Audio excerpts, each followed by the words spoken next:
Chapter 201. Chrysanthemum and Ghost flee in defeat. Yu Shaogang heads to Spirit Hall. Cracks spread frantically across the golden beam like a spiderweb, and the sound of shattering was incessant. Blood seeped from the corner of Chrysanthemum Douluo's mouth, the veins on his hands bulged, and spirit power surged into his spirit like a flood as he tried to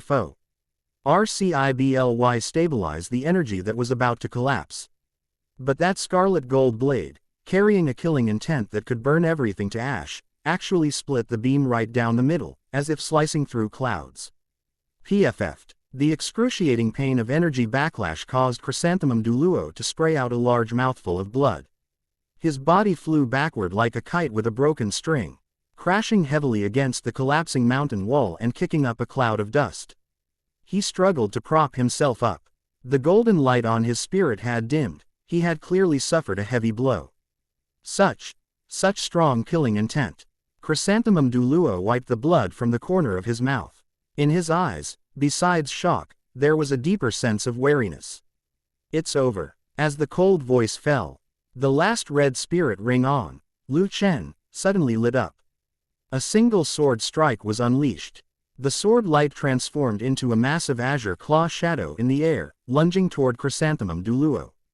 Chrysanthemum Douluo stood up and activated his spirit power to dodge, only to find that the azure claw shadow was tracking him relentlessly. Seeing the azure claw shadow right in front of him, he subconsciously summoned a wall of chrysanthemum petals to block his path. But the azure claw shadow passed right through the flower wall and landed squarely on Chrysanthemum Douluo. Damn it! What spirit ability is this?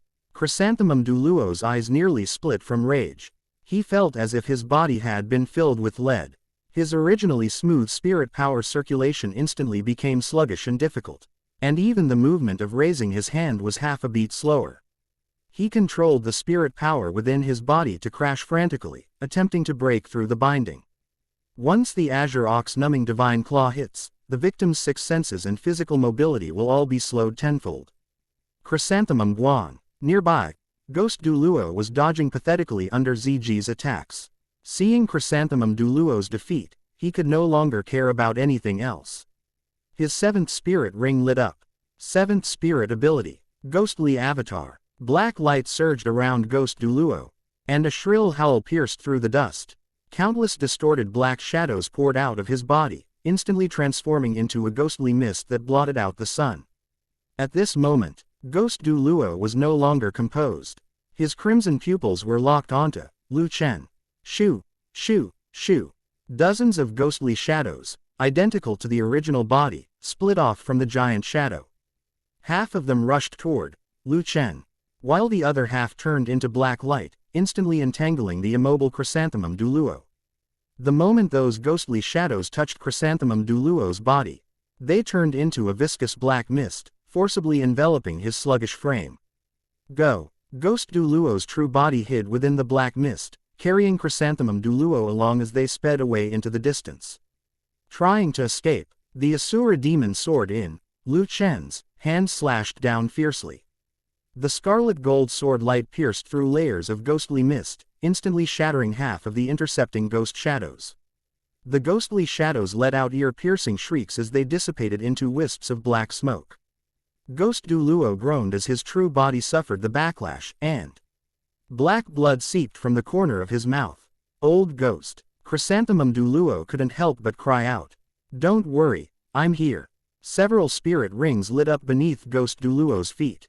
His figure suddenly became illusory, and black mist churned around him. In just a few breaths, he vanished from the valley. The scarlet gold sword light slashed through the air but ended up being half a step too late. With Ghost Douluo's ghostly avatar combined with the burning of his spirit power, his speed had already broken through its limits. A hint of helplessness flashed in Lu Chen's eyes as a white light shone from his body. The white light dissipated into points of light, and Lu Chen, holding Xiao Wu's hand, slowly landed on the ground. Xiao Wu shook her small, pink fist at the direction where Gui Mei had fled and said, "Next time we meet, I'll definitely give them what for." Lu Chen doggedly rubbed Xiao Wu's head. Just then, the figures of the women quickly swept in from the edge of the valley. Lu Chen. Yi Lingling's plain white dress was stained with a bit of dust, and a few lingering streaks of fresh red blood remained on the hem. Sacred healing immortal begonia. As the 9-heart begonia in Yi Lingling's hand bloomed, a pale golden halo flowed out, immediately enveloping Lu Chen and Xiao Wu's bodies. The physical strength, spirit power, and mental force the TWO had consumed were recovering at a speed visible to the naked eye. Ziji also slowly landed beside Lu Chen.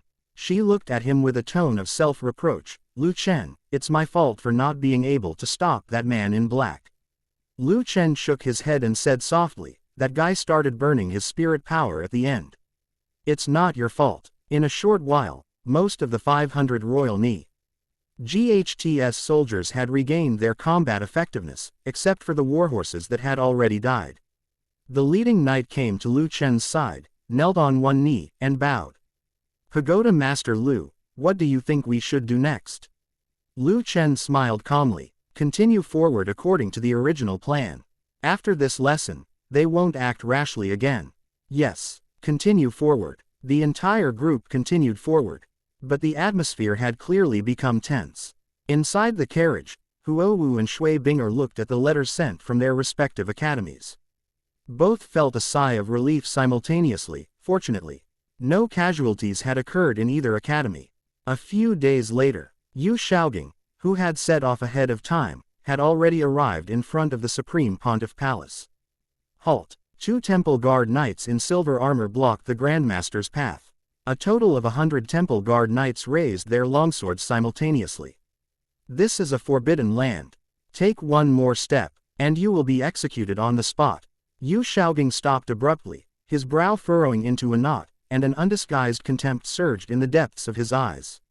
His voice suddenly rose. Presumptuous. Do you know who I am? I am the Grand Master, Yu Shaogang. Not to mention these gates of the Supreme Pontiff Palace, I used to be able to freely enter even the current Supreme Pontiff's study. How dare you mere guards stop me? Quote, get out of my way. If you delay the Supreme Pontiff's important business, even 10 of your heads wouldn't be enough to pay for it. Another Temple Guard Knight's gaze turned cold. He held his longsword across his chest, his tone still icy. The rules of the Supreme Pontiff Palace state that no one is allowed entry without a medallion. Even if an elder arrives in person, they must be announced. Mr. Yu, please stop here, otherwise, do not blame us for being impolite. Impolite? Yu Shaogang acted as if he had heard the joke of the century, laughing wildly with a voice full of arrogance and disdain. Just you, a bunch of trash who rely on Spirit Hall's salary to eat and wait for death. You're worthy of talking about rules in front of me. He suddenly reached out, actually intending to push aside the knights blocking his way. Move, I don't have time to talk nonsense with you. Since you refuse to do this the easy way, we'll do it the hard way. The leading Temple Guard Knights' gaze sharpened. The 100 Temple Guard Knights instantly formed a battle formation, their spirit power weaving into a silver net of light. Action. Before the words had even finished, 2 knights had already closed in. Their longswords pierced toward Yu Shaogang's vital points with the sound of breaking air, but they held back slightly, not intending to deliver a fatal blow. Yu Shaogang's pupils constricted, and he instantly lost his composure. He hurriedly activated his spirit power to condense a defense, but that seemingly sturdy spirit power barrier shattered instantly like paper under the knight's combined attack. Chapter 202 The Master gets beaten up, the finals begin. Bang! A heavy punch landed squarely on his abdomen. Yu Shaogang groaned. His body arched like a shrimp, and he almost vomited up his stomach acid. Before he could recover, another whip kick swept over him, hitting his knee squarely with a crisp crack. Yu Shaogang's legs went weak, and he collapsed heavily to his knees. You dare! When you see Bibi Dong, he roared, trying to struggle to get up, but the 2 knights pressed him firmly to the ground, twisting his arms behind his back, causing him to break out in a cold sweat from the pain. You madman, how dare you call the Pope by his name? A knight sneered and slapped Yu Shaogang across the face again, making his cheek instantly swell and blood spill from the corner of his mouth. 100 knights took turns attacking. The sounds of fists, kicks, and sword hilts clashing filled the air. Yu Shaogang's screams rose and fell. His robes were torn to shreds and covered with bruises, and his once neatly combed hair was in disarray. He no longer looked like a master. He curled up on the ground, initially cursing and shouting, but as the beating intensified, his strength gradually ran out, and he could only let out weak groans. The arrogance in his eyes was completely replaced by fear and humiliation. The leader looked down at the dying man and said coldly, "Drag him away and throw him out of Wuhan City. He is not allowed to set foot in there again." Yes. 2 knights stepped forward and dragged Yu Shaogang by the ankle like a dead dog, pulling him towards the city's outskirts, leaving a shallow trail of blood on the stone pavement. Meanwhile, all the academy's participating in the finals have arrived in Wuhan City. Compared to a massive city like Heaven-Do City, Spirit City is much smaller, its area not even 1/10 of that of Heaven-Do City. Despite its small size, Wuhan City boasts an imposing 80-meter-high city wall that appears extremely majestic from the outside. The wall is also over 30 meters thick and is entirely constructed of granite. Unlike ordinary cities, Wuhan City is not quadrilateral, but hexagonal, meaning it has 6 walls. All those patrolling the city walls were soul masters, dressed in the special uniforms of the Spirit Hall. On each of the 6 city walls, there is a huge relief, exactly the same as the one on the Spirit Hall token, symbolizing 6 powerful spirits. Entering Wuhan City, one is struck by its vast emptiness. There weren't many pedestrians on the street, and very few shops. The shops that were there mostly sold items needed by soul masters. And all of those people were soul masters. None of the residents of the entire Spirit City were ordinary people, which meant that the entire Spirit City was a soldier. Looking at everything in Martial Soul City, Lu Chen pondered, with DTN and the others guarding the Spirit Transmission Tower. The high-level combat power far surpasses that of the Martial Soul Hall, but in terms of foundation and regulations, it is indeed still inferior. As soon as he entered the city gate, a cardinal quickly came forward, bowing with utmost humility. "Greetings, Lord Lu. His Holiness the Pope has specially ordered me to come and escort you to your lodgings." Lu Chen glanced at his respectful demeanor and a cold smile curled at the corner of his mouth. Not long ago, they even sent 2 titled Douluo, Chrysanthemum and Ghost, to test him, but now they're putting on this act. The Spirit Hall's plan is quite shrewd. Lead the way. Lu Chen had no intention of being polite to the people from the Spirit Hall. Yes, the Cardinal dared not delay and led the group to a magnificent hotel on the west side of Wuhan City. According to him, only those of Platinum Bishop rank or above are qualified to stay in this residence, and everyone was arranged to stay on the top floor.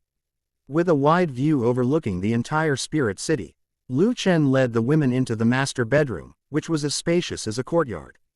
The pear wood furniture inlaid with jade was inlaid with lapis lazuli and filled with red gold, shimmering with light. With the 1,000-year-old sable fur spread out underfoot, every step felt like walking on cotton. The bed is very large, enough to accommodate 7 or 8 people lying down.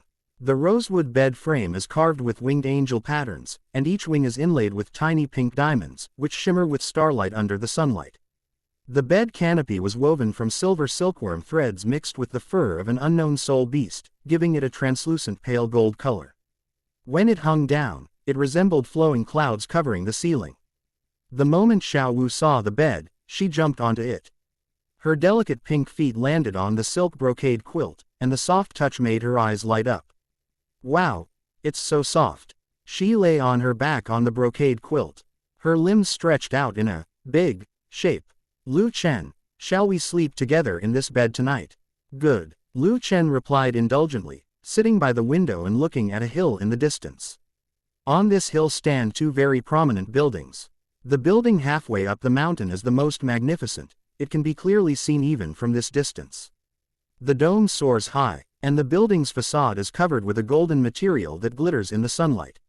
Looking at the palace, Lu Chen could clearly sense an evil and chilling aura emanating from it. Thanks to the Golden Dragon King's perception. The Rakshasa God, I wonder if you, Bibi Dong, can reach the god level before me. Lu Chen's eyes were filled with anticipation. Tang San was crippled, and no longer worthy of being his opponent. As for Qian Runshui, she had not even activated her divine inheritance yet, so she was not worth mentioning. There are countless geniuses in Douluo continent, yet none of them can catch his eye. The other building is located at the top of the hill. It is much smaller in scale than the Papal Palace, about 1/3 the size of the Papal Palace. The architectural structure is somewhat similar, except that the exterior is as white as jade. Unlike the sinister atmosphere of the Papal Palace, this place is filled with a pure sense of holiness. Lu Hen knew that it was the place where the angel gods inherited their legacy. Several days later, Lu Chen woke up in Xiao Wu's warm and fragrant embrace. Because Xiao Wu had not yet reached the soul saint level, Lu Chen did not take the final step with her. Lu Chen looked at Xiao Wu, who was naked and had fair skin like jade, and flicked her soft buttocks with his right finger. Wake up, or you'll miss the finals if you stay in bed any longer. Xiao Wu let out a soft moan as she was slapped, her cheeks flushing red, but she still twisted her body, unwilling to get up from under the quilt. Just 5 more minutes tilde. Lu Chen chuckled helplessly and reached out to ruffle her disheveled hair. If you stay in bed any longer, Huo Wu and the others will steal your thunder. Upon hearing this, Xiao Wu's eyes widened, and she instantly sprang up from the bed. With a whoosh, Xiao Wu stepped barefoot onto the 1,000-year-old sable carpet, swiftly grabbing a pink and white outfit from the side. Her hair still disheveled and plastered to her cheeks.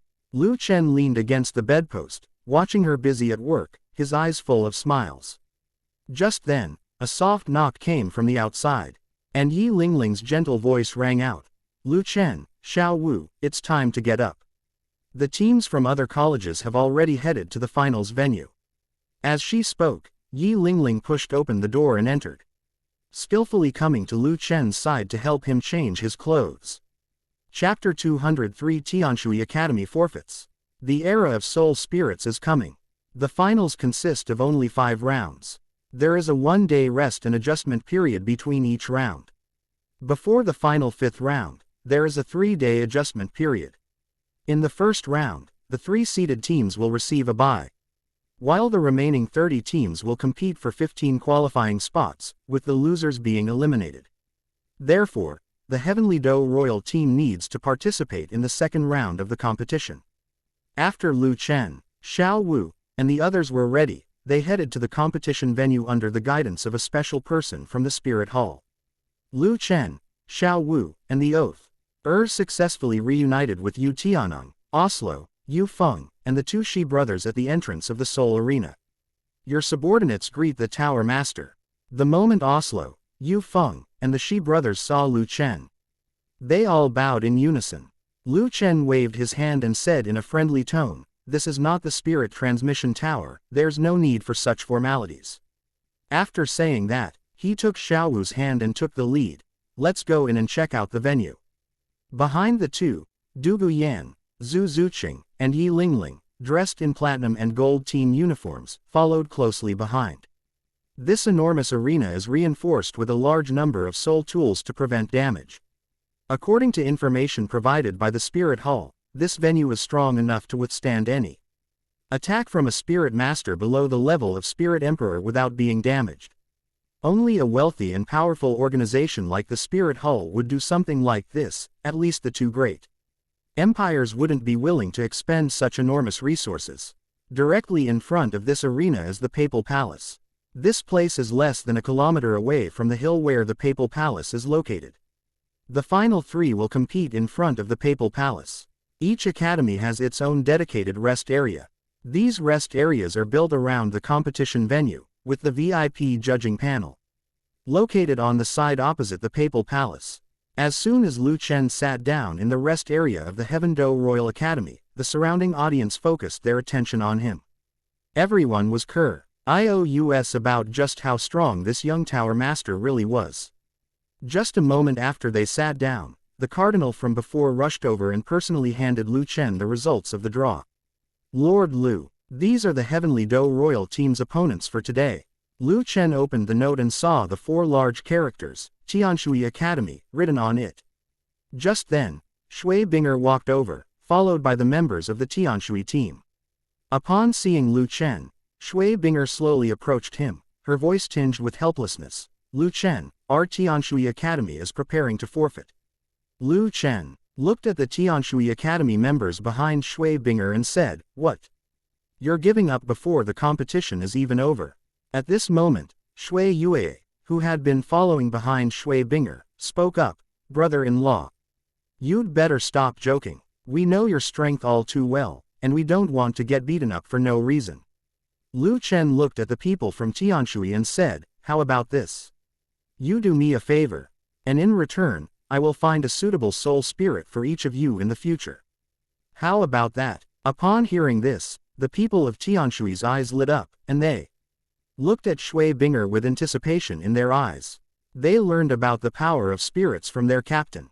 Shui Binger looked at Lu Chen and said softly, "Tell me, and I will do my best to complete it." Lu Chen waved to Shui Binger.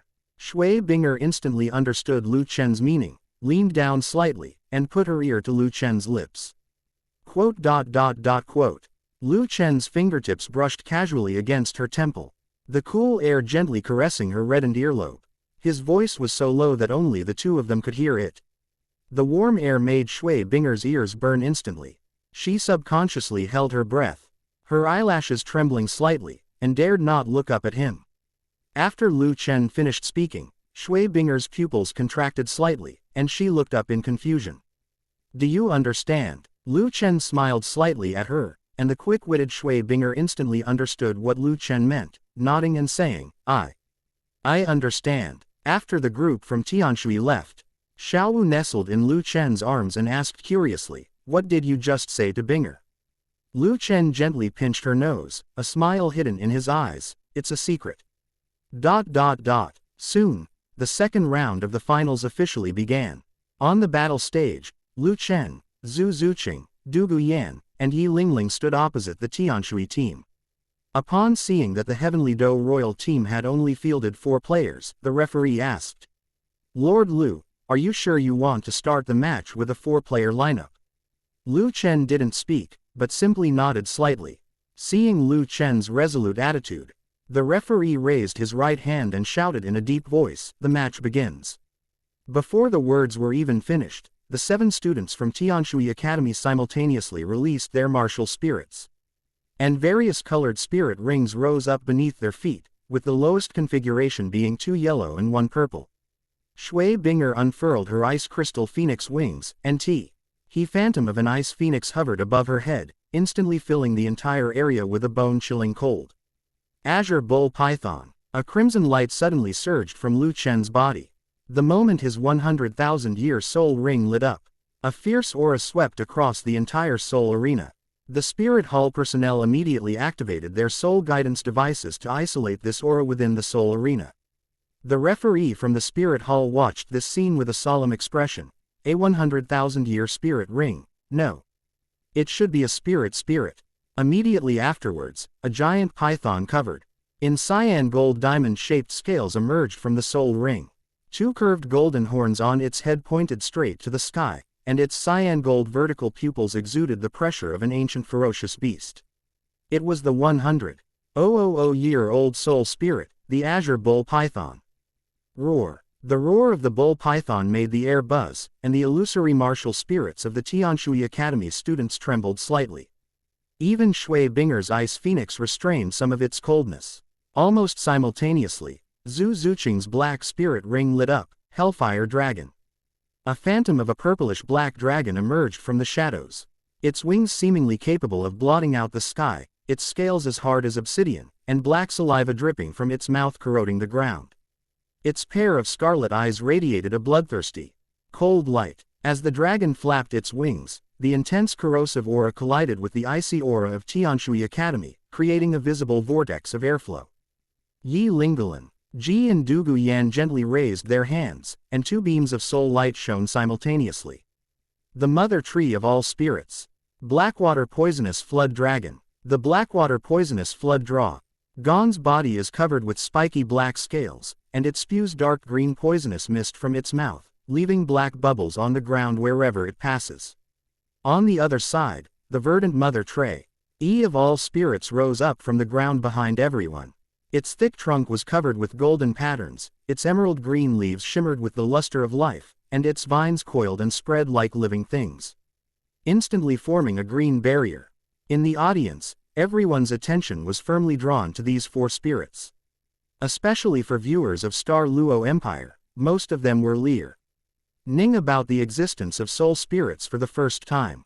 The spirit hall referee looked at the spirits, then beckoned to a staff member beside him and said, "Quickly, go and invite His Holiness the Pope." Chapter 204 The Soul Shines Brightly. Snow Dance, begin. Shui Binger and Lu Chen exchanged a glance and immediately gave the order. As soon as she finished speaking, the short-hair girl with gray-blue hair at the very back of the Tianshui Academy team also began to move. To be precise, they started dancing on the spot. The girl's skirt fluttered as she danced gracefully, her 4 spirit rings flashing alternately, and rings of dark blue light spreading outwards with each step of her dance. As she danced, a dark cloud appeared directly above the vast arena, completely enveloping the area around the arena. Immediately afterwards, fine rain poured down, instantly transforming into a vast curtain of water. These water droplets won't fall on the girls of Tianshui Academy. They will quietly slide off as they approach their bodies. Lu Chen looked at the girl. He remembered her. Her martial soul was called Slender Dance of Snow, a rare martial soul that could control the weather. Instead of rushing towards Lu Chen, Shui Yue and the others poured their soul power into the dark clouds above. The rain intensified, and the large raindrops instantly transformed into dense ice threads, cascading down obliquely with a biting chill. A thin layer of ice condensed on the surface of the arena at a speed visible to the naked eye. Shui Wu's dance steps became increasingly rapid. Her short gray-blue hair was lifted by the flow of soul power, fine beads of sweat appeared on her forehead, and the light of her 4 soul rings became increasingly intense. The Optim-Al combination of 2 yellow and 2 purple spirit rings allows her to maximize her support abilities. Her twirling figure brought forth wisps of cold air, and as her skirt fluttered, tiny shards of ice drifted along with the dance. A golden light flashed in the eyes of the azure bull python, and a surge of azure gold electric arcs erupted around its body, instantly forming an electric net that completely blocked the icy rain that was attacking everyone. The moment the entire arena was enveloped in a bone-chilling cold, Shui Binger moved. She turned and ran quickly through the icy rain, heading straight for Shui Wu behind her. The moment the two embraced, their blue and black hair merged into one, transforming into a dazzling blue-white beam of light that shot into the dark clouds above. Shui Binger and Shui Wu's bodies exploded and disappeared simultaneously, their martial soul fusion skill, ice and snow falling, exploded with a roar. Countless snowflakes flew towards Lu Chen and the others like the sharp blades of a meat grinder. Roar. The 3 soul spirits, Azure Bull Python, Hell Demon Dragon, and Black Water Poisonous Flood Dragon, roared in unison, instantly blocking Lu Chen and his companions. Those snowflakes, sharper than blades, were completely melted away by the azure gold lightning before they even got close to the Azure Bull Python. The hellish dragon spewed out purplish-black dragon flames, forcefully intercepting most of the attack. The Blackwater Poisonous Flood Dragon was enveloped in a blackish-green mist, which instantly corroded any snowflakes that touched it. The 3 spirits stood before Lu Chen and the others, leaving only a patch of dry ground beneath their feet on the soul battle platform. The mother tree of all spirits radiated a soft green-gold light, and 3 emerald-green vines landed on the Azure Bull Python, the Hell Demon Dragon, and the Blackwater Poisonous Flood Dragon. In the blink of an eye, all the power they had consumed was restored. Everyone in the audience was stunned by this scene. Is this what a soul is? The crowd, who had been holding their breath, could no longer contain their excitement and erupted in a thunderous uproar. The audience in the front row suddenly sprang up from their seats, leaning forward almost over the railing, staring intently at the 3 towering spirit figures on the stage. Their eyes filled with unbelievable fervor. My God, what level of existence is that? The martial soul fusion technique of Tianshui Academy was easily blocked by 3 soul spirits. That defense is terrifying. Souls can actually do this. They're not just simple support characters, they're true battle partners. And I've also heard that this spirit seems to be able to be passed down indefinitely. ... Upon seeing this, Shui Binger's lips curled up slightly. Lu Chen had previously whispered in her ear that they should go out and have an exhibition match with the soul spirit. His would allow the spirit pagoda to quickly and thoroughly establish its reputation. Shui Wu, use all your strength. The 2 poured all the remaining soul power in their bodies into the blue-white pillar of light. A loud phoenix cry suddenly rang out from the pillar of light, piercing the sky. Immediately afterwards, the snowflakes that had been slashing and attacking in the shape of a tornado flew up into the air. In midair, snowflakes condensed and gradually took shape, and a huge blue phoenix, 7 meters long, appeared out of thin air. This ice phoenix looks almost real. With its bright eyes and long tail feathers. It looked so captivating. A dazzling blue phoenix descended from the sky, without a trace of worldly dust, transforming into an icy blue shimmer as it gracefully floated down. The ice phoenix spread its wings, bringing with it a shower of frost. The icy rain that was originally falling diagonally instantly froze into sharp ice shards, which hung around its body and slowly fell with it. Its movements were slow, but with each step forward it took, its body became more solid, and the chill intensified. Awoo! The azure bull python roared, its golden AR-CS of electricity coalescing into a thick pillar that shot straight toward the ice phoenix. The hell dragon flapped its wings, and purplish-black dragon flames condensed into a pillar of fire, crashing towards the ice phoenix. The blackwater poisonous dragon releases a blackish-green poisonous mist that spreads silently. Once the ice shards are contaminated by the poisonous mist, they will quickly melt away. The four forces collided with a deafening roar that echoed throughout the entire soul arena. The green-gold light of the mother tree of all spirits grew even brighter.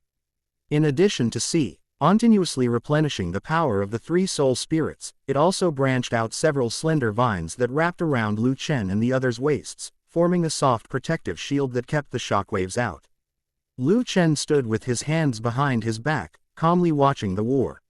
Snap, snap, cracks gradually appeared all over the ice phoenix's body, and it finally shattered with a loud bang. Its blue feathers falling off and turning into ice shards flying everywhere.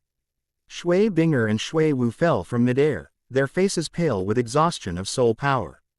The vines of the her tree of all spirits stretched out in time, gently catching Shui Binger and Shui Wu and carrying them to the edge of the arena, preventing them from falling and getting injured. The three spirits stood unharmed, their blue-gold, purple-black, and black-green light intertwining to form an impenetrable defensive line. The ice phoenix's figure completely vanished, turning into specks of blue light that merged into the dark clouds. The dark clouds that had enveloped the arena gradually dispersed, and sunlight shone down again, dispelling the chill. We won. The spirits won. That was a martial soul fusion technique. It was easily broken by three soul spirits. ... The referee's booming voice echoed through every corner via the amplified soul guide, after the referee team's judgment. I hereby declare the Heavenly Do Royal Team the victor in this soul battle. Cheers erupted one after another, and the names of the Spirit Pagoda and the spirits were deeply imprinted in the hearts of every audience member at this moment. Meanwhile, in the VIP section, Bibi Dong quietly appeared in the shadows.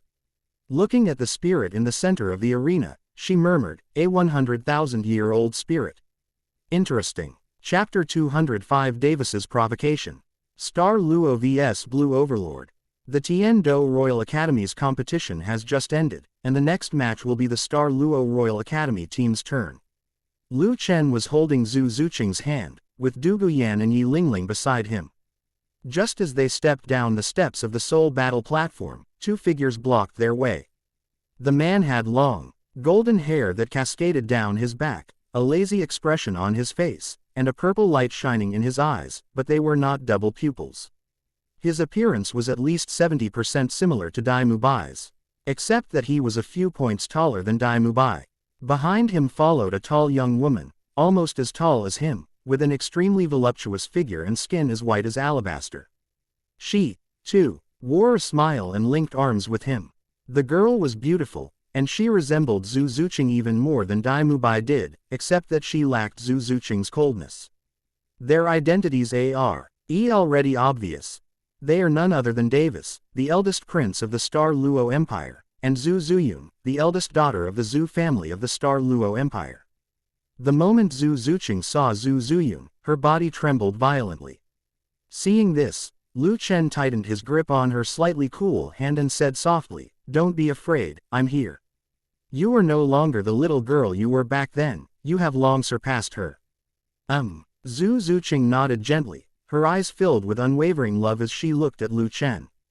Just as Lu Chen and Davis were about to pass each other, Davis Su Denli raised his arm and blocked Lu Chen's path. Lu Chen stopped and looked calmly at Davis. What? Is something the matter? Davis's lips curled into a playful smile, a hint of disdain flashing in his purple eyes. His gaze swept over Lu Chen's hand holding Zhu Zuqing's, and he spoke in a somewhat flippant tone. It's nothing serious, I just wanted to see what was so special about the Manda. Zhu Zuqing was willing to break the Zhu family rules to follow. Zhu Zuyun, standing behind him, chuckled softly, her gaze falling on Zhu Zuqing, her eyes holding a cold scrutiny, her voice gentle yet sharp. Little sister, it's been years since I last saw you, and you've become even more delicate, needing a man to help you walk. The little one who used to follow me around demanding fairness, how come you've lost all your spirit? Quote. Upon hearing this, Zhu Zuqing took a deep breath and looked up to meet Zhu Zuyun's gaze. The timidity of the past had faded from her eyes, replaced by determination. I am different from you. I don't need to fight to prove myself. And now, I no longer need to ask you for any fairness. Blood ties should be a bond, but under the rules of the Shingluo royal family and the Zhu family. Only one of the two sisters is destined to survive. Lu Chen gently patted Zhu Zuqing's hand, his gaze suddenly turning cold as he stared directly into Davis's eyes. With a thought, an immense and unparalleled pressure suddenly emanated from his body. Crown Prince Shingluo, keep your people in check. Zhu Qing is my person, and it's none of anyone else's business to criticize her. As for my abilities, if you're curious, why not wait for the upcoming competition and try it out for yourself? The Golden Dragon King's oppressive aura, like an invisible mountain, slammed heavily onto Davis.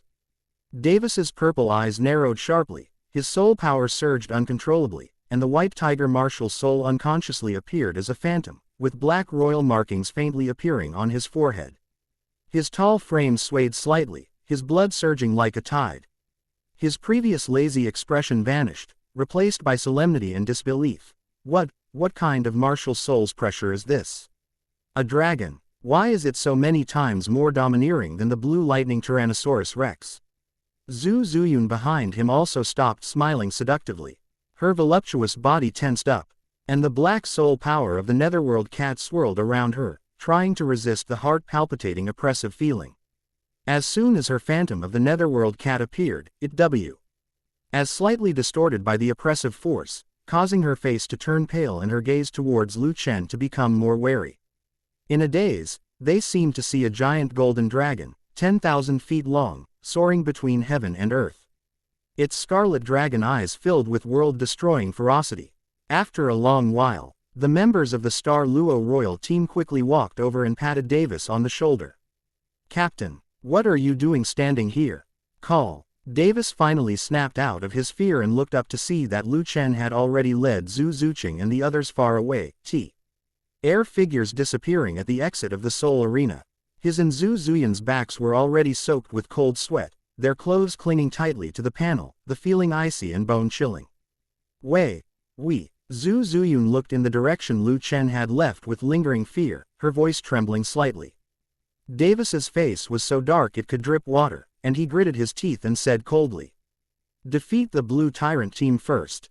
My foolish little brother, your wise and mighty elder brother has arrived. Davis and Zhu Zuyun walked side by side onto the Soul Battle Arena. On the other side, Blue Tyrant Academy sent out Soul King Tang San, Soul Masters Dai Mubai and Tai Long, Soul Venerables Ma Hongjun, Jing Ling, Ning Rongrong, and Oscar. The two teams stood at opposite ends of the fighting arena, and the atmosphere instantly became tense. The referee approached the center of the two teams. Ready for the match. You may release your martial souls now. The rules remain the same. The loser will be eliminated, and the winner will advance to the top 6. Blue Tyrant Advanced Soul Master Academy Team vs Star Luo Royal Advanced Soul Master Academy. Ready. Tang San subconsciously scanned the audience seats, his gaze sweeping over the dense crowd, but he still couldn't find that familiar figure. A sense of desolation welled up in his heart. Had his teacher actually given up on him during the finals? No, impossible. Tang San shook his head sharply, suppressing his disappointment, his eyes regaining their resolve. My teacher must have gone to find a way to Resolve the drawbacks of having twin martial souls. He will never abandon me. Almost as soon as his thoughts raced, the 7 members of Shingluo Academy released their soul power instantly. Davis and Zhu Zuyun stood at the front, and 4 soul rings, 2 yellow and 2 purple, appeared on their bodies. Davis's soul power is at least level 47, while Zhu Zuyun's is above level 46.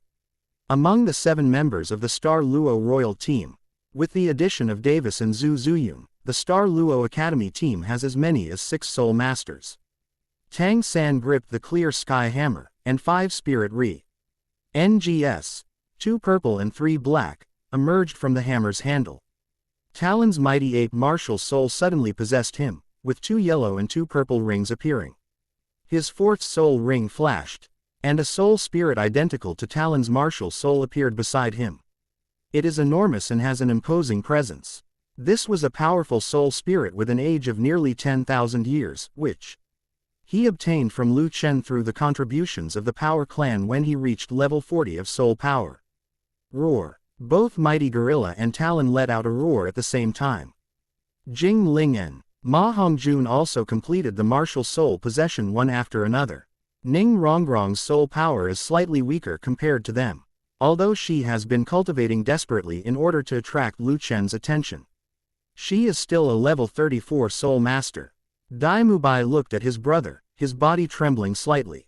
At this moment, he was just a soul master who had recently entered the soul sect. How could he compete with Davis for the throne? Chapter 206 Dai Mubai is crippled. Ma Hongjun. I have a companion now. Davis looked at Dai Mubai's slightly disheveled appearance and sneered, oh. Isn't this Mubai who escaped from the royal family back then? These past few years have passed, let your older brother see if you've grown up. Seeing the undisguised killing intent in Davis's eyes, Dai Mubai clenched his fists tightly, determined to bite off a piece of Davis's flesh even if it meant his own death. The match begins. The moment the referee's voice fell, all sorts of soul power exploded on the battle stage. As soon as she finished speaking, the 7 treasures blazed pagoda in Ning Rongrong's hand emitted a 7-colored light, 7 treasures swirl and blaze. Spirit rings lit up one after another, and in just a few breaths, she provided various amplification spirit skills to Tailong, Tang San, Dai Mubai and others. Oscar also tossed several sausages to his teammates. Davis roared. His body suddenly swelled, and the white tiger martial soul fully possessed him, his silver-white fur standing on end. Dai Mubai, let your older brother teach you what the true power of the white tiger is.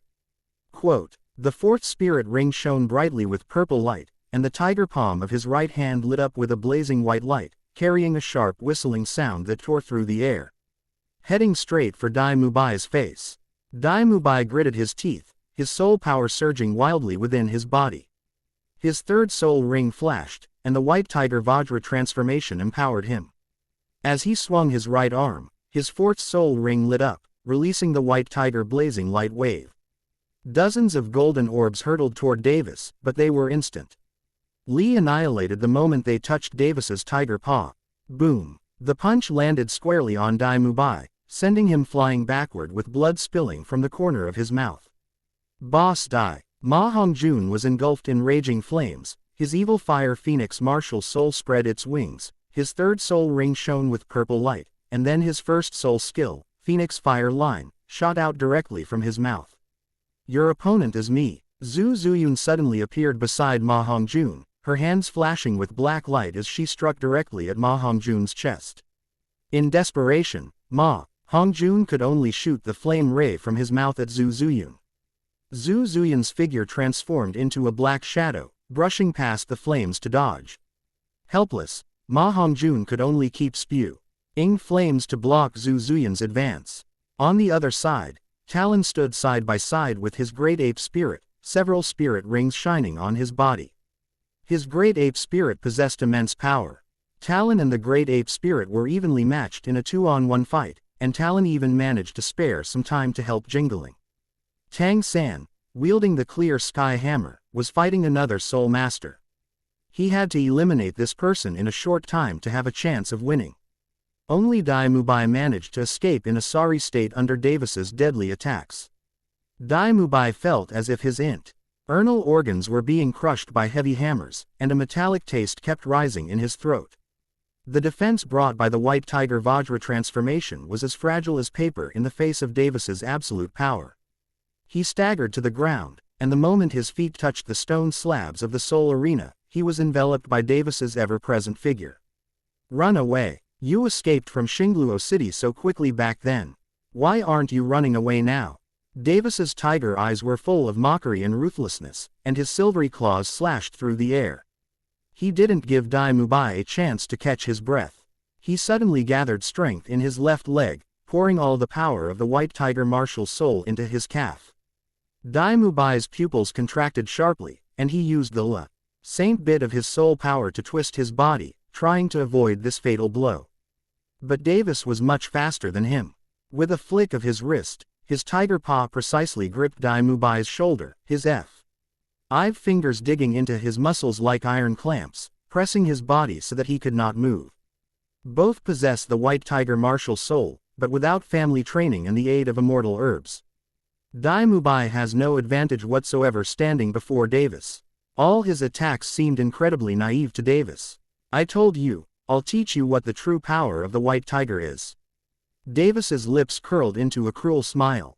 Before he finished speaking, his left leg, infused with soul power, swept out like a steel whip, its angle extremely tricky, kicking Dai Mubai squarely in the lower abdomen.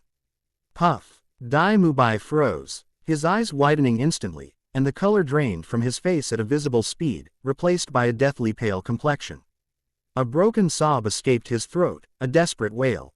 Cold sweat instantly soaked through his team uniform, his body trembled uncontrollably, his hands instinctively covered his lower abdomen, and he knelt on the ground, curling up into a ball. Is he finished? Is he going to end up like Ma Hongjun? Oscar's hand, which had been tossing the sausage, froze in midair. His face was even paler than Dai Mubai's, and he stammered, "No, impossible." At this moment, Dai Mubai's crotch was stained red with blood. Oscar and Tang San were all too familiar with this scene, which was exactly the same as Ma Hongjun's situation back then. No one expected Davis to be so ruthless. Disregarding brotherhood and crippling Dai Mubai, Tang San steeled his resolve, his fourth spirit ring lit up, and dark purple arcs of electricity surged from the clear sky hammer. Bang! Before his opponent could react, the Haoshan hammer, crackling with dark purple lightning, slammed into the Soul Master's abdomen with immense force. Before the opponent could even finish uttering a scream, his body flew backward like a broken arrow, crashing heavily into the protective railing at the edge of the Soul Arena. After the soul power shield rippled violently, the man collapsed limply, clearly having lost his ability to fight. The moment he finished off his opponent, Tang San touched the ground with his toes and used the ghost shadow step to turn his figure into a blur, instantly covering several meters and blocking Dai Mubai's path. Davis. Tang San gripped the clear sky hammer, his fifth spirit ring glowed with black light, and the clear sky hammer shone with a dark light, its head instantly expanding several times in size. Fifth soul skill. Haoshan breaks the mountain. Tang San leapt into the air, and the dark clear sky hammer crashed down with the force of a collapsing mountain. His fourth and fifth spirit rings simultaneously erupted with dazzling black light. This attack concentrated all his soul power, and its power was terrifying. Davis's pupils contracted sharply as he sensed the threat of death. His first and third spirit rings lit up one after another, and a white light shield appeared around him. Snap! The Tay light shield shattered like glass under the immense force of the Haoshan hammer. Davis felt a tremendous force slam into his chest, as if his internal organs were being crushed and reassembled.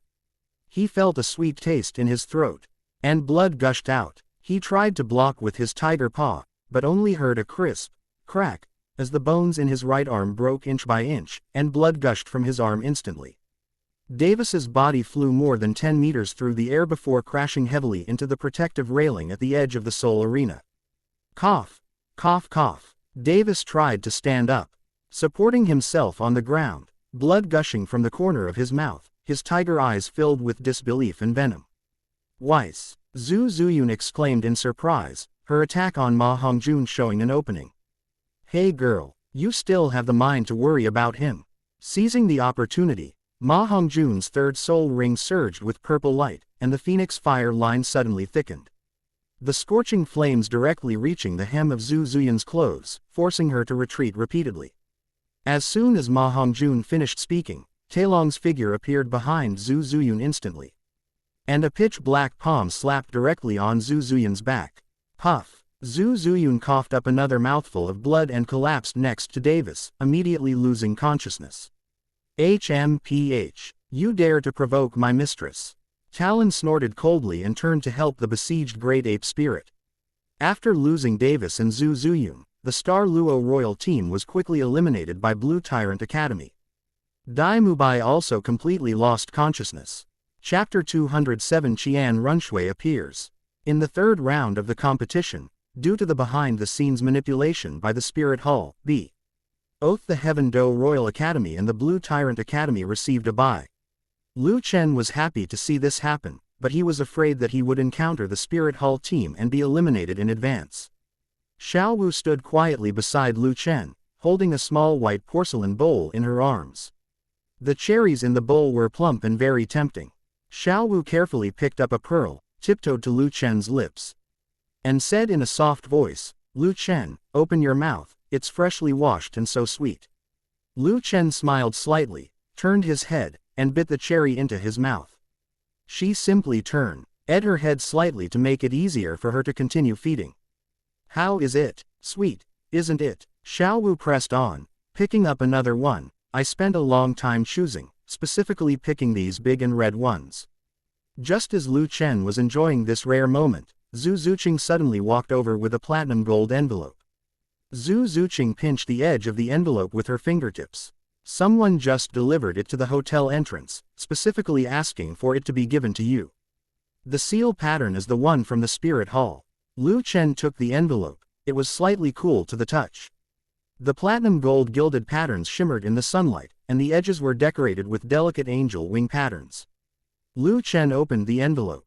Inside was a piece of paper with a pearly sheen. It contained only one address, written in sharp, yet somewhat arrogant handwriting, 30 miles west of the city, at the top of Tianshan Mountain. The letter also contained a fluorescent golden feather. Lu Chen held the feather, sensing the sacred and luminous aura emanating from it, and asked suspiciously, "Is it Qian Douluo or Qian Runshui?" "Ziji, come with me." As soon as Lu Chen finished speaking, Ziji, who had been reclining on the sofa, slowly got up. Lu Chen glanced at Xiao Wu and Zhu Zuqing beside him and said softly, "Be good and wait here for me to come back." Xiao Wu tiptoed and gently kissed Lu Chen's cheek, softly saying, "Be careful." Lu Chen nodded. After the two left the hotel, Ziji said in a deep voice, "There are at least 3 people in Marcia El Sol City whose strength is above mine." Lu Chen put the golden feather into his palm and nodded slightly. "Since we're here, let's make the best of it.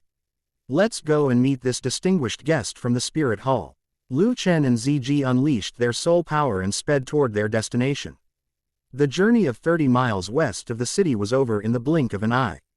The Tianshan Mountains are not high and steep, but they have a bit of a coldness because of the snow that accumulates on the top of the mountain all year round. As soon as he stepped onto the summit, a biting wind carrying snowflakes rushed towards him, making Lu Chen's clothes flutter loudly. The summit was deserted, except for a flat blue stone platform covered with a thin layer of fresh snow. In the center, however, stood a golden feather that shone with the same fluorescent light, echoing the one in the envelope. HMPH, what a trick of hiding your head and tail. Ziji snorted coldly, her fox tail quietly unfolding behind her. Purple soul power swirling around her, ready to fight at any moment. Lu Chen raised his hand and pressed down on her shoulder, his gaze falling on the empty space beside the blue stone platform. "Since you invited me here, why hide?" As soon as the words were spoken, 2 golden figures streaked through the clouds in the sky, falling to the ground like shooting stars. Fi. Ger dressed in a white and gold dress slowly descended from the sky. The woman had long, golden hair that cascaded down her back, skin as white as snow, a straight nose, and slightly slender phoenix eyes, giving her a stunningly beautiful face with a touch of arrogance. Lu Chen gazed at the golden angel wings that were gradually disappearing behind her and murmured, "Qian Runshui." Qian Runshui was in her early 20s. With a perfect figure and appearance. Even Xiao Wu and Zhu Qing would look slightly inferior next to her. Behind her followed a man who looked to be only in his 30s or 40s. He was very handsome and had a faint smile on his face. He was tall but not muscular, wearing a simple gray robe, with his long black hair draped behind his head and neatly combed. The moment Ziji saw that person, her entire body was instantly covered in purplish-black dragon scales. She transmitted her voice to Lu Chen, saying, "That person's strength is above mine." Lu Chen nodded slightly. The man was none other than the Hall Master and Grand Elder of the Spirit Hall, the Hall Master of the Douluo Hall, the Martial Soul Six-Winged Angel, a level 99 power attack type Peerless Douluo. With the title, Angel, and the nickname, Invincible in the Sky. Qian Runshui stared at Lu Chen, her pale golden eyes filled with curiosity. "Haven't seen you for a long time." Upon hearing Lu Chen's words, Qian Runshui's expression suddenly darkened, and a shadow crossed her holy face. "When did you discover my identity?" Qian Runshui's expression was solemn. In order to prove herself to be Bidong, she used the disguise soul skill of a piece of angel set soul bone that she had fused with to replace the identity of the first Prince Shui Qing. Lu Chen smiled faintly. "From the first time I met Shui Qing." Qian Runshui's phoenix eyes narrowed sharply. "Impossible. Even though you were stronger than me back then, I didn't release my martial soul. How could you have detected my true identity?" Lu Chen did not explain that the level of his martial soul was already above that of the angel martial soul. "Speak. What brings you here?" Lu Chen looked calmly at Qian Douluo and Qian Runshui. Behind her, Ziji's beautiful eyes were filled with vigilance. Although she was no match for Qian Douluo, she could escape with Lu Chen, and Qian Douluo couldn't stop her. Qian Runshui's body shone with golden light, and the pressure of her six-winged angel martial soul spread out like a tide, melting the snow beneath her feet. "I want to fight you with my soul." "Xiao Shui." Qian Douluo frowned slightly and said calmly, "Don't be reckless." From the moment Qian Douluo saw Lu Chen, the angelic power within him began to stir restlessly. The apprehension stemming from the depths of his bloodline forced him to be cautious. Qian Runshui remained silent, her beautiful eyes filled with anticipation as she looked at Lu Chen. "All right, as you wish." As soon as Lu Chen finished speaking, Qian Runshui was the first to activate her martial spirit. In an instant, golden light surged across Qian Runshui's entire body like a tide, enveloping her in a holy cocoon of light. 6 platinum wings burst forth from her back, each feather shimmering with tiny golden light, seemingly capable of dispelling all darkness in the world. Her long, golden hair cascaded down like a waterfall, her eyes shone with dazzling golden light. Her skin was glowing and translucent with holy light, and she was surrounded by an inviolable majesty. As her martial soul fully merged, she slowly floated in midair, with a 6-pointed star array rotating and expanding beneath her feet. 6 spirit rings, yellow, yellow, purple, purple, black, black, slowly rose and fell beside him. With a gentle flap of his wings, the air currents carried the power of purification, casting a solemn atmosphere over the surrounding space. Roar! A loud dragon roar reverberated across the mountaintop, and a brilliant golden, rhombus-shaped dragon scale suddenly appeared between Lu Chen's brows. Accompanied by a soft, crack, sound, layers upon layers of brilliant golden dragon scales spread down his neck, covering his limbs and bones.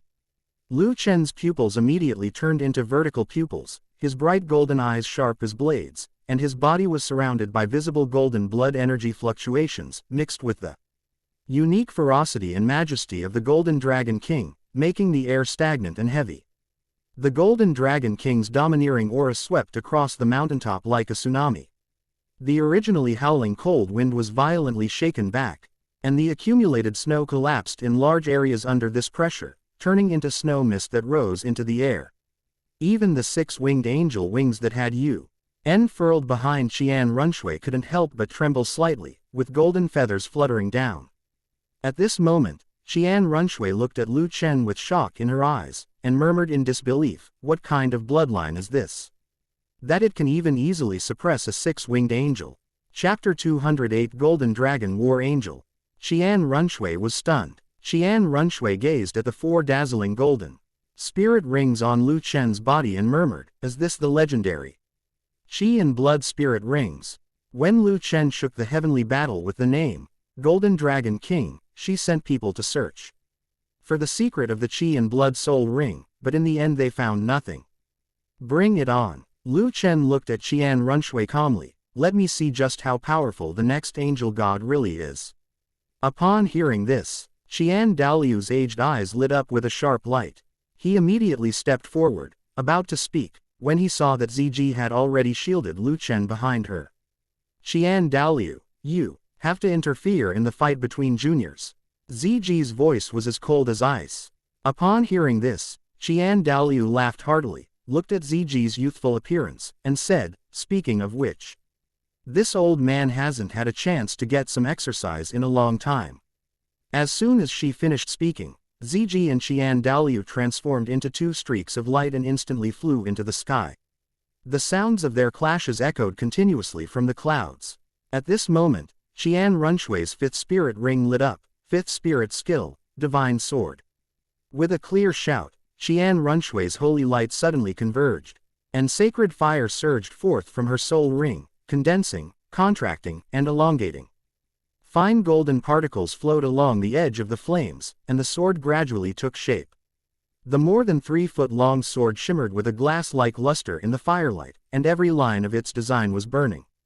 The snowflakes around Qian Runshui melted away instantly, leaving not even a trace of snow water. The moment the longsword was in her hand, Qian Runshui's aura surged, and the phantom of the 6-winged angel behind her became increasingly solid. She gripped the sacred sword, pointed it at Lu Chen, and declared, "Take this." As soon as she finished speaking, Qian Runshui's 1st spirit ring lit up, Angel Assault. The golden sword light, carrying intense holy fire, shot towards Lu Chen like a meteor chasing the moon. Qian Runshui's figure turned into a blur in the holy light. The speed of the angel's assault was amplified to the extreme by the flames of the holy sword, and the air along the way was scorched and crackled. That figure, which seemed to be moving at an extreme speed, appeared to Lu Chen as if it were in slow motion. Just as his sacred sword was about to strike Lu Chen's chest, Lu Chen's right dragon claw suddenly gripped the sacred sword. Bang! The sound of metal clashing rang out, but the seemingly powerful holy flame was blocked by the brilliant golden dragon scales on Lu Chen's body. Lu Chen flicked his right hand, sending Qian Runshui flying. In the air, Qian Runshui's 2nd spirit ring lit up, and the angel wings spirit skill was activated. The angel wings behind her suddenly shone with golden light, and then a gentle force appeared, stabilizing her figure. With a flap of her wings, she charged at Lu Chen again at incredible speed. Qian Runshui raised the sacred sword high and brought it down toward Lu Chen's shoulder. Qian Runshui's sword blade was imbued with ultimate divine power, and it brought with it a sharp, piercing sound as it slashed down. But Lu Chen's face remained expressionless. He suddenly raised his left arm, and the dragon scales on it shone with a dazzling light. Golden Dragon Body. Clang! The holy sword struck the golden dragon scales on Lu Chen's left arm with a deafening roar. Blazing holy light surged toward Lu Chen like a tidal wave, but was forcefully blocked by the golden scales. Where the sword blade touched the dragon scales, sparks flew like a rain of stars, and the sharp sword energy was gradually dissipated by the blood and qi flowing across the dragon's body. What? Qian Runshui's pupils shrank suddenly, and she felt an overwhelming force rebounding from the sword. Her wrist trembled violently, and the sacred sword almost flew out of her hand. The violent blood energy emanating from Lu Chen was not afraid of the purification of the divine power. Instead, it carried a violent aura that devoured everything and surged into her meridians along the sword, causing her soul power to become chaotic. Lu Chen's right dragon claw shot out like lightning, ignoring the burning of the holy fire, and grabbed the hilt of the holy sword. "Let go!" Lu Chen's throat flashed with golden light, and his deep voice carried the might of a dragon, making Qian Runshui's eardrums ring. Just as Qian Runshui was stunned, the sacred sword that she had been holding tightly in her hand was now in Lu Chen's hand. The moment the longsword was in his hand, it burst forth with a dazzling white light, attempting to fly out of Lu Chen's palm.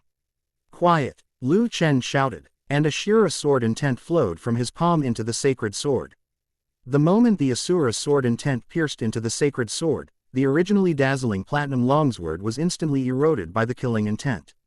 Half of it still burned with the sacred fire that purified all things, while the other half was filled with killing intent. The sacred sword trembled incessantly.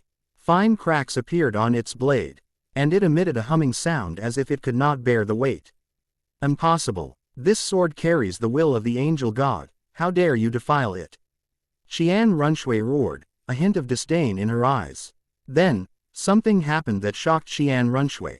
The sacred fire was instantly dyed crimson by the killing intent, and its originally holy aura suddenly turned cold. Let me teach you how to use a sword.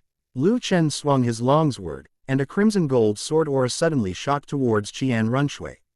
Fourth soul skill, Angel's Descent. With a shout, Qian R. Enzu's six-winged angel phantom behind her suddenly grew to tens of feet tall, and holy feathers fell like a meteor shower, each containing the angelic power to purify all things. The angelic phantom clasped its hands together, and a huge platinum shield appeared out of thin air, blocking the crimson gold sword energy. Boom! The moment the crimson gold sword energy collided with the light shield, the scarlet killing intent and the holy light clashed violently, forming a visible energy storm. Spiderweb-like cracks appeared on the surface of the light shield. Qian Runshui took advantage of the momentum and flew backward. Her angel wings flapped continuously, and her soul power circulated wildly in an attempt to stabilize the chaotic soul power in her body. Angel God, nothing special. Lu Chen weighed the completely corrupted holy sword in his hand, and then his figure instantly disappeared from the spot. Golden afterimages appeared, and in the blink of an eye, Lu Chen had already moved to Qian Runshui's side.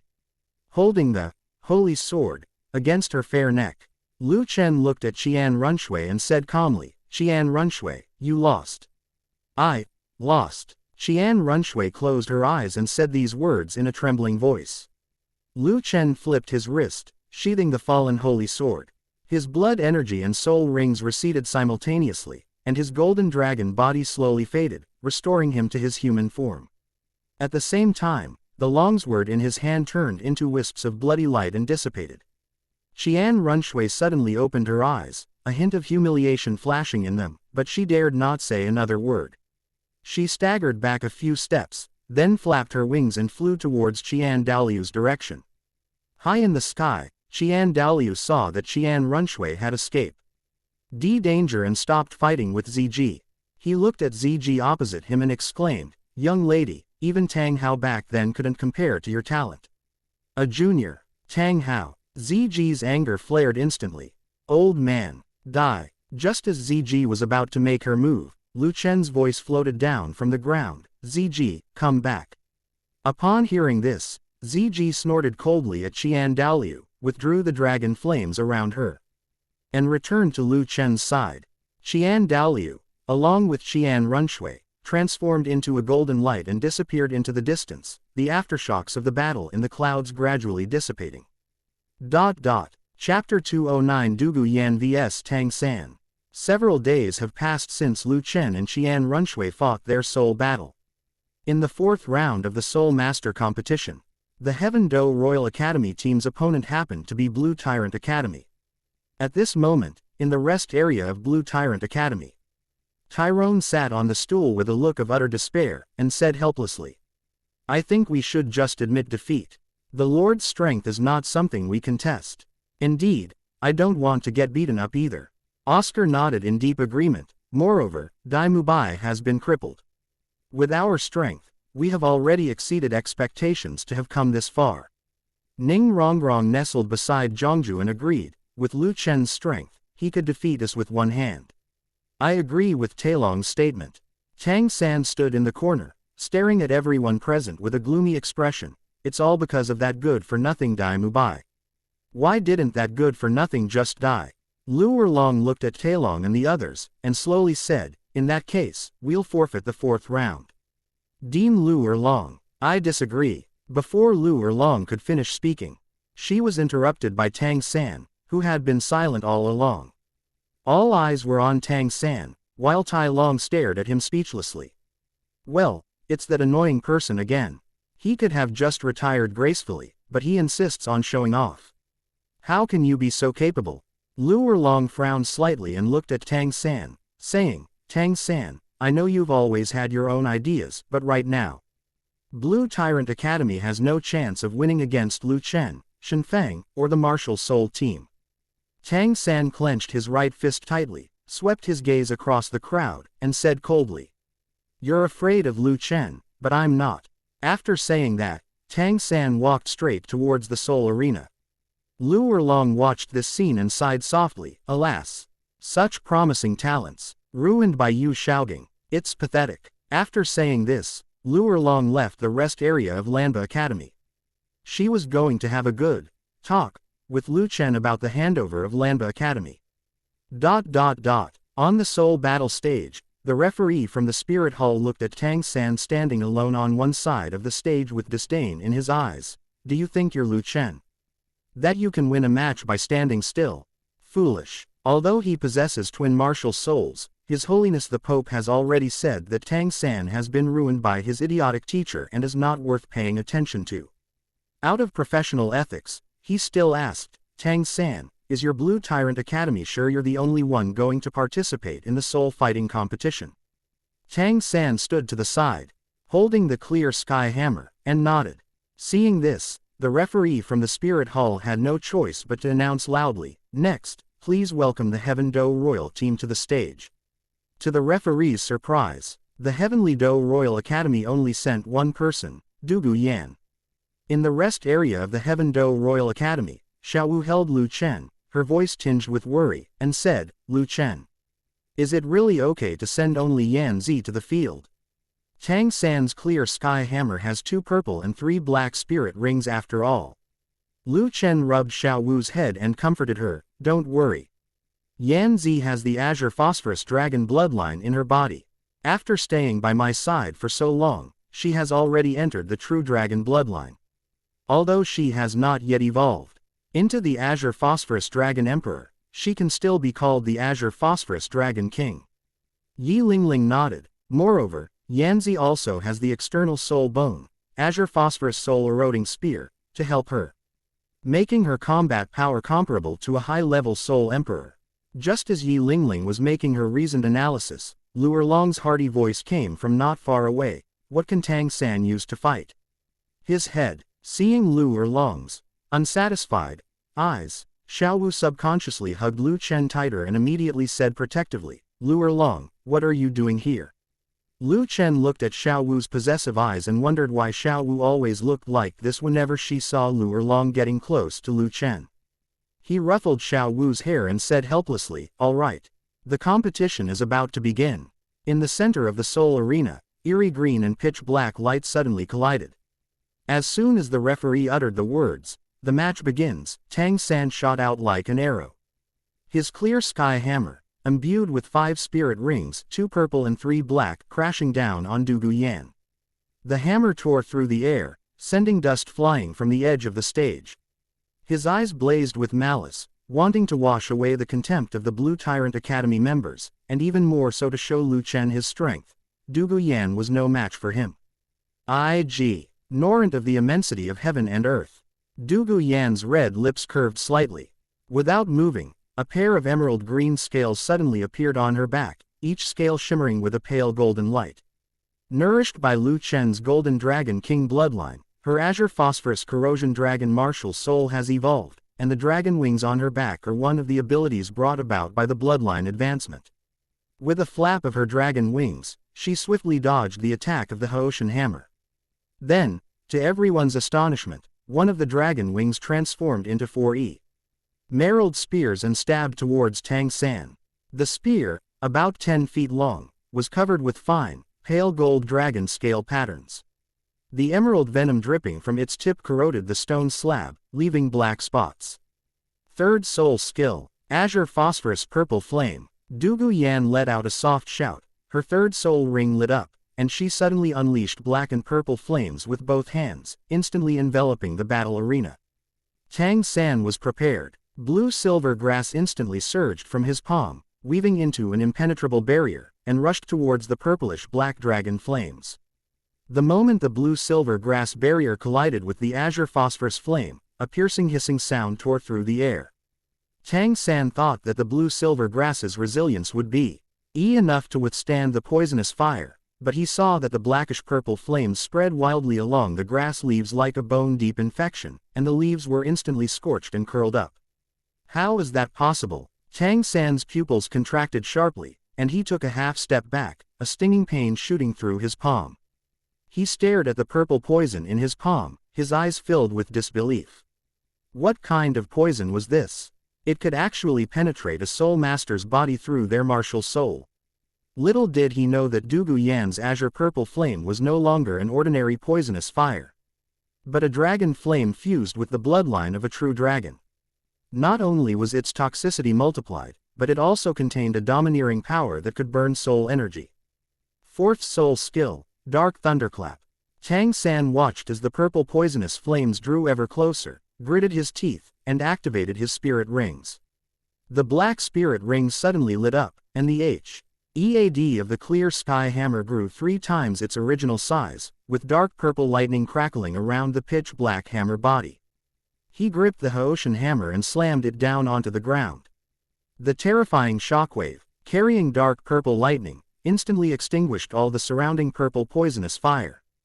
Just then, Douluo Yan quietly appeared in front of Tang San, and the phosphorus soul-eroding spear behind her suddenly stabbed towards Tang San. You're not the only one with an external soul bone. As soon as Tang San finished speaking, 8 ugly, black spider legs shot out from behind him. The 8 jet black spider legs shot out, tearing through flesh with a hissing sound, and forcefully pierced through Tang San's clothes and flesh from behind. Chapter 210 Soul Bone Experience Card. The source of Douluo Yan's fortune. Rather than being external soul bones, they resembled 8 deformed and twisted filth, their bodies entirely black with mottled dark red hues. Each spider leg's exoskeleton was covered with uneven bumps, and the dense barbs resembled rusty iron needles, emitting a nauseating odor. What an ugly soul bone! Douluo Yan's lips curled into a cold sneer, and the azure phosphorus soul-eroding spear behind her transformed into azure phosphorus dragon wings once more. Her figure moved like a ghost as she dodged the incoming 8 spider spears. At the same time, he raised his left hand, and a condensed, almost tangible, emerald green poisonous light shot out, heading straight for Tang San's face. A trivial skill, Tang San used ghost shadow steps, leaving several afterimages in his wake, and with a roar, he suddenly activated his 3rd soul skill. The Haoshan hammer surged threefold, its dark shadow crashing down on Douluo Yan's face with the force to shatter mountains.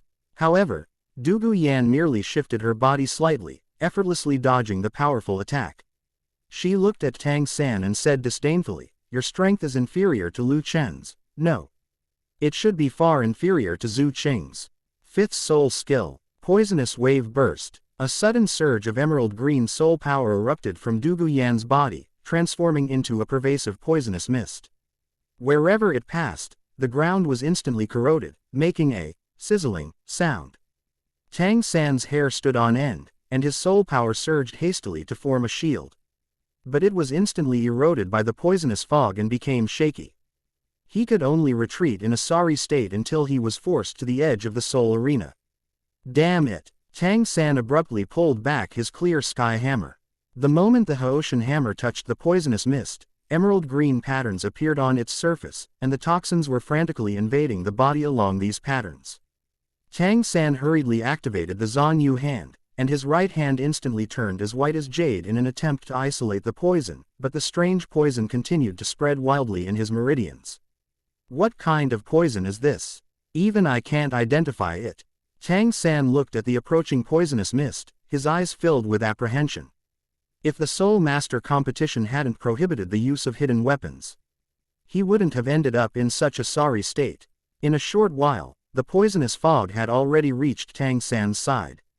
Just then, a spear suddenly emerged from the poisonous fog. The azure phosphorus soul-eating spear shot out like lightning, its tip carrying eerie green phosphorescent flames, aiming straight for Tang San's heart.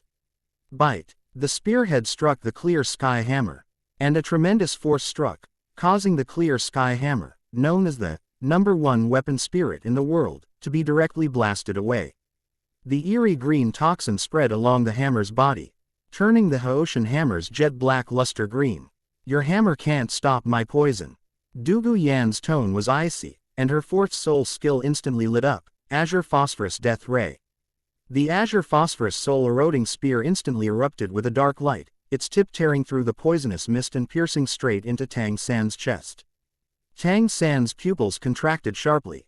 In a hurry, he withdrew his clear sky hammer, and the 8 spider spears on his back suddenly unfolded. The 8 jet black spider legs, each with a sharp barb, stabbed fiercely the Azure Phosphorus soul-eroding spear. Bang! The deafening clang of metal clashing was deafening as the 8 spider spears and the Azure Phosphorus soul-eroding spear collided violently. Tang San looked at Douluo Yan, recalling Yu Shaoging's words before he left, and his heart hardened. You forced me to do this.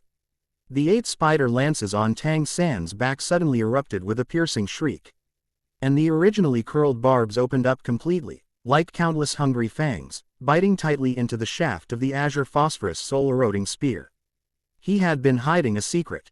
The reason his soul power had increased so quickly was not only because he had added a soul ring to his second martial soul, but also because of the devouring ability of the 8 spider lances on his back. Before the final, Yu Shaoging said that if he encountered an opponent he could not defeat, he would use the devouring power of the 8 spider lances. Now, taking advantage of this poisonous fog, we can devour the soul bone on Douluo Yan's back. Thinking of this, a glint of greed flashed in Tang San's eyes, and a cruel smile appeared on his pale face. But the smile on his face quickly disappeared. The situation he had anticipated did not occur. Instead, the eerie green light on the Azure Phosphorus soul-eroding spear suddenly surged, followed by a terrifying devouring force.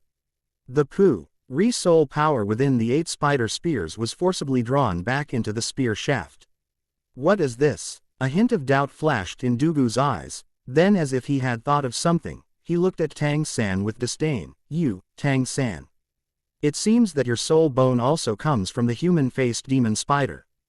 Tang San's face was filled with horror at this moment. His 8 spider lances were being devoured. The barbs on the spider's legs were corroded by the emerald mist and broke off one by one. The jet black spider armor melted at a speed visible to the naked eye, and the eerie green toxins flowed into his body along the 8 spider spears. Even more terrifying was that the aura emanating from the Azure Phosphorus soul-eroding spear was suppressing the 8 spider spears so ghtly that he didn't even have a chance to unleash his soul power to resist. No. Tang San let out a painful roar. He could clearly feel the power within the 8 spider lances rapidly dissipating, and his soul bone being gradually stripped away. It was a tearing sensation originating from the depths of his soul, as if countless poisonous insects were gnawing at his marrow. He tried to use his Zantian Gong internal energy to resist, but as soon as the soul power in his Dantian surged, it was instantly suppressed by the Bai Lin poison that had invaded his body, and not even a ripple could be made. Tang San wanted to swing the clear sky hammer, but at this moment half of his body had been corroded by the poison, and a strange green color appeared on the panel of his body. It's useless. Douluo Yan's eyes were filled with undisguised contempt. The poison has entered your body, you've already lost. Her poison, refined by the snow swan kiss, is now completely different from what it used to be. Douluo Yan's poison is called Azure Phosphorus Soul Erosion. It can erode the martial soul by following the soul power, and then enter the meridians, corroding the bones and destroying the soul. Before she finished speaking, the eerie green light on the Azure Phosphorus soul-eroding spear suddenly surged, and fine scale patterns appeared on the spear shaft, like an awakened Azure Phosphorus poison dragon. An even stronger devouring force erupted from the tip of the spear. Tang San felt a heart-wrenching pain in his back, and all 8 spider legs simultaneously made a crack. King sound as they could no longer bear the strain. Snap, snap. The first spider leg broke off at the base, then the second, the third. The 8 spider legs, like withered branches unable to bear the weight, broke off one after another. The moment each spider leg hit the ground, it was completely dissolved by the Azure Phosphorus poison mist, leaving not even a trace of remains. Tang San spat out a mouthful of blood, which was mixed with a ghostly green toxin. It instantly turned into a cloud of black mist as it landed on the soul-fighting platform. The wound on his back was gruesome and terrifying. Where the 8 spider spears had once been, there was now only a bloody, mangled hole. The eerie green toxin was spreading along the wound to his limbs and bones. His left arm had begun to go numb, and his fingertips were gradually losing sensation. My soul! Tang San collapsed to the ground, his eyes filled with despair and resentment.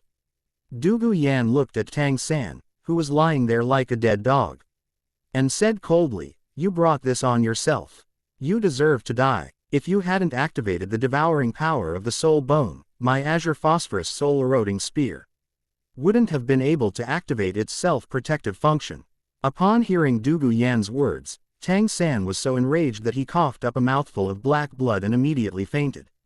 Brie. GHT green light shone from Dugu Yan's right index finger, and the surrounding poisonous mist, including the toxins in Tang San's body, seemed to be drawn by an invisible force, converging towards her fingertip like 1,000 rivers flowing into the sea. The light at Dugu Yan's fingertips grew brighter and brighter, eventually condensing into a round, emerald green bead the size of a pigeon egg. Seeing this, the referee waited until Dugu Yan turned and walked off the fighting platform before trembling as he announced the result of the match. The battle is over. The victor is Heaven Do Royal Academy. Chapter 211 First Meeting with Bibi Dong. The bright sunlight spilled across the earth, and the glazed tile roof of the papal palace reflected countless rays of light in the morning glow. Like a celestial palace fallen to earth, so magnificent that one dared not look directly at it. In front of the papal palace, 2 rows of paladin knights lined up from the entrance to the foot of the mountain. Their bright silver armor and heavy swords made the entire papal mountain even more majestic. Early in the morning, Lu Chen was respectfully invited here by the Cardinal of the Spirit Hall. Strangely, the college teams that were eliminated from the competition did not leave, instead, they all gathered here. However, apart from Shrek Academy, they have already been expelled from B. Lu Tyrant Academy and thrown out of Spirit City long ago. Looking at Shui Binger and Huo Wu in front of him, Lu Chen asked, "Isn't it a rule in the Soul Master competition that eliminated teams have to leave?" Shui Binger shook her head and replied, "We don't know either.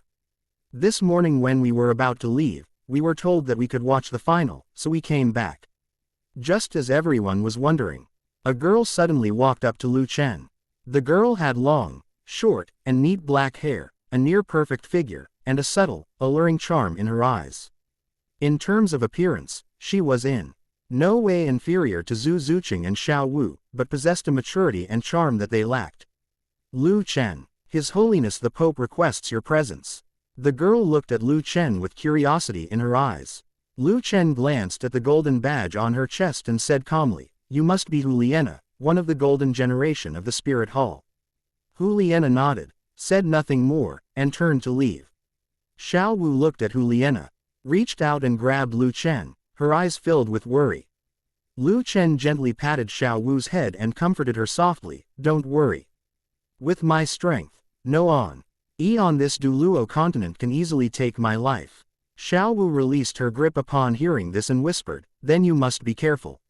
Lu Chen nodded, turned around and followed Huliena toward the distant, hidden carriage. "Go on up, His Holiness the Pope has been waiting for a long time." Huliena stood beside the car and gestured for him to go. Lu Chen's gaze lingered on her face for a moment before he lifted the curtain and stepped into the carriage. The interior of the carriage was comparable to an exquisite room, with soft carpets and a faint sandalwood scent in the air. As soon as Lu Chen entered, he saw the female Pope of the Spirit Hall. Bibidin leaned back on the throne, her golden papal robes outlining her impeccable figure. The wide sleeves of the robe draped down, yet could not conceal the cinched curve of the waist, exuding both imperial elegance and showcasing the unique curves of a woman to the fullest. Bibi Dong was stunningly beautiful, noble, elegant, and serene. It seemed that all the best words could be used to describe this woman. Although she is no longer young, the passage of time seems to have left no mark on her. Lu Chen had seen Zhu Zuqing's cold beauty, Xiao Wu's charm, and Yi Lingling's gentleness, but no one had ever been able to blend beauty and majesty so perfectly as Bibi Dong. Bibi Dong looked up at Lu Chen, her voice calm and even. yet carrying a penetrating power. Should I call you Lu Chen, or Lord Lu? Call me whatever you like, Hope, Lu Chen said, sitting down opposite Bibi Dong without any hesitation. He could clearly sense the extreme negative emotions swirling around Bibi Dong. Resentment, hatred, pain, paranoia. Those negative emotions coalesced into an extremely evil force that is constantly eroding Bibi Dong's soul. Bibi Dong inherited the divine position called Rakshasa, a first-level deity among the dark deities, the god of evil thoughts who is in charge of evil thoughts and controls the power of extreme evil. The Rakshasa god can obtain the darkest and most vile thoughts from living or dead beings and condense them into the Rakshasa god's divine power. This situation seems similar to the resentment of the Golden Dragon King, but unfortunately, Bibi Dong does not know the 7 killings of Asura, and cannot eliminate negative emotions, so she can only let evil thoughts erode her. Upon hearing this, Bibi Dong's lips curled into a half-smile. He is quite an interesting person. After he finished speaking, the carriage fell silent. Lu Chen looked at Bibi Dong and slowly said, I suppose the Pope didn't call me here just for a casual chat. Bibi Dong nodded slightly, a hint of greed flashing in her eyes that even Lu Chen didn't notice. If I'm not mistaken, the 100,000 Yi AR old soul spirit on you is the Azure Bull Python, the king of the Star Do Great Forest. Lu Chen did not deny it, but calmly replied, If you have come for the sake of souls, your majesty the Pope will probably be disappointed. The key to contracting a soul is that both parties are willing. Even if you forcibly take it away, you cannot establish a contract. Instead, you will suffer a backlash from the soul. Upon hearing this, Bibi Dong lightly tapped the armrest of her throne with her fingertips, lost in thought. After a long silence, she spoke slowly, her tone carrying a subtle hint of coaxing. Lu Chen. I don't want us to become enemies. Bibi Dong raised her hand and lifted the carriage curtain, letting the sunlight stream in. Lu Chen, you are very smart and very strong. But in this world, you can never stand on your own strength alone. Lu Chen nodded, his expression remaining calm. He stood up, turned, and walked towards the car door. Thank you for your hospitality, Your Holiness. I hope that next time we meet, we won't be on opposite sides. As he passed by Juliana, the girl looked up at him, her curiosity deepening, and a hint of barely perceptible apprehension creeping into her eyes. Outside the carriage, Xiaowu had been waiting anxiously. When she saw Lu Chen come out, she rushed over and grabbed his arm tightly. Lu Chen. Are you all right? Bibi Dong didn't do anything to you, did she? Lu Chen shook his head, and just as he was about to say something, a series of steady footsteps suddenly came from behind him. Juliana slowly walked over with the members of the martial soul team. To Juliana's right was a young man who bore a resemblance to her. The young man was dressed in silver-white clothes, with a tall and slender figure of over 1.9 meters. He had pale skin and was exceptionally handsome. He had red eyes, short silver hair with a strand at the end that gradually turned red, and red butterfly patterns at the corners of his eyes. It was Xie Yu. The red-haired man beside Xie Yu, needless to say, is Yan, who is in no way inferior to Feng Xiaotian in some aspects. Xie Yu's crimson eyes narrowed slightly as his gaze slowly swept over Lu Chen. His eyes filled with fighting spirit. He approached Lu Chen and solemnly said, Tower Master Lu, I look forward to fighting you. He knew that his strength was like mud compared to Lu Chen's. But he still would not back down in front of Lu Chen. Juliana also came to Xie Yu's side, her red lips parted slightly, her tone carrying a touch of lazy charm. I'm also looking forward to fighting you, Lu Chen. Just as the two finished speaking, Yan suddenly said, Lu Chen. We won't hold back on the soul battle arena later. After Yan finished speaking, his gaze unconsciously glanced at Juliana. How much he wanted to see the look of admiration in Juliana's eyes. The air froze instantly. The rest of the Spirit Hall team subconsciously shifted their feet to the side, silent L. Why creating distance between themselves and Yan? Chapter 212 Shrek Gets Fired. Several days later, in the early morning, a noisy commotion abruptly woke Lu Chen from his light sleep. He glanced up at the clock on the wall. His brow furrowed, his eyes filled with impatience. Xiao Wu, who was standing next to her, was so annoyed by the noise that she simply buried her head under the covers. leaving only a patch of her fluffy hair sticking out, and blocked her ears tightly. Lu Chen put on his clothes and walked towards the door. He glanced at the servant beside him and said with a hint of helplessness, "How many times has Flander come to cause trouble now?" The servant bowed and respectfully replied, reporting to Tower Master Lu, "This is the third time already." Lu Chen nodded slightly, and without stopping, slowly walked downstairs. The hall was already packed with onlookers, and the air was filled with the buzzing of conversation. As soon as Lu Chen appeared, Flander's angry shout came over him, "Lu Chen! You come out here! What? Does Flander the Four-Eyed Owl want to experience how sharp my sword is?" Lu Chen's gaze towards him carried a hint of icy killing intent, instantly crushing Flander's aura. Flander looked at Lu Chen, subconsciously swallowed, and his voice suddenly weakened, Lu Chen, you didn't know about Tang San's soul bone disappearing, did you?" "He's not that idiot you shouting." He saw Lu Chen beat up Titan back then, and he was right there in the distance. "The soul bone has disappeared." Lu Chen raised an eyebrow, his tone as in, different as if he were talking about something trivial. "What does Tang San's soul bone have to do with me? How can it be unrelated?" Flander took a sudden step forward, as if trying to bolster his courage with his momentum. But before he could speak, his words were cut off by Lu Chen's icy gaze. "The Spirit Hall has already posted a notice about this." Lu Chen seemed to be surrounded by golden light, and his dragon might was faintly visible, making the air in the hall seem to freeze. "Flander, you surely know better than I what happened. Tang San's soul bone being devoured in reverse was entirely his own fault." Flander was so overwhelmed by the terrifying dragon's might that his mind trembled and his legs went weak. For a moment, he forgot what he had come for and was left only with instinctive fear. "Don't tell me we didn't do it on purpose." Lu Chen's tone suddenly turned cold, and a sharp killing intent enveloped Flander, even if it was intentional. "What can Shrek do about it?" Just then, Lu Erlong walked through the crowd, carrying a piece of paper in his hand. As soon as she appeared, Flander's gaze involuntarily fell on Lu Erlong, with a somewhat complicated expression. Lu Erlong went straight to Lu Chen's side and handed the file in his hand to Flander. "Flander, after a vote by all the teachers of the academy, starting today, everyone from Shrek Academy is expelled from Blue Tyrant Academy." Flander stared at the file in his hand, his eyes filled with disbelief. He suddenly looked up and stared at Lu Erlong, angrily saying, "The Blue Tyrant team's Soul Master competition just ended. And you're already discarding them after they've served their purpose. Isn't that a bit too despicable? Discarding a used tool after it has served its purpose." Lu Erlong's eyebrows shot up. Her fiery temper flared instantly, and her voice suddenly rose, "Flander, you have quite the thick skin. Who was it that led Shrek to the brink of despair, begging to merge into Blue Tyrant Academy? Who used Blue Tyrant Academy's resources to get their students to participate in the Soul Master competition? Now that Tang San is in trouble, instead of investigating the cause, you're causing trouble under the name of Blue Tyrant Academy. And you still have the nerve to say that here.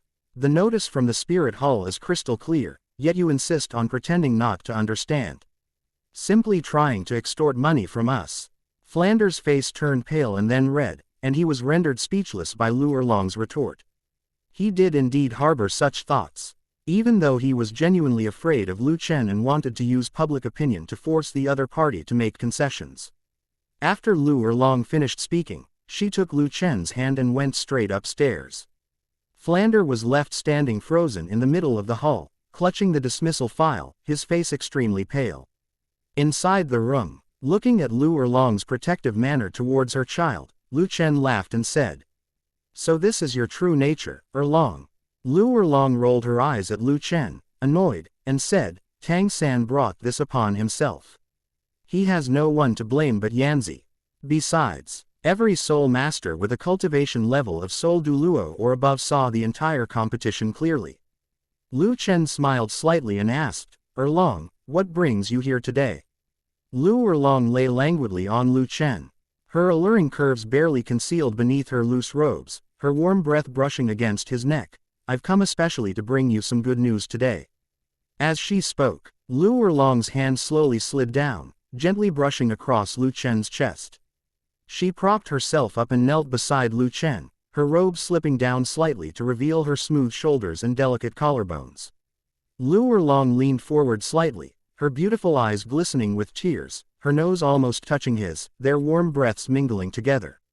Lu Erlong's lips brushed against his chin as she softly said, "Shenfeng Academy has forfeited. Tomorrow is the final battle of the Soul Master competition." Her hand slid to Lu Chen's wrist, gently grasped it, and guided his palm toward her waist. Lu Chen felt the delicate touch on Lu Erlong's waist and nodded slightly. It's just a matter of ending the competition a few days earlier. At this moment, Lu Erlong only had eyes for Lu Chen. She deliberately puffed out her chest, letting her loose robe outline an even more alluring curve, and slid her other hand down Lu Chen's hair, her fingertips gently scratching the back of his neck. "Lu Chen, you'll come to Blue Tyrant Academy after the Soul Master competition ends, right?" Lu Erlong pressed herself against Lu Chen, breathing slightly heavily. Lu Chen looked at the undisguised purpose in her eyes, raised his hand and pinched her waist. "Stop fooling around, Xiao Wu and the others should be back soon." Upon hearing this, Lu Erlong looked at Lu Chen with pitiful eyes, "But it's been so long since we've been intimate."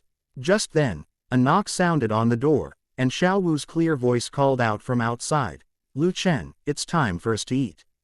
Lu Erlong's fingertips were still on the back of Lu Chen's neck. When he heard Xiao Wu's voice, his face fell. He knew that Xiao Wu was a very difficult girl. Reluctantly, he straightened up, tugged at his slipping robe, and muttered, "That girl really came back at the worst possible time." Looking at her sullen expression, Lu Chen said calmly, "All right, I'll be staying in Tiando City for a while after the Soul Master competition ends." Upon hearing this, Lu Erlong's eyes lit up immediately. "Lu Chen, then I'll be waiting for you." After saying that, Lu Erlong stood directly on the windowsill, her wide robes billowing in the wind, revealing a section of her fair and slender calves. She turned to look at Lu Chen, a sly smile in her eyes, and beckoned him with her index finger. Then I'll go prepare a surprise for you first. I'll be waiting for you in the bamboo house after the competition." Before she finished speaking, she lightly touched the windowsill with her toes, her figure as light as a butterfly, and leapt out. Lu Chen stared at the empty window, then glanced at the doorway, and shook his head helplessly. Actually, going through the door is the same. Chapter 213 Lu Chen. Martial Soul. Asura Demon Sword. Level 64 Power Attack Type Battle Soul Emperor. Just as the atmosphere was becoming increasingly awkward, the side door of the Papal Palace suddenly opened. 12 figures slowly emerged, all of them cardinals whose status was second only to the Platinum Bishop.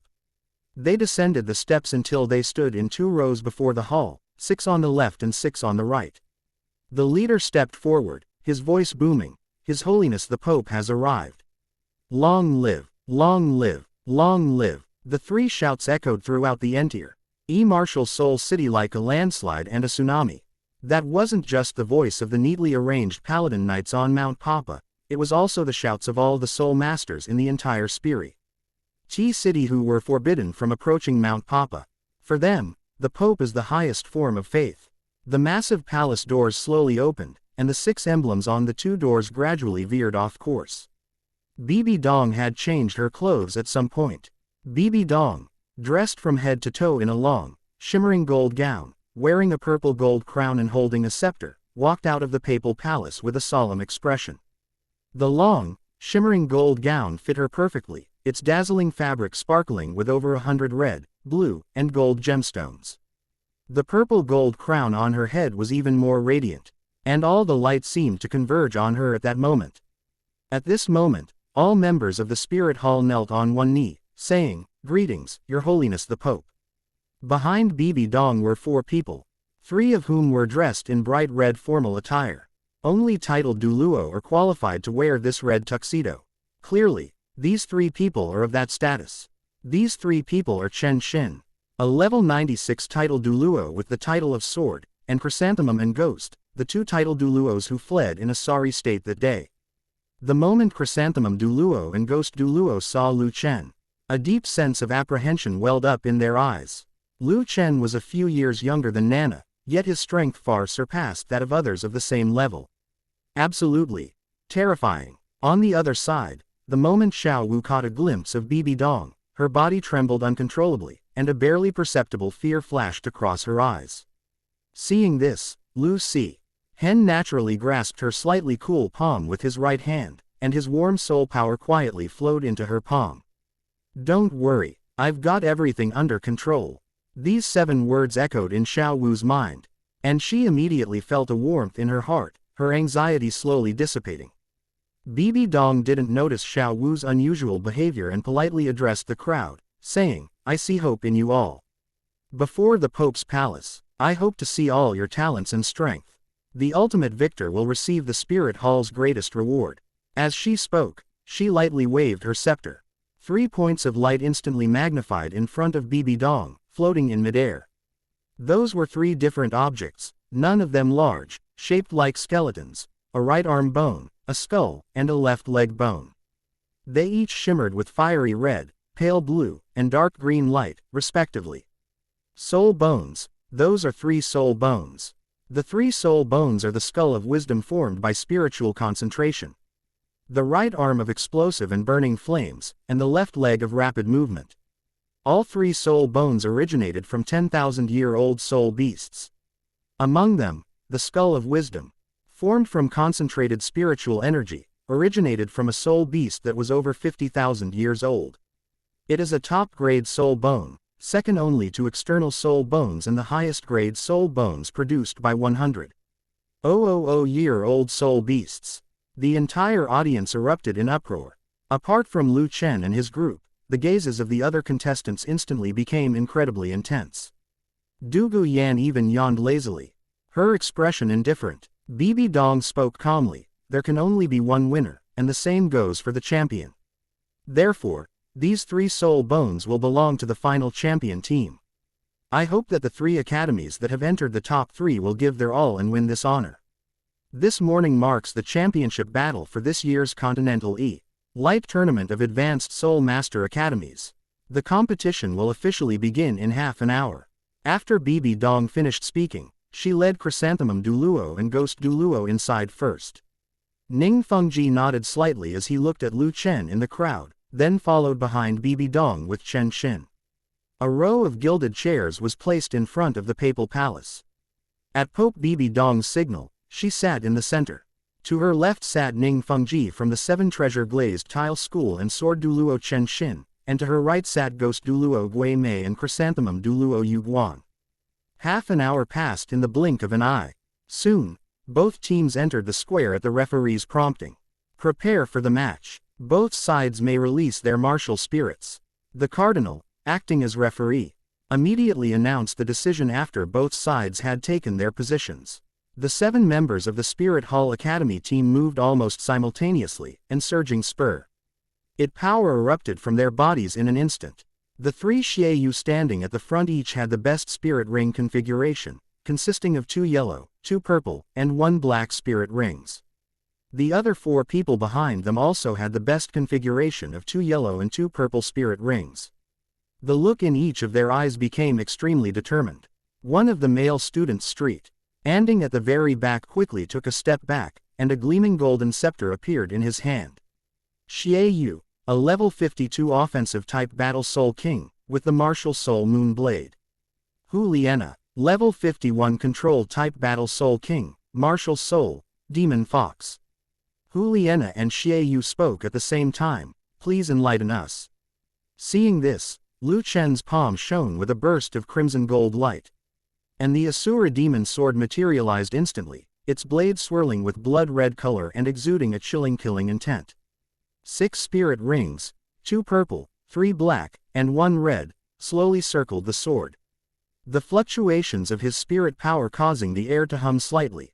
Lu Chen, level 64 power attack type battle spirit emperor, martial spirit, Asura demon sword. Asura demon sword. Bibi Dong stared at the blood-red giant sword, which was over 2 meters long, and her eyes narrowed. She could actually feel a suppression emanating from Lu Chen. God-level martial soul. Bibi Dong uttered these 4 words, enunciating each one clearly. Ning Fengji, who was standing to the side, changed his expression upon hearing this. I never imagined that besides the angel race, there would be anyone in this world who could awaken a god-level martial soul. Ning Fengji paused slightly in his teacup, a look of amazement flashing in his eyes. It seems the landscape of the mainland is destined to change. Bibi Dong's expression remained unchanged upon hearing these words. Xiaowu stepped forward, stomped her right foot, and a pinkish-white light shone, her soft bone rabbit martial soul manifesting. Xiaowu, martial soul. Soft bone rabbit. Level 45 agility attack type battle soul master. Zhu Zuqing. Level 52 agility type battle soul king. Martial soul. Netherworld moon shadow cat. Dugu Yan. Martial soul. Azure phosphorus corrosion dragon king. Level 53 control type battle soul king. Yi Lingling. Martial soul saint healing immortal begonia. Level 55 healing type soul king. The moment the holy healing fairy tang bloomed in Yi Lingling's palm, a holy halo spread out. Bibi Dong raised an eyebrow slightly and muttered to herself, another god-level martial soul, interesting. Yu Tianeng and Shimo exchanged a glance and simultaneously released their martial souls. Yu Tianeng, level 45 power attack type battle soul master, martial soul, blue lightning Tyrannosaurus Rex. Graphite, a level 42 defensive type battle soul master, with the martial soul of the black tortoise. Chapter 214 Gold Falls, Demon appears, Asura's sword moves Douluo. The match begins. As he announced the start of the final battle of the All-Continent Elite Tournament for Advanced Soul Master Academies, the Cardinal swiftly retreated, clearing the area. Yan clenched his fist, stood in front of Huliena, and deliberately raised his voice, Lu Chen. Let me see your strength. After saying this, the members of the martial soul team exchanged glances. Yan, was he always this fierce? Shu Yu, the support-type soul master from the Spirit Hall Academy team, had two soul rings light up, and two golden beams of light shot out from the scepter in his hand at the same time, shining brightly and quickly merging into Yan's body. In an instant, Yan's aura surged. A faint reddish-brown glow emanated from the panel, and his soul power surged like a volcanic eruption. He suddenly tilted his head back and let out a deep roar, Flame Lord. Boom! Dark red flames exploded from Yan's feet, spreading upwards along his limbs and bones, and in a short breath, they condensed into a set of flame armor covered with ferocious lava patterns. Yellow, yellow, purple, purple, black. 5 spirit rings pulsed rhythmically beneath Yan's feet. First soul skill, Hellfire Lava Surge. Yan's eyes were sharp as knives. He took a step forward, and flames erupted beneath his feet. He transformed into a dark red fire meteor, carrying a scorching wave of air as he rushed straight towards Lu Chen. The air along the way was scorched and distorted, leaving a long, charred trail on the ground. Zhu Zuqing was about to teach this arrogant soul master a lesson, but Lu Chen stopped her. Flame Lord, a very interesting martial soul. The Flame Lord is an ancient martial soul with both fire and earth attributes. Judging from their martial spirits, Yan's potential is stronger than Huliena and Xie Yu, and he is at least on par with Feng Xiaotian. Unfortunately, both of them were in a subordinate position in the relationship. Lu Chen took a step forward, holding the Asura Demon Sword. The Asura Demon Sword, which looked extremely heavy, seemed to have no weight in his hands. In an instant, Lu Chen was in front of Yan. With a flick of his wrist, the Asura Demon Sword stabbed straight at Yan. Third soul skill, Hellfire. Second soul skill, Granite Rock. Yan's third and second soul skills lit up one after another. Crimson flames, carrying dark yellow rock fragments, suddenly surged, and Yan's body expanded by 3/10 under the enhancement of his dual soul skills, with layers of rock armor condensing outside his flame armor. He crossed his arms in front of him, and the hellfire transformed into a raging wave of fire that swept outwards, while granite formed a triple defensive barrier on his body, attempting to withstand the seemingly simple straight thrust. The moment the Asura Demon Sword touched the wave of fire, the wave was instantly extinguished by its fierce killing intent. Boom! With a loud bang, Yan's ROCK armor was covered in spiderweb-like cracks, just like fragile ceramic.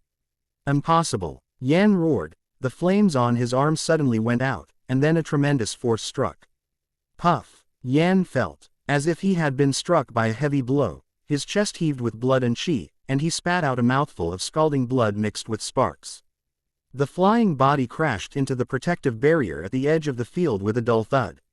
A terrifying killing intent was constantly invading his body.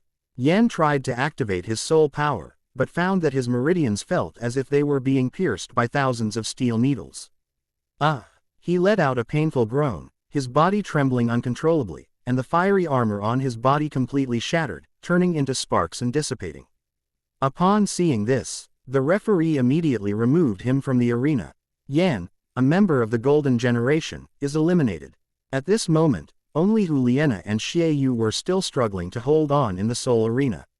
Nana, Xie Yu blocked Zhu Zuqing's attack with his right-hand moon blade while rushing towards Hu Liena. Hu Liena naturally understood Xie Yu's meaning. She moved swiftly, bypassing Yu Tianeng, and sped off in Xie Yu's direction. Quick, Xie Yu had already wielded his moon blade into a silver light curtain, forcefully forcing back Zhu Zuqing's shadow clone. Hu Liena let out a delicate shout, her figure transforming into a pink streak of light, colliding violently with Xie Yu's silver soul power. Just as Xie Yu and Hu Liena's bodies collided, a red light screen suddenly appeared and spread. The red light enveloped their bodies together. Xie Yu and Hu Liena's martial soul fusion skill, Enchantress, activated. The red light burst forth instantly, spreading out like a sphere of light, covering nearly half the area of the arena. A red light flashed, and the two people turned into one, a person with long, flowing hair whose gender was indistinguishable.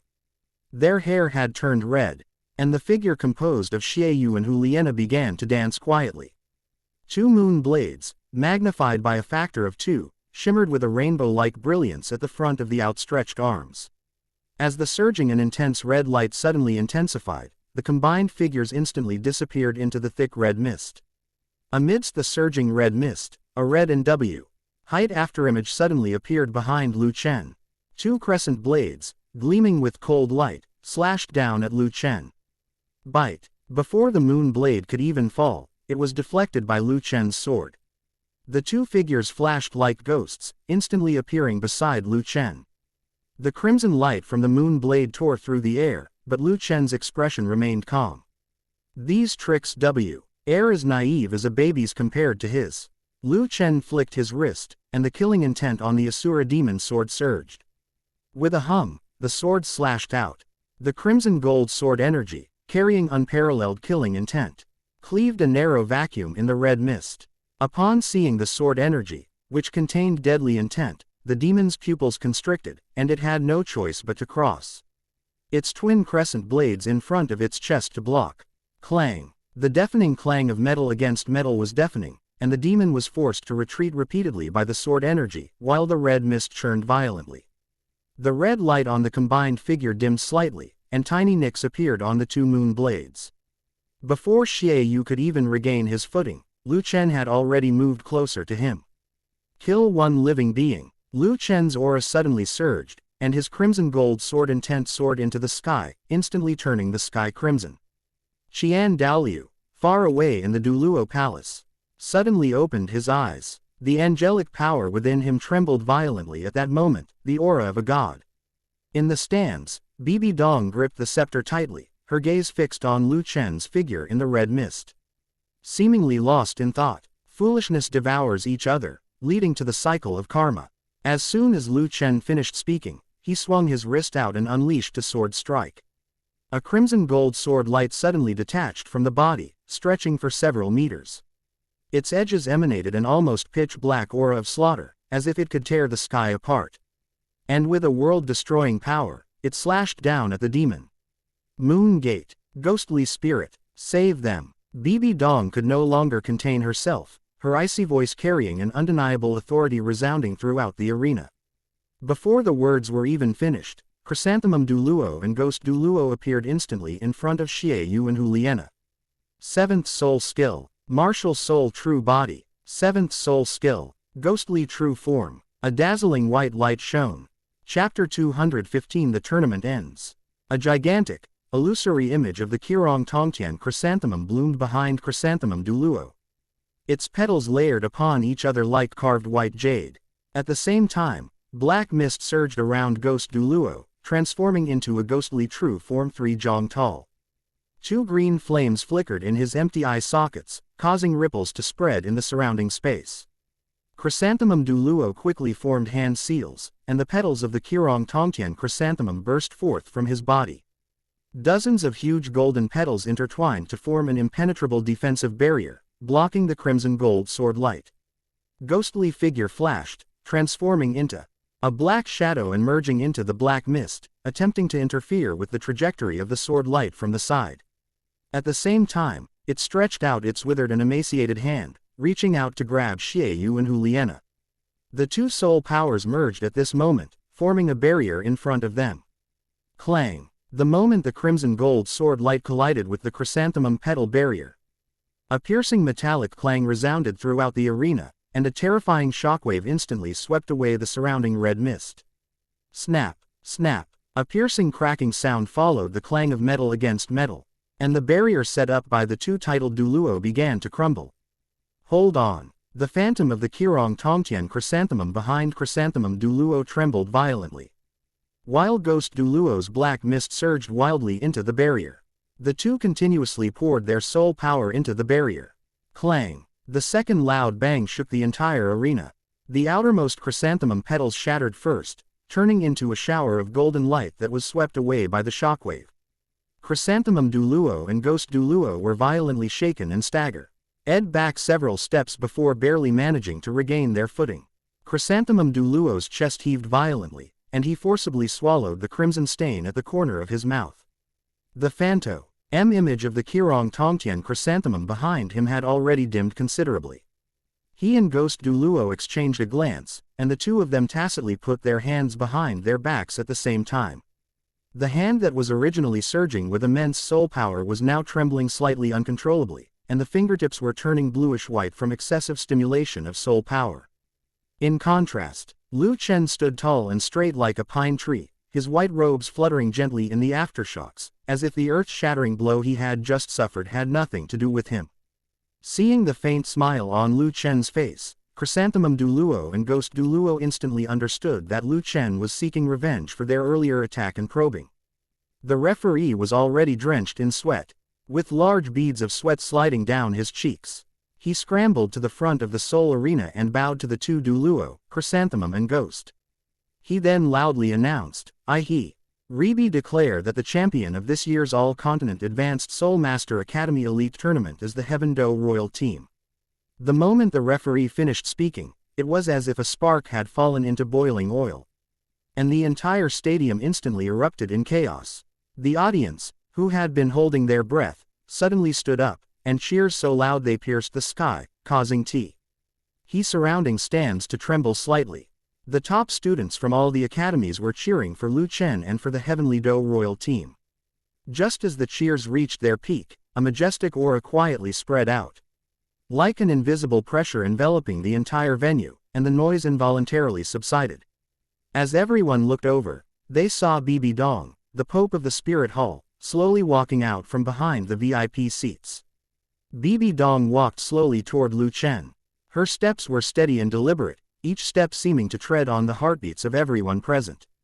Her exquisite face was devoid of any superfluous expression, and her beautiful eyes held an innate majesty and an indifferent gaze that looked down upon all living beings. Behind her followed 2 red-clad deacons from the Spirit Hall, carrying golden trays covered with red silk that faintly shimmered. Bibi Dong walked straight up to the Soul Battle platform without pausing, and came directly to Lu Chen. She was slightly shorter than Lu Chen, but she still exuded a commanding presence, her dark brown eyes calmly fixed on the boy before her. You are outstanding, far more outstanding than I expected. Among the younger generation across the entire continent, no one can match you. Lu Chen nodded slightly, his gaze calmly meeting Bibi Dong's eyes without the slightest fear. I was just doing my best. Do your best. Bibi Dong's lips curled into a very faint smile as she waved her hand behind her. The red-clad steward stepped forward and slowly lifted the red silk on the tray. The moment the red silk slipped down, 3 dazzling streams of light suddenly burst forth. Lu Chen took the tray and casually tossed the soul bone into his spatial storage soul tool. All the soul masters present looked at the 3 soul bones with great envy, but when they saw that the holder was Lu Chen, they extinguished all their greed. After Bibi Dong finished doing all this, she didn't linger and turned to walk off the soul fighting platform. The red-clad steward followed closely behind, and Chrysanthemum Douluo and Ghost Douluo exchanged a glance before also leaving the soul arena. Lu Chen took out the 3 soul bones, looked at the members of the royal fighting team, and said, "Of these 3 soul bones, only the wisdom skull bone for spirit condensation and the wind chaser left leg bone for rapid advancement are suitable for everyone. Let's share our thoughts on the soul bones." Yu Tianeng and Shimo spoke first. "We were basically just there for show in this competition, we didn't help much. And we have no interest in these 2 soul bones." Lu Chen nodded to Shimo and Yu Tianeng, then said to Shimo, "Shimo, when you break through to Soul King, you can apply to the Spirit Transfer Tower for a soul contract." Then, he turned to look at Yu Tianeng. "Tianeng, the Spirit Pagoda is not currently open to the outside world for 10,000-year-old soul spirits." As he spoke, he took out a thick notebook from his spatial storage soul tool and handed it over, saying, "This contains some insights and control methods I've gained regarding the dragon bloodline. You possess the BL-UE Lightning Tyrannosaurus bloodline within you, which might help you break through your current bottleneck." Yu Tianeng's eyes suddenly burned with fervor, and he held the notebook with trembling hands. "Lu Chen, thank you." Although the Golden Dragon King bloodline within Lu Chen was extremely powerful, he knew better than anyone that Lu Chen's true terror lay in his precise control over that violent bloodline. Lu Chen smiled but didn't say anything more. This notebook was prepared for Du Guyan and Zhu Zuqing. Under his guidance, the two had already mastered the power of their bloodlines. Yu Tianxin also made a copy, which was given to Yu Tianeng to make the best use of. Next, Lu Chen looked at his own people, and before Du Guyan could speak, Lu Chen flicked his finger, and He wisdom skull formed by spiritual energy landed precisely in her arms. This soul bone is suitable for control-type soul masters. It will allow you to control Azure Phosphorus soul erosion even more effectively. Du Guyan held the cold skull of wisdom, her eyes widening slightly. She did not refuse and immediately accepted the skull. As for the remaining left leg bone of the rapid-moving wind chaser, it was given to Zhu Zuqing.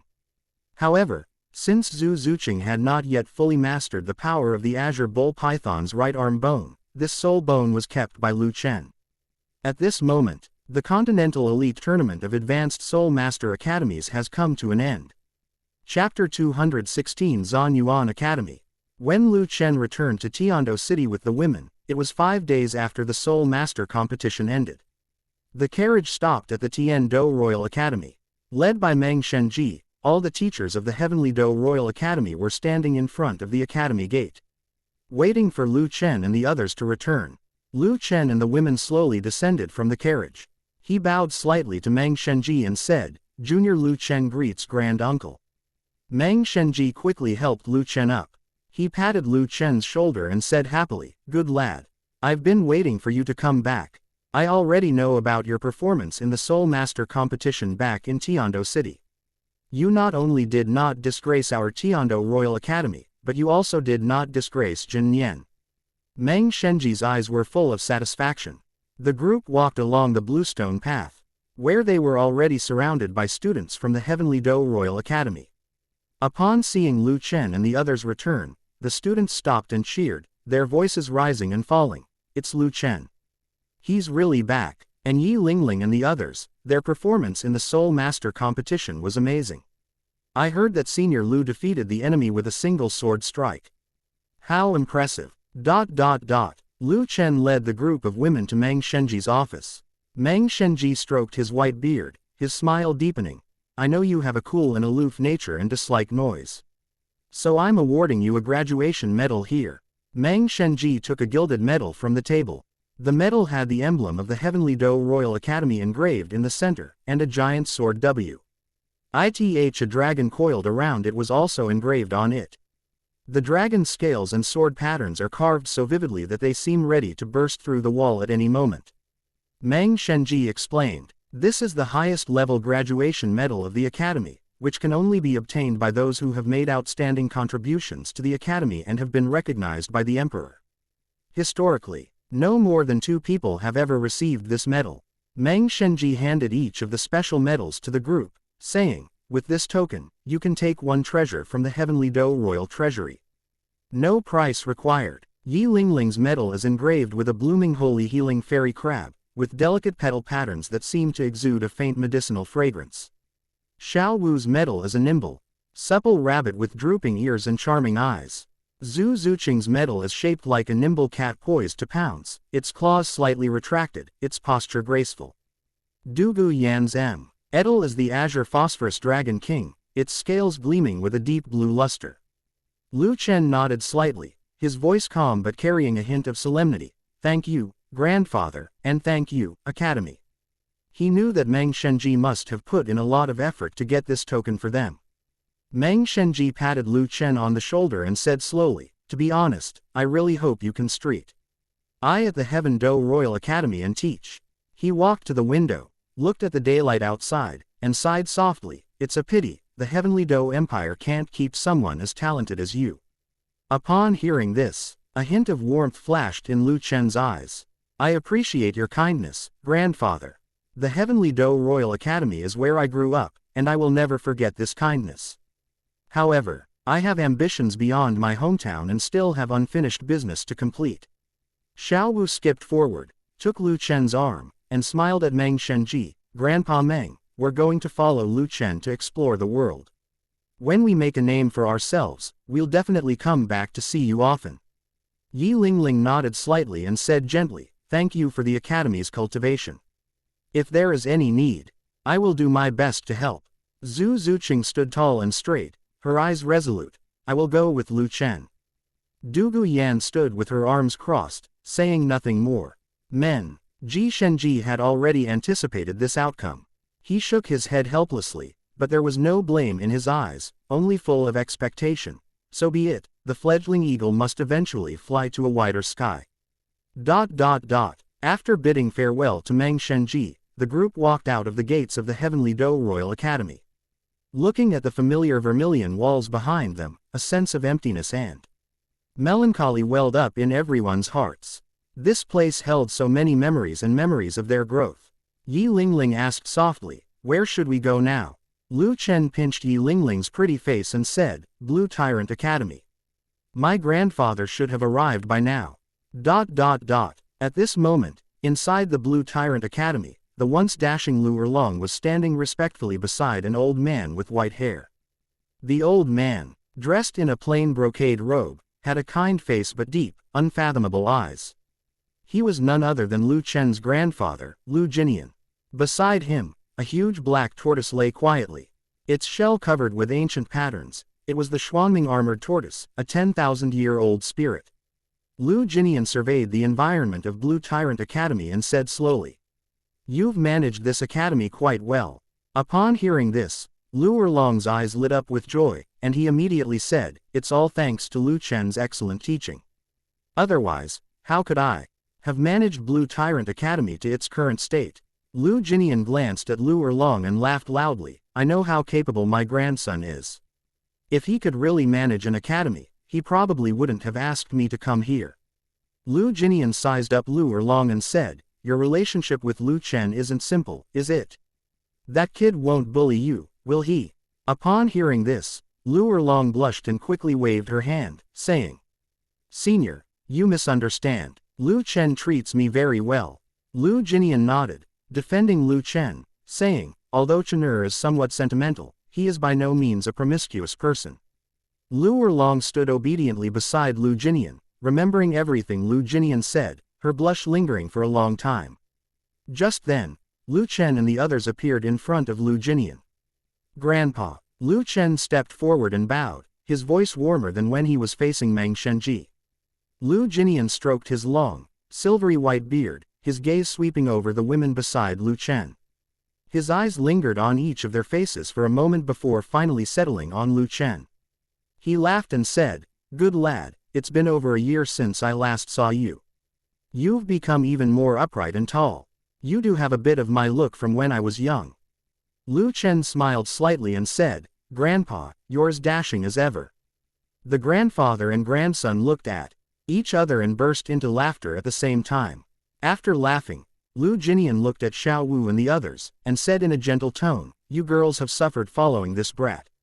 Dugu Yan slowly said, "Grandpa, you are joking. It is our honor to travel with Lu Chen." Looking at Lu Jinian's energetic appearance, Lu Chen smiled and said, "Grandpa, now that you're here, the Blue Tyrant Academy will be handed over to you." Lu Jinian did not agree immediately. Instead, he looked at Lu Erlong and said slowly, "Erlong, this Blue Tyrant Academy is your life's work. Are you sure you want to hand it over to Lu Chen?" Looking at Lu Chen with tenderness in her eyes, Lu Erlong said firmly, "I have made up my mind." From the moment she chose to follow Lu Chen, he became her destiny. Lu Jinian nodded, then turned and glared at Lu Chen. She really didn't know what kind of spell her grandson had cast on the people around him, making them so devoted to him.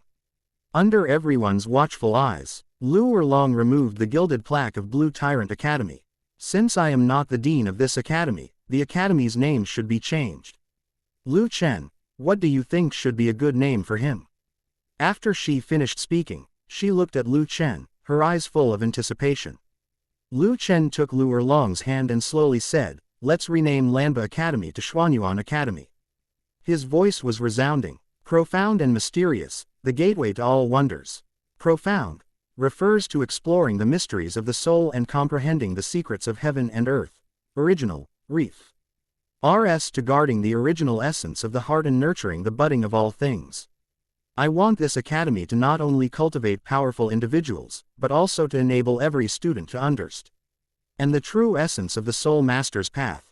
From this day forward, Blue Tyrant Academy was officially renamed Xuanyuan Academy, and it will become the dream school of all Soul Masters in the Douluo continent in the future. Chapter 217 Shui Qing. Qian Runshui. 3 days later, Lu Chen led everyone away from Xuanyuan Academy and boarded a carriage bound for the Heavenly Do Imperial Palace. Inside the carriage, Xiao Wu examined her medal repeatedly. She shook her head, looked up curiously, and asked, "Why would the Heavenly Do royal family give us treasures for no reason? They didn't even mention any conditions. What else could it be?" A hint of helplessness flashed in Dugu Yan's eyes. "They must be after Lu Chen and our potential. Think about it, putting aside us, Lu Chen will definitely be the strongest person on the continent in the future. Any faction would probably try to curry favor with him." Looking at the bustling traffic outside the window, Yi Lingling slowly said, "That's not all. In recent years, the Heaven Do royal family has been suppressed by the Spirit Hall, and the number of titled Douluos is far inferior to that of the other side. They have long been eager to win over the top forces of the younger generation. Our outstanding performance and victory in the Continental Advanced Soul Master Academy tournament have naturally prompted the Royal family to try and curry favor with us, hoping to bring us into their camp."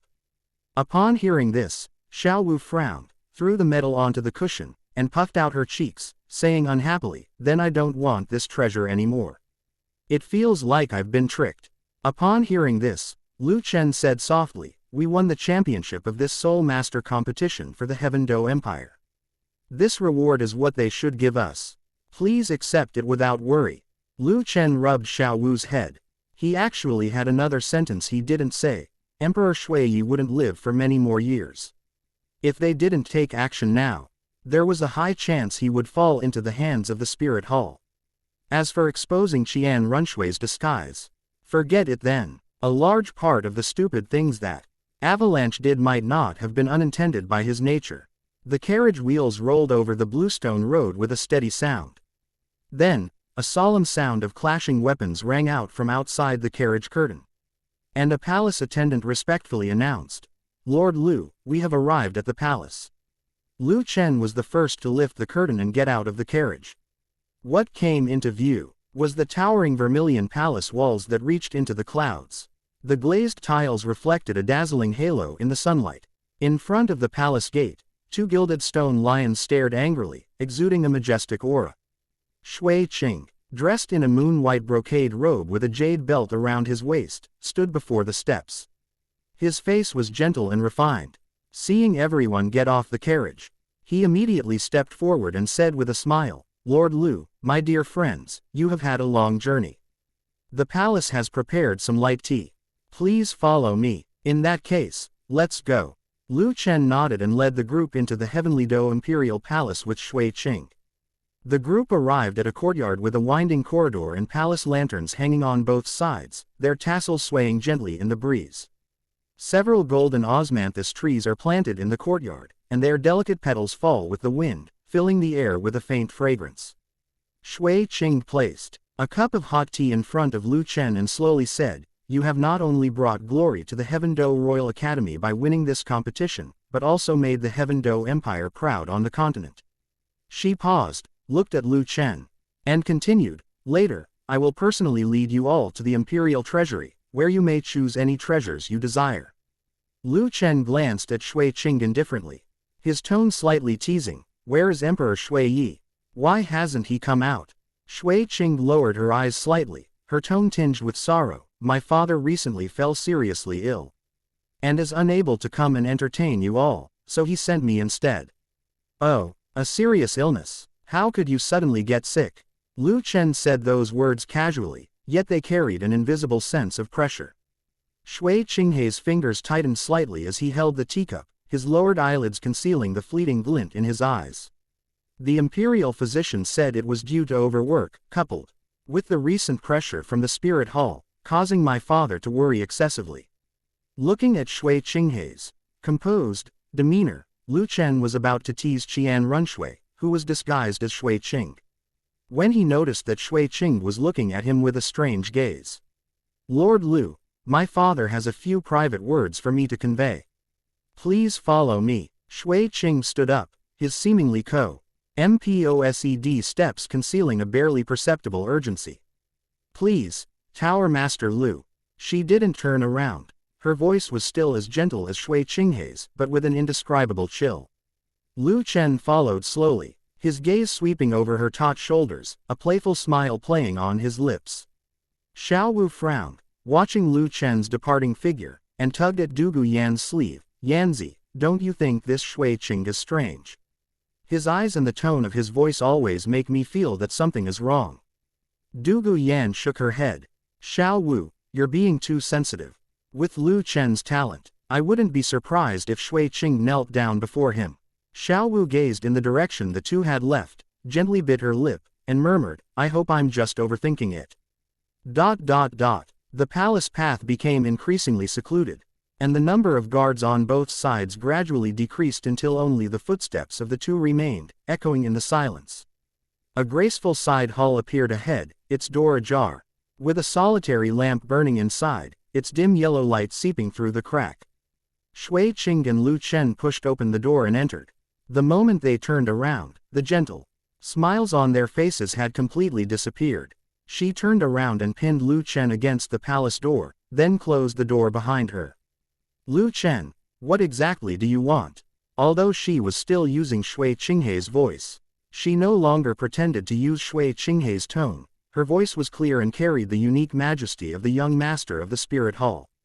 Lu Chen leaned against the palace door, arms crossed, raised an eyebrow and chuckled. "I really don't know why you're so fixated on this plan. With your talent, if you could just focus on cultivation, you probably wouldn't just be a sole emperor by now. My affairs are none of your business." Shui Qing said coldly. Lu Chen looked at Shui Qinghei's face and said speechlessly, "Can you please go back to your original appearance and talk to me? I feel so awkward looking at you right now." Qian Runshui snorted coldly, and golden light shone from her body. Her hair, which had been tied up, suddenly came loose, and her long golden hair cascaded down to her waist. The sharp features of the man's face gradually softened, and his golden eyes, having shed their feigned gentleness, shone with an astonishing brightness. Her figure was also subtly changing. Her originally upright male body shrank, outlining a shapely figure, slightly lifting the originally well-fitting prince's clothes. Her delicate collarbone was visible on her neck, and a golden jade belt was tied around her waist, making her slender waist appear even more graceful, yet it did not diminish her innate majesty in the slightest. In the blink of an eye, the gentle and refined crown prince Shui Qing had disappeared, replaced by a woman of stunning beauty. Qian Runshui stood under the dim light, her long golden hair falling over her shoulders. her golden eyes coldly staring at Lu Chen. So, does Tower Master Lu find this pleasing to the eye? Her voice had completely lost Shui Qinghei's gentleness, becoming clear and cold. Her golden eyes surged with complex emotions, including annoyance at being teased and a hint of barely perceptible relief. Lu Chen straightened up, his smile deepening. It would have been better if you had done this earlier. Talking to me with a man's face is really disgusting. Chapter 218. The vast ocean universe cover is in hand. Qian Runshui released her soul power to isolate the entire room. She looked at Lu Chen with her beautiful eyes and slowly said, "Tell me, what do you want?" "I want the vast ocean universe cover." Lu Chen's tone was resolute, leaving no room for negotiation. The vast ocean universe cover. Qian Runshui frowned slightly, a hint of surprise and solemnity flashing in her golden eyes. That is the heavenly Dou royal family's national treasure, and it is not within the scope of your selection of treasures this time. Then I won't care. Lu Chen leisurely walked past Qian Runshui and plopped down on a rosewood chair next to her. If I can't get the vast ocean universe cover, then I might be able to save Emperor Shui. Upon hearing this, Qian Runshui clenched her fair fingers into a fist. If she could beat Lu Chen, she would have already made her move. Shui Qing walked step by step to Lu Chen's side, looking down at him from above. She knew better than anyone that Lu Chen meant what he said, and if the Snow Knight Emperor were to wake up, her long-planned scheme would likely be ruined. Lu Chen, don't go too far. The vast ocean universe cover is not only a national treasure, but it also has great significance to the Heaven Dou Empire. I don't care. Yu Chen's thuggish manner ignited a surge of anger in Qian Runshui's heart. Qian Runshui's chest heaved slightly. After a long silence, she suddenly spoke. I can agree to your request, but you must agree to two conditions. Lu Chen raised an eyebrow, signaling her to continue. First, after obtaining the vast ocean universe cover, you are not allowed to interfere in any matters concerning the heavenly Dou royal family. She leaned closer to Lu Chen, her golden hair falling over his shoulders, carrying a faint fragrance. Second, you are not allowed to save Emperor Shui, and you are even more not allowed to reveal my identity. Make a deal. Lu Chen agreed without hesitation. However, I want to go to the treasure vault myself, and you have to guarantee that no one will stop me. Just then, Xiao Wu's clear voice suddenly came from outside the door. Lu Chen. Where are you? I've come to find you. The footsteps grew louder as they approached, soon reaching the palace gate. Qian Runshui's pupils suddenly contracted. She was still in her original form, with golden eyes and golden hair. Her exquisite figure was completely out of place with the prince's robes. If Xiao Wu were to see her, her identity would surely be exposed. She was already leaning close to Lu Chen, so close that in her haste she forgot to back away.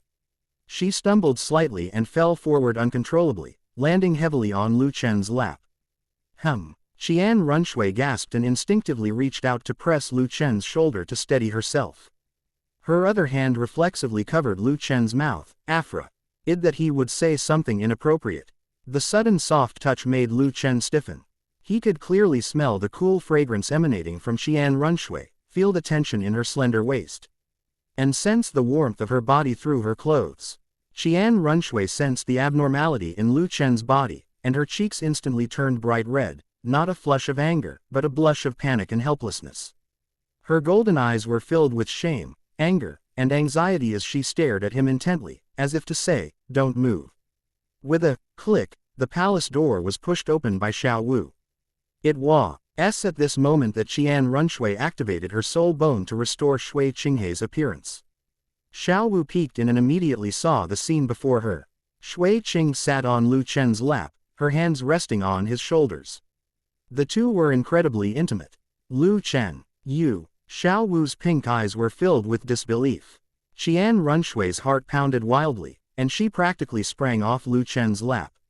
She hurriedly straightened the wrinkled brocade robe of the crown prince. Her eyes, which were already showing some panic, tried to appear gentle, but she couldn't hide the fleeting shame and indignation in them. She still tried to remain calm and said, "Just now, I was discussing important matters with Tower Master Lu when I slipped and made a mistake." Lu Chen rolled his eyes at Xiao Wu, knowing that the girl had misunderstood. He walked to Xiao Wu's side and gently tapped her forehead with his index finger. I really don't know what's going on in your head. I was just worried about you, Xiao Wu said softly, linking her arm with Lu Chen's. Qian Runshui hurriedly straightened her clothes and said, I'll take you to the treasure vault now. Follow me. Xiao Wu's eyes lit up when she heard the words, treasure trove. And the question she hadn't yet asked was immediately forgotten.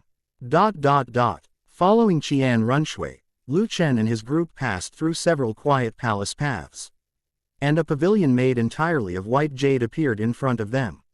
A huge luminous pearl is embedded at the top of the attic, emitting a soft glow even in daylight. Two composed Soul Douluo Leve, El guards stood at the entrance of the pavilion. Upon seeing Qian Runshui arrive, they immediately bowed and greeted her, Your Highness, the Crown Prince. Qian Runshui waved away the guards, took out a jade pendant engraved with dragon and phoenix patterns from her bosom, and inserted it into the groove of the pavilion door. With a soft click, the heavy stone door slowly opened to both sides. Qian Runshui introduced, Inside is the royal treasury, you can choose any treasure you like. As soon as she finished speaking, she led everyone into the treasure vault. The first floor of the trees. Your vault was filled with countless rare ores and herbs, shining brightly. Everyone knew perfectly well that this was just an appetizer, the truly valuable things were yet to come. The layout of the second floor of the treasure vault is completely different from that of the first floor. There are no densely packed display stands here, but only 7 independent jade platforms in the center. A jade platform has an object suspended on it, radiating a pressure far exceeding that of the treasures on the first floor. Qian Runshui slowly spoke, According to the rules, you can only choose treasures from the first and second floors. Quote, While everyone was selecting treasures, Qian Runshui turned to Lu Chen and whispered, Come with me. Lu Chen raised an eyebrow and smiled, casually picked up 1,000-year-old snow ginseng, and followed Qian Runshui into the first floor space.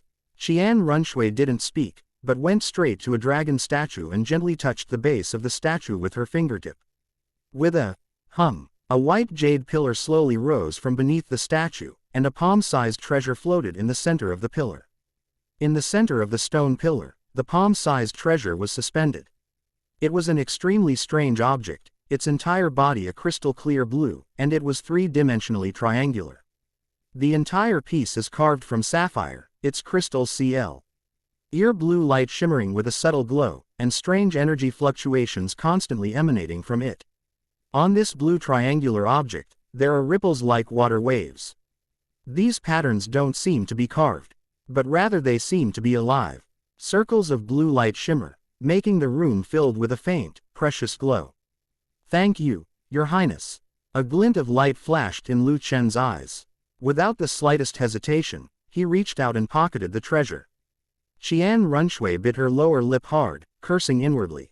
She had a vague feeling that the vast ocean universe cover was hiding a secret.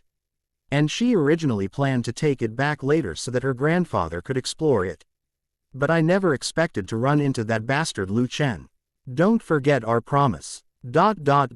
Chapter 219 The Sea God's Lingering Grief. The golden dragon statue unleashes its power. By the time everyone had chosen their treasures, it was already evening. Lu Chen cupped his hands to Qian Runshui and said with a faint smile, Your Highness, thank you for your generous gift. Upon hearing the words, generous gift, Qian Runshui cursed Lu Chen inwardly, but maintained a perfectly appropriate smile on her face. Lord Lu, there's no need for such formalities. Lu Chen smiled faintly, patted Qian Runshui on the shoulder, and said, I have high hopes for you. After saying that, he led Xiao Wu and the others directly away from the Heavenly Do Imperial Palace. Qian Runshui was left standing alone in the wind, gritting her teeth. Lu Chen did not return to Zhanyuan Academy, but went straight to the Spirit Transmission Tower. Xiao Wu and the others wanted to go with Lu Chen, but Lu Chen refused them outright. Inside the Spirit Pagoda, Lu Chen sat cross-legged on the head of the golden dragon statue that suppresses spirits. He looked at the divine artifact-level statue beneath him and murmured, There seems to be a trace of the sea god's lingering will inside the vast ocean universe cover. It's safer to activate it here. With a thought, the vast ocean universe cover flew out directly from his spatial storage soul tool. The moment the heart of Poseidon appeared, it emitted a soft blue light. Enveloping the surrounding area, Liu Chen focused intently on this supreme treasure, a wisp of crimson gold soul power slowly overflowing from his fingertips and probing towards the vast ocean universe cover. The moment the crimson gold soul power touched the vast ocean universe cover, the originally gentle blue light suddenly surged, like a raging torrent, and the entire E-Spirit Pagoda space began to tremble violently. The golden dragon statue emitted a deep roar, and its scarlet eyes shot out a beam of golden light, protecting Liu Chen within. The roar of the waves suddenly appeared out of nowhere. Not from the outside world, but from inside the vast ocean universe cover, as if an entire boundless deep sea was sealed within it. In the blue light, countless tiny points of light coalesced, gradually outlining a blurry, illusory shape. It was a figure dressed in a blue and gold robe, embroidered with surging waves and twinkling stars, surrounded by a light mist. I am the sea god. Sensing the unusual movement of the inherited artifact, I have sent down my divine sense. An aged and deep voice echoed in the space, like a giant wave crashing against a reef in the deep sea, carrying an undeniable pressure. At the same time, an invisible divine thought invaded through the sound waves, heading straight for Liu Chen's sea of consciousness. Roar. A violent dragon roar emanated from Liu Chen, suppressing that faint divine thought. The Asura power within his body instantly enveloped that sea god's divine thought and crushed it into powder. Interesting. He could be my successor. The phantom of the sea god slowly raised his hand, and a slender blue light flew out from the vast ocean universe cover. The blue light shot straight toward Liu Chen's brow as if it were alive. Arrogant. Liu Chen snorted coldly, formed hand seals, and immediately activated the open black lens bracket spirit suppressing golden dragon statue close black lens bracket beneath his feet. Golden Dragon Guardian. A golden beam of light emanated from the golden dragon statue, with layers of scale-like patterns interwoven to form an indestructible protective barrier in front of Liu Chen. The blue light struck the barrier, instantly unleashing a piercing energy shriek. The blue light scattered and splashed everywhere, turning into countless tiny blue specks, but it could not penetrate even a fraction of the golden barrier.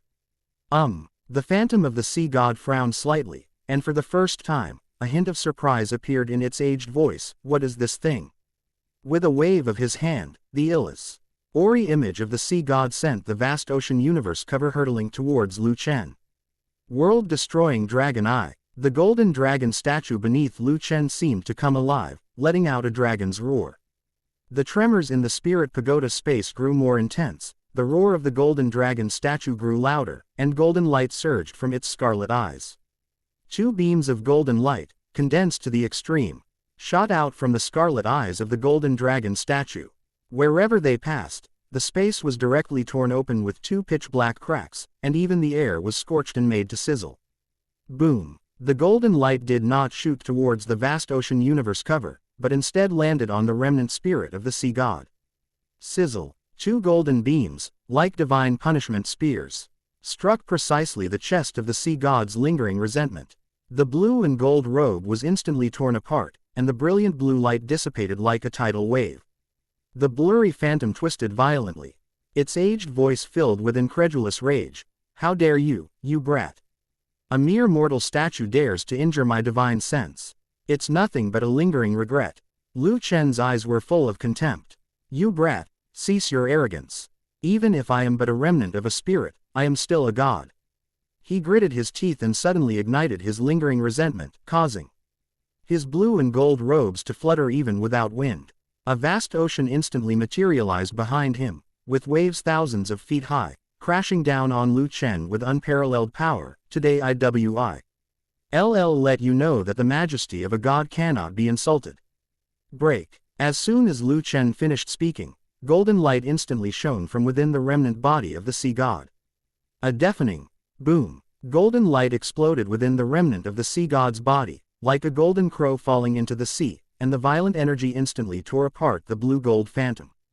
Countless blue points of light, accompanied by golden sparks, scattered and flew in all directions. The originally formed phantom of a vast ocean collapsed with a roar, turning into a sky full of water mist, which was wept away by the shock wave generated by the explosion to all parts of space. The tremors in the Spirit Pagoda space reached their peak, and the surrounding spatial barriers were covered with spiderweb-like cracks. Ah! The old man's roar was filled with disbelief. You brat! How dare you blaspheme the gods!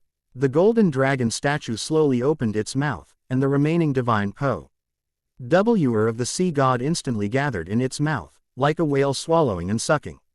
The scattered blue light spots were drawn by an invisible suction force, turning into streams of blue light. Chi rushed into the giant mouth of the golden dragon statue. Buzz! The moment the golden dragon statue devoured all the power of the sea god, the entire Spirit Pagoda space suddenly fell silent. Violent energy tremors that had been raging abruptly ceased, and the cracked spatial barriers began to slowly heal. On the statue's massive body, golden scales suddenly burst forth with dazzling light, and in its scarlet eyes, golden light intertwined with a faint blue light, making it appear even more profound and terrifying. Lu Chen sat atop the dragon's head, clearly sensing the changes emanating from the statue beneath him. He had a feeling that once the open black lens bracket suppressing spirit golden dragon statue close black lens bracket absorbed the sea god's divine power, it would undergo a transformation. Just as Lu Chen relaxed, the dormant vast ocean universe cover suddenly erupted, shooting towards Lu Chen's brow like an arrow released from a bow. Lu Chen frowned instantly. At this moment, the open black lens bracket suppressing spirit golden dragon statue close black lens bracket beneath his feet fell silent, no longer able to help Lu Chen. Asura demon sword. With a thought, Lu Chen summoned the Asura demon sword, which instantly appeared in his hand. As soon as the sword was in his grasp, the black hair on his back turned white. Amidst the wild dance of his white hair, his eyes turned crimson, and the Asura sword intent materialized into a tangible crimson gold flame that ignited on Lu Chen's body. Lu Chen gripped the demon sword and slashed down furiously at the incoming vast ocean universe cover. Bang! The moment the Asura demon sword lashed with the vast ocean universe shield, the Asura divine seal between Lu Chen's brows instantly lit up. Chapter 220 Asura God King, Sea God. You're so brave. The realm of gods. Inside the Asura temple, the Asura God King was exchanging ideas with the Destruction God King on how to unlock the dual God King positions for Lu Chen. Shura, how about I just give the staff of destruction to Lu Chen and let him inherit my godhood through it? A flash of purple light appeared in the hand of the god of destruction, and a purplish-black scepter Tu Zhonglong appeared in his hand. The chair of destruction emitted a strong purple light, and the destructive intent emanating from it was terrifying. As the embodiment of the aura of cosmic destruction, its origins can be traced back to beginning of the formation of the divine realm. The Asura God King nodded. If there are soul beasts in the mortal realm that have reached the divine realm, then life can help Lu Chen transform a trace of the essence of the super artifact into his second martial soul. At that time, when he becomes a god, the compatibility between him and the god of destruction will be perfect.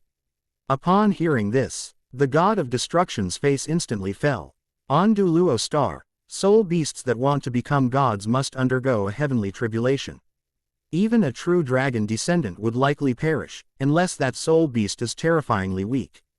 The Asura God King nodded again, clearly agreeing with the Destruction God King's words. Ever since he and the Destruction God King decided to let Lu Chen inherit the dual God King positions, the two of them had been thinking about how to perfectly fuse the two powers in Lu Chen. Just then, the Asura God King slammed his fist on the table and stood up abruptly. His crimson eyes blazing with fury, insolence. Who dares to touch my successor? With a slight tap of his index finger, the Asura God King caused a mirror-like screen of light to suddenly appear. In the scene, Lu Chen is holding the Asura demon sword and is locked in a stalemate with the vast ocean universe cover. The Asura demon sword glowed with a scarlet killing light. The Asura sword, intent on the sword, clashed violently with the azure water waves emitted by the vast ocean universe cover. Each clash stirred up ripples of energy across the sky. This is the heart of the sea god. The god of destruction's pupils shrank, and a purplish-black aura of destruction surged around him. The god of destruction looked at Lu Chen and said with satisfaction, the Asura power within this kid is already taking shape. And it's probably a perfect match for the Asura godhood. See God. The Asura god king pointed his finger at Lu Chen, and a crimson gold sword light instantly pierced through countless spaces and landed on the vast ocean universe cover. On Douluo star, Lu Chen looked at the suddenly quiet vast ocean universe cover with a puzzled expression.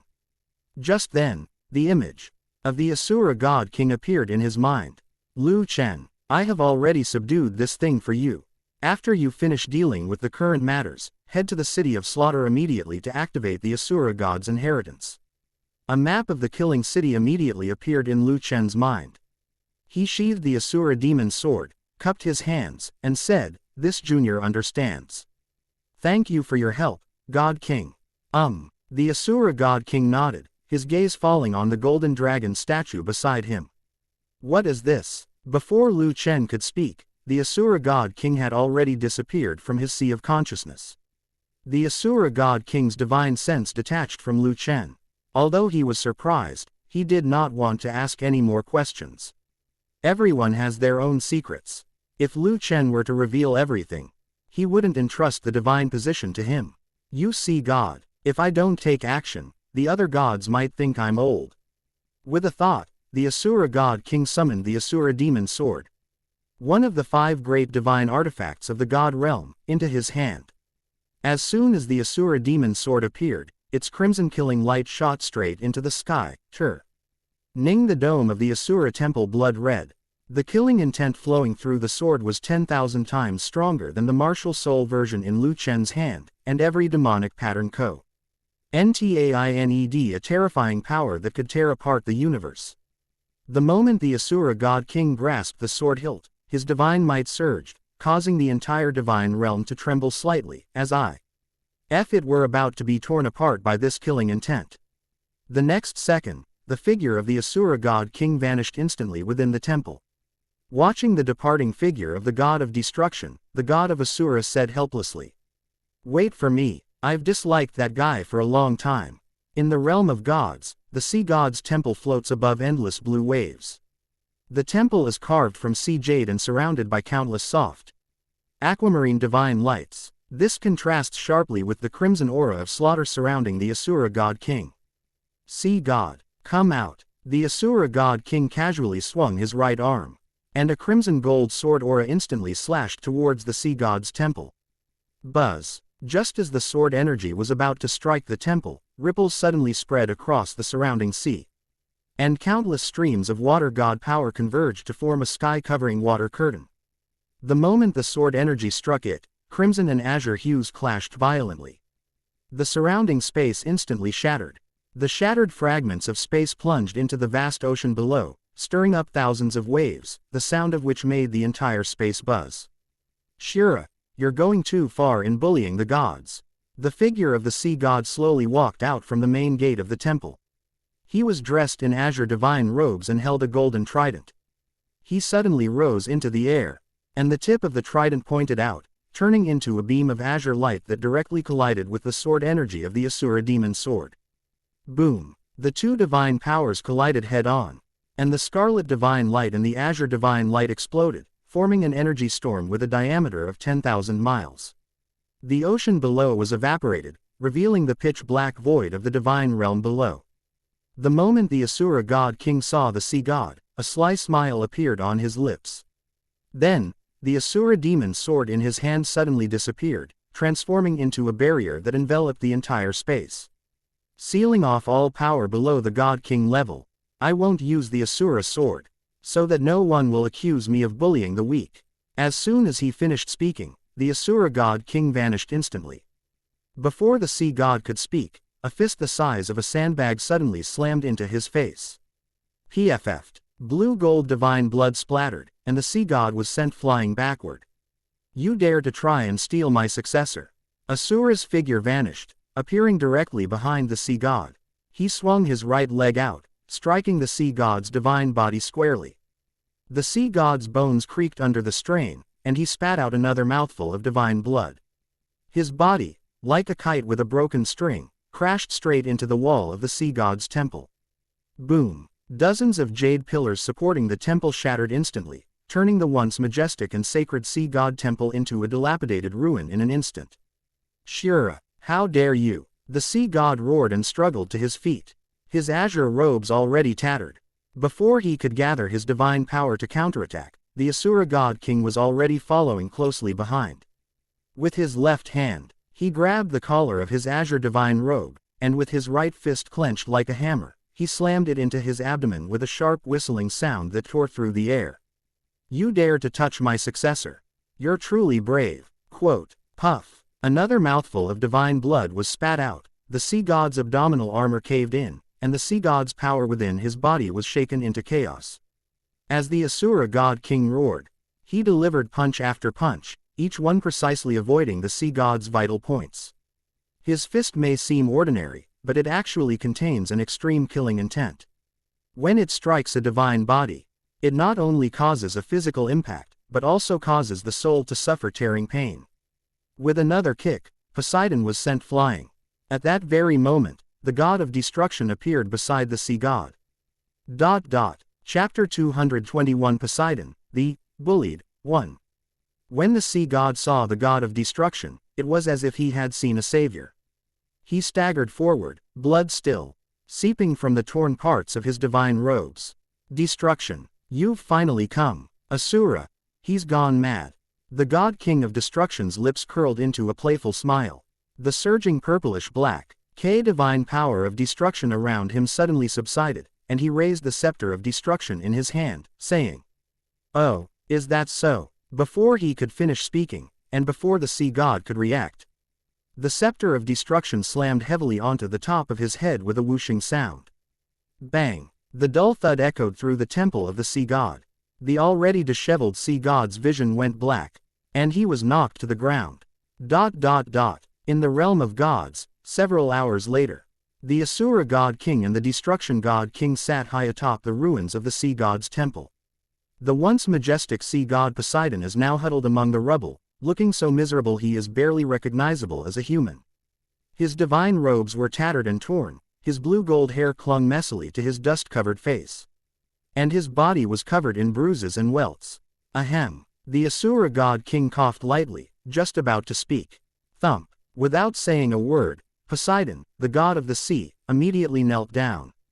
His forehead almost touching the ground, his whole body trembling. The Asura god king rubbed his throat and said to the destruction god king, "My throat is a little dry." As soon as the Asura god king finished speaking, Poseidon, the sea god kneeling below, suddenly stiffened, and a trace of despair flashed quickly in his blue-gold pupils. The god of destruction raised an eyebrow at him, gently tapping the purplish-black scepter of destruction in his palm, producing a crisp, tap-tap, sound. With each tap, Poseidon's body trembled slightly. "I remember. Your sea god temple should have quite a few spiritual springs, right? You haven't drunk them all yet, have you?" "Yes, yes." The sea god kowtowed hurriedly, his tattered divine robes covered in dust. "This junior will go and fetch it right away." He struggled to get up, the excruciating pain throughout his body making him grimace. The once majestic sea god now looked like a stray dog, staggering. As he rushed into the depths of the temple. Hidden there is the Holy Spirit Pool, one of the three great spiritual springs of the divine realm. The pool's water not only nourishes the soul but also contains the purest power of water. But at this moment, the sea god dared not be reluctant in the slightest, only hoping to quickly retrieve the holy water to appease these two evil spirits. After a short while, the sea god hurriedly returned, carrying two crystal-clear jade cups. The jade cup was filled with 1/3 holy water, as clear as glass, and a faint fragrance wafted from the rising steam, which was refreshing to the senses. He knelt on both knees, raised his hands high above his head, and didn't even dare to breathe. "Asura god king, destruction god king, the holy water is here." With a casual wave of his hand, the god of destruction sent the jade cup flying into his and Shura's hands. He first brought it to his nose and smelled it, then raised an eyebrow and said, "You smart enough not to mix in ordinary spring water." The Asura god king took the jade cup, tilted his head back, and drank it all in one gulp. He clicked his tongue and looked at the sea god who was still kneeling on the ground. "Now you should know what mistake you made, right? Poseidon stared at the Asura god king with disbelief, a wave of sorrow washing over him. Family members, does anyone understand? I still don't know what I did wrong.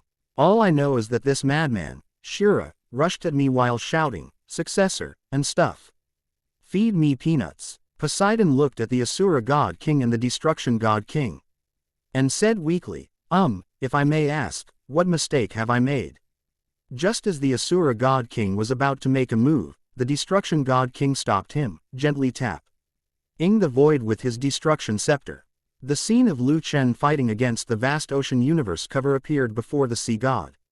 If I'm not mistaken, that's your heart of the sea god. He god of destruction pointed his scepter, and an overwhelming force of destruction surged forth. Poseidon's back was almost soaked with cold sweat. His lingering remnant in the mortal realm was Actu, ally trying to steal the inheritance of the two great god kings, Asura and Destruction. Poseidon's knees buckled, and he collapsed onto the rubble of the broken walls. He waved his hands wildly, his voice trembling with sobs, "God King, spare me. That lingering spirit was something I accidentally left behind when I ascended to the god realm tens of thousands of years ago. I was only protecting the heart of the sea god out of instinct, and I had no idea that the boy was your successor."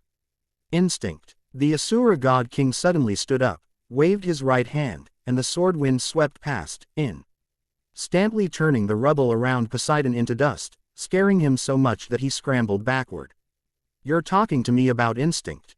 The Asura god king's eyes were filled with hostility. Poseidon, the god of the sea, was huddled in a corner, not daring to refute. If it were just provoking the god of Asura, he might be able to mediate, but now he had offended two great god kings. No, to be precise, it's that we offended the three great god kings. At that moment, a pure life force suddenly surged into the sky, causing ripples in the space. A golden-green figure emerged from the void. Little Green, the god of destruction, quickly went to greet him. The goddess of life looked at Poseidon, who was being bullied, and said helplessly, "Since you have already taught him a lesson, you should give him a chance to make amends." The god of destruction withdrew his destructive power, a barely perceptible hint of gentleness flashing in his purplish-black pupils. "Since you've spoken up, then I'll spare him this time." Poseidon's eyes lit up, and he quickly raised his head. "This junior is willing to obey your orders." As the Asura god king watched destruction and life put on their act, he slowly said, "I remember you seem to have prepared quite a few good things for your future successor." This. Poseidon's face contorted with pain, almost overflowing with agony.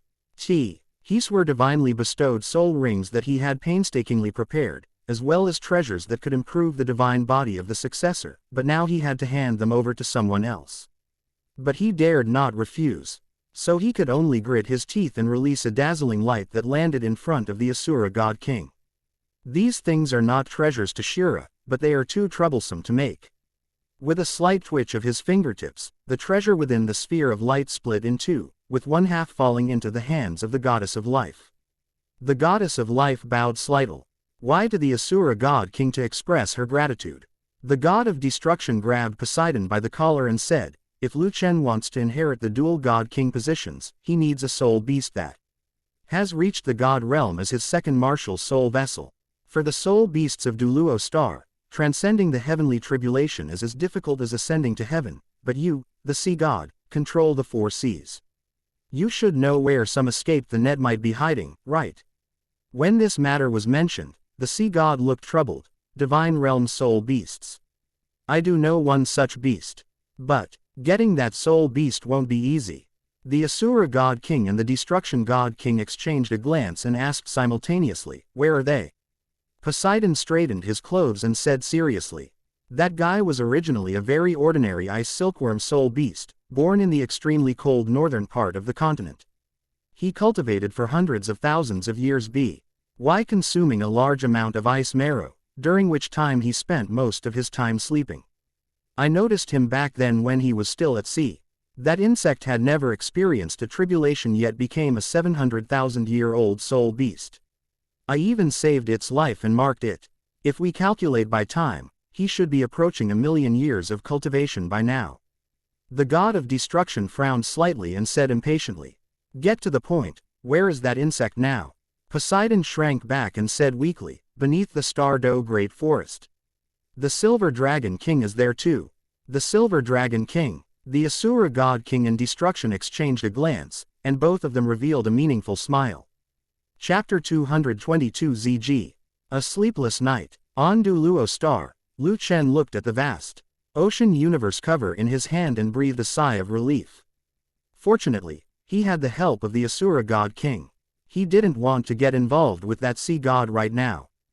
Just then, a light footstep sound came from behind, carrying the fresh scent of grass and trees. Lu Chen turned his head and saw a figure in emerald green. It was Baiji who had rushed over after sensing the fluctuations of divine power. Baiji approached slowly, her gentle soul power emanating from her body carrying no aggression whatsoever. Only her clear, stream-like eyes gazed at the vast ocean universe cover in Lu Chen's hand with a hint of inquiry. "What is this?" Bridget asked softly, with a hint of curiosity. "Is it also a soul tool?" Lu Chen tossed the vast ocean universe cover to Baiji and laughed. "I guess so, it has another name." Looking at the vast ocean universe cover in her hand, Baiji subconsciously asked, "What's its name?" "The Heart of Poseidon." As soon as Lu Chen finished speaking, Baiji's expression changed slightly. And she almost immediately shoved the vast ocean universe cover back into Lu Chen's hand, saying, "Those things from the gods are not good things."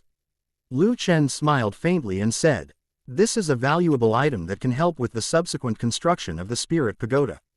Bridget thought for a moment and then asked, "Is this the treasure you mentioned that can conceal one's presence on the sea?" Lu Chen nodded slightly and introduced, "Strictly speaking, this item should be considered a divine artifact. It possesses 4 skills: Vast Ocean Protective Shield, Universe Stabilizing Shield, Vast Ocean Raging Waves, and Universe Demon Breaking.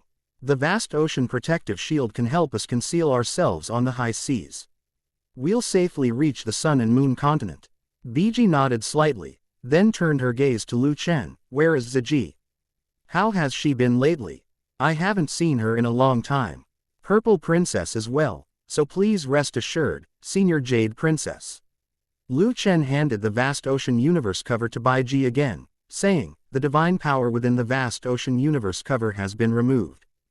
Give this to Titan and tell him, the plan can begin. He will understand what to do." Bridget accepted the treasure and nodded slightly. The next second, a flash of crimson gold light appeared on Lu Chen's body, and his figure disappeared instantly. Looking at the vast ocean universe cover in her hand, Baiji recalled what Ziji had asked her for a few days ago, and the corners of her mouth couldn't help but turn up slightly. "That Ziji, she's truly unafraid of the Lord's punishment." Bridget shook her head, and her emerald green swan wings suddenly unfurled behind her, bringing a gentle breeze as she turned and left the high platform where the golden dragon statue stood. Late at night, inside the heavily guarded grounds of Zhanyuan Academy. The original bamboo house had already been expanded by Lu Jinian, so even if the number of women around Lu Chen doubled, it would still not be crowded. At this moment, Murasaki was holding a pink flower in her hand, its petals crystal clear. "This is the drunk end spring sleep that ZG obtained from Baiji. It only works on people whose soul power is lower than the user's. It can put people into a deep sleep, and they will wake up without any abnormalities." She gently blew on the flowers, and a faint, exotic fragrance quietly filled the room. As Xiao Wu and the others waited for Lu Chen's return, a wave of weariness washed over them the moment they came into contact with the fragrance of flowers. "Why am I so sleepy?" she murmured to herself, her body uncontrollably slumping onto the soft couch, her hair disheveled over her shoulders, her breathing gradually becoming long and steady. The other women who were guarding the house were also swept away by this invisible sleepiness. They each found the nearest place to curl up and fell into a deep sleep without any defense. ZG's figure appeared beside them like a ghost. Her eyes, which always carried a hint of coldness, were now filled with possessiveness. These days, Lu Chen is always surrounded by people, including Dugu Yan, Yi Lingling, and Lu Erlong, who appears from time to time, so she has very few opportunities to get close to him. Tonight, she finally couldn't hold back anymore. She walked slowly to the group, her gaze sweeping over the women's peaceful sleeping faces. A hint of jealousy flashed in her eyes, but it was quickly replaced by a triumphant smugness. At that moment, Lu Chen appeared outside the bamboo house. He looked at the tranquil atmosphere of the bamboo house, a strange light flashing in his eyes. Then, the Golden Dragon King's perception SWE.PT over the entire bamboo forest like a tide. Stop investigating, I've drugged them all. ZG appeared in front of Lu Chen. ZG, what's going on? Looking at Lu Chen's handsome face, ZG said shyly, I don't want anyone to disturb me and you. As soon as ZG finished speaking, she grabbed Lu Chen and they flashed into a room. Murasaki slammed the door shut behind her. She lowered her eyes to look at the light purple dress she was wearing. Her body flashed with light, and the purple silk slipped off her shoulders like flowing water. Following her graceful curves, the fabric cascaded down, past her slender waist and long legs, finally settling at her ankles, revealing the only remaining piece of clothing she wore, purple lace lingerie. ZG stood in the center of the room. Every inch of her skin as delicate as the finest mutton fat, her graceful figure almost making Lu Chen's breath catch in his throat. Lu Chen. ZG's voice was more coquettish than usual. She slowly walked forward, rested her arms on Lu Chen's chest, and looked up at him. Her eyes held both shyness and undisguised longing. Murasaki bit her lower lip and said softly, Murasaki is not only good at fighting, but also very well behaved. Lu Chen's Adam's apple bobbed, and he was about to speak when ZG gently tiptoed and pressed her soft lips, with a hint of urgency, to his lips. Murasaki's kiss was somewhat urgent. She turned her head slightly and completely covered her lips with her own. Lu Chen's heart softened, and he subconsciously wrapped his arms around her slender waist, pulling her closer into his embrace and responding to her kiss. Sensing Lu Chen's response, ZG's body tensed up instantly, then softened again. With a gentle push from her right hand against Lu Chen's chest, Lu Chen swayed slightly, and the two of them fell onto the soft couch behind them at the same time. ZG leaned in and knelt beside him, pressing herself against Lu Chen and deepening the kiss. After an unknown amount of time, ZG finally released him, panting heavily. She buried her face in his chest, listening to Lu Chen's equally rapid heartbeat. Lu Chen belongs only to me, even if it's only tonight. I've been waiting for this day for so long. Lu Chen felt her response, and the desire in his heart was completely ignited. He raised his hand and removed his clothes. The moment their eyes met, ZG's body tensed up abruptly. His palm slid slowly down her smooth back, stopping at ... The next morning, the brocade quilt on the soft couch was crumpled and disheveled. The bamboo grove outside the window was silent, save for the occasional chirping of insects. After an unknown amount of time, ZG leaned weakly against Lu Chen's chest, her cheeks still flushed, her breathing slightly rapid, and her eyes filled with a satisfied feeling of being filled with love. Lu Chen tightened his arms around her, holding her close, and rested his chin on the top of her head. Are you tired? Take a nap. ZG shook her head. Although she was in human form, she was ultimately a ferocious beast, and her physical strength was far beyond that of an ordinary woman. If she weren't worried about Xiao Wu and the others waking up, she probably. Chapter 223 Departure from Shingluo. Encounter with wolf bandits on the way. Lu Chen tilde. ZG's voice was soft and sweet, yet it carried an unprecedented seriousness. Tell me, what would it be like if we had a child? Lu Chen paused in stroking her long hair, then looked down at the woman curled up in his arms. The satisfaction in her eyes had not yet faded, and now a hint of longing had been added. Those purple eyes, which always carried a sharp edge, were now incredibly gentle. Child. Lu Chen gently rubbed her reddened earlobe with his fingertips. Do you want to have a little ferocious beast, or a little human? ZG lay on Lu Chen's chest, pondering seriously for a long time. When she looked up, her purple eyes shone with an astonishing light. You possess the bloodline of the Golden Dragon King, and with my bloodline of the Hell Demon Dragon, our offspring will most likely be a true dragon. Lu Chen felt a warmth in his heart as he looked at ZG's serious expression. He tightened his arms around her, holding her even closer, his chin resting on the top of her head. His voice gentle yet firm. If you want, we'll have the baby. ZG's eyes lit up, and she immediately flipped over and sat on Lu Chen's lap. Lu Chen, how about we? Just as ZG was out to take concrete actions to help the Dragon Clan rise, the door creaked open and Xiao Wu stormed in angrily. Senior ZG, I knew it was you who did this last night. Xiao Wu took off her shoes and pounced on ZG. Caught off guard, ZG was pinned down by her back hitting the bed with a soft thud. Xiao Wu held down ZG's wrist, her eyes sweeping over her body with unbridled abandon. Xiao Wu. ZG suddenly realized what was happening and immediately looked at Xiao Wu, saying, "Little rabbit. What are you doing? Get down here." "No way." Xiao Wu took the opportunity to pat her waist, puffing out her cheeks and raising her chin in a huff. "Senior ZG.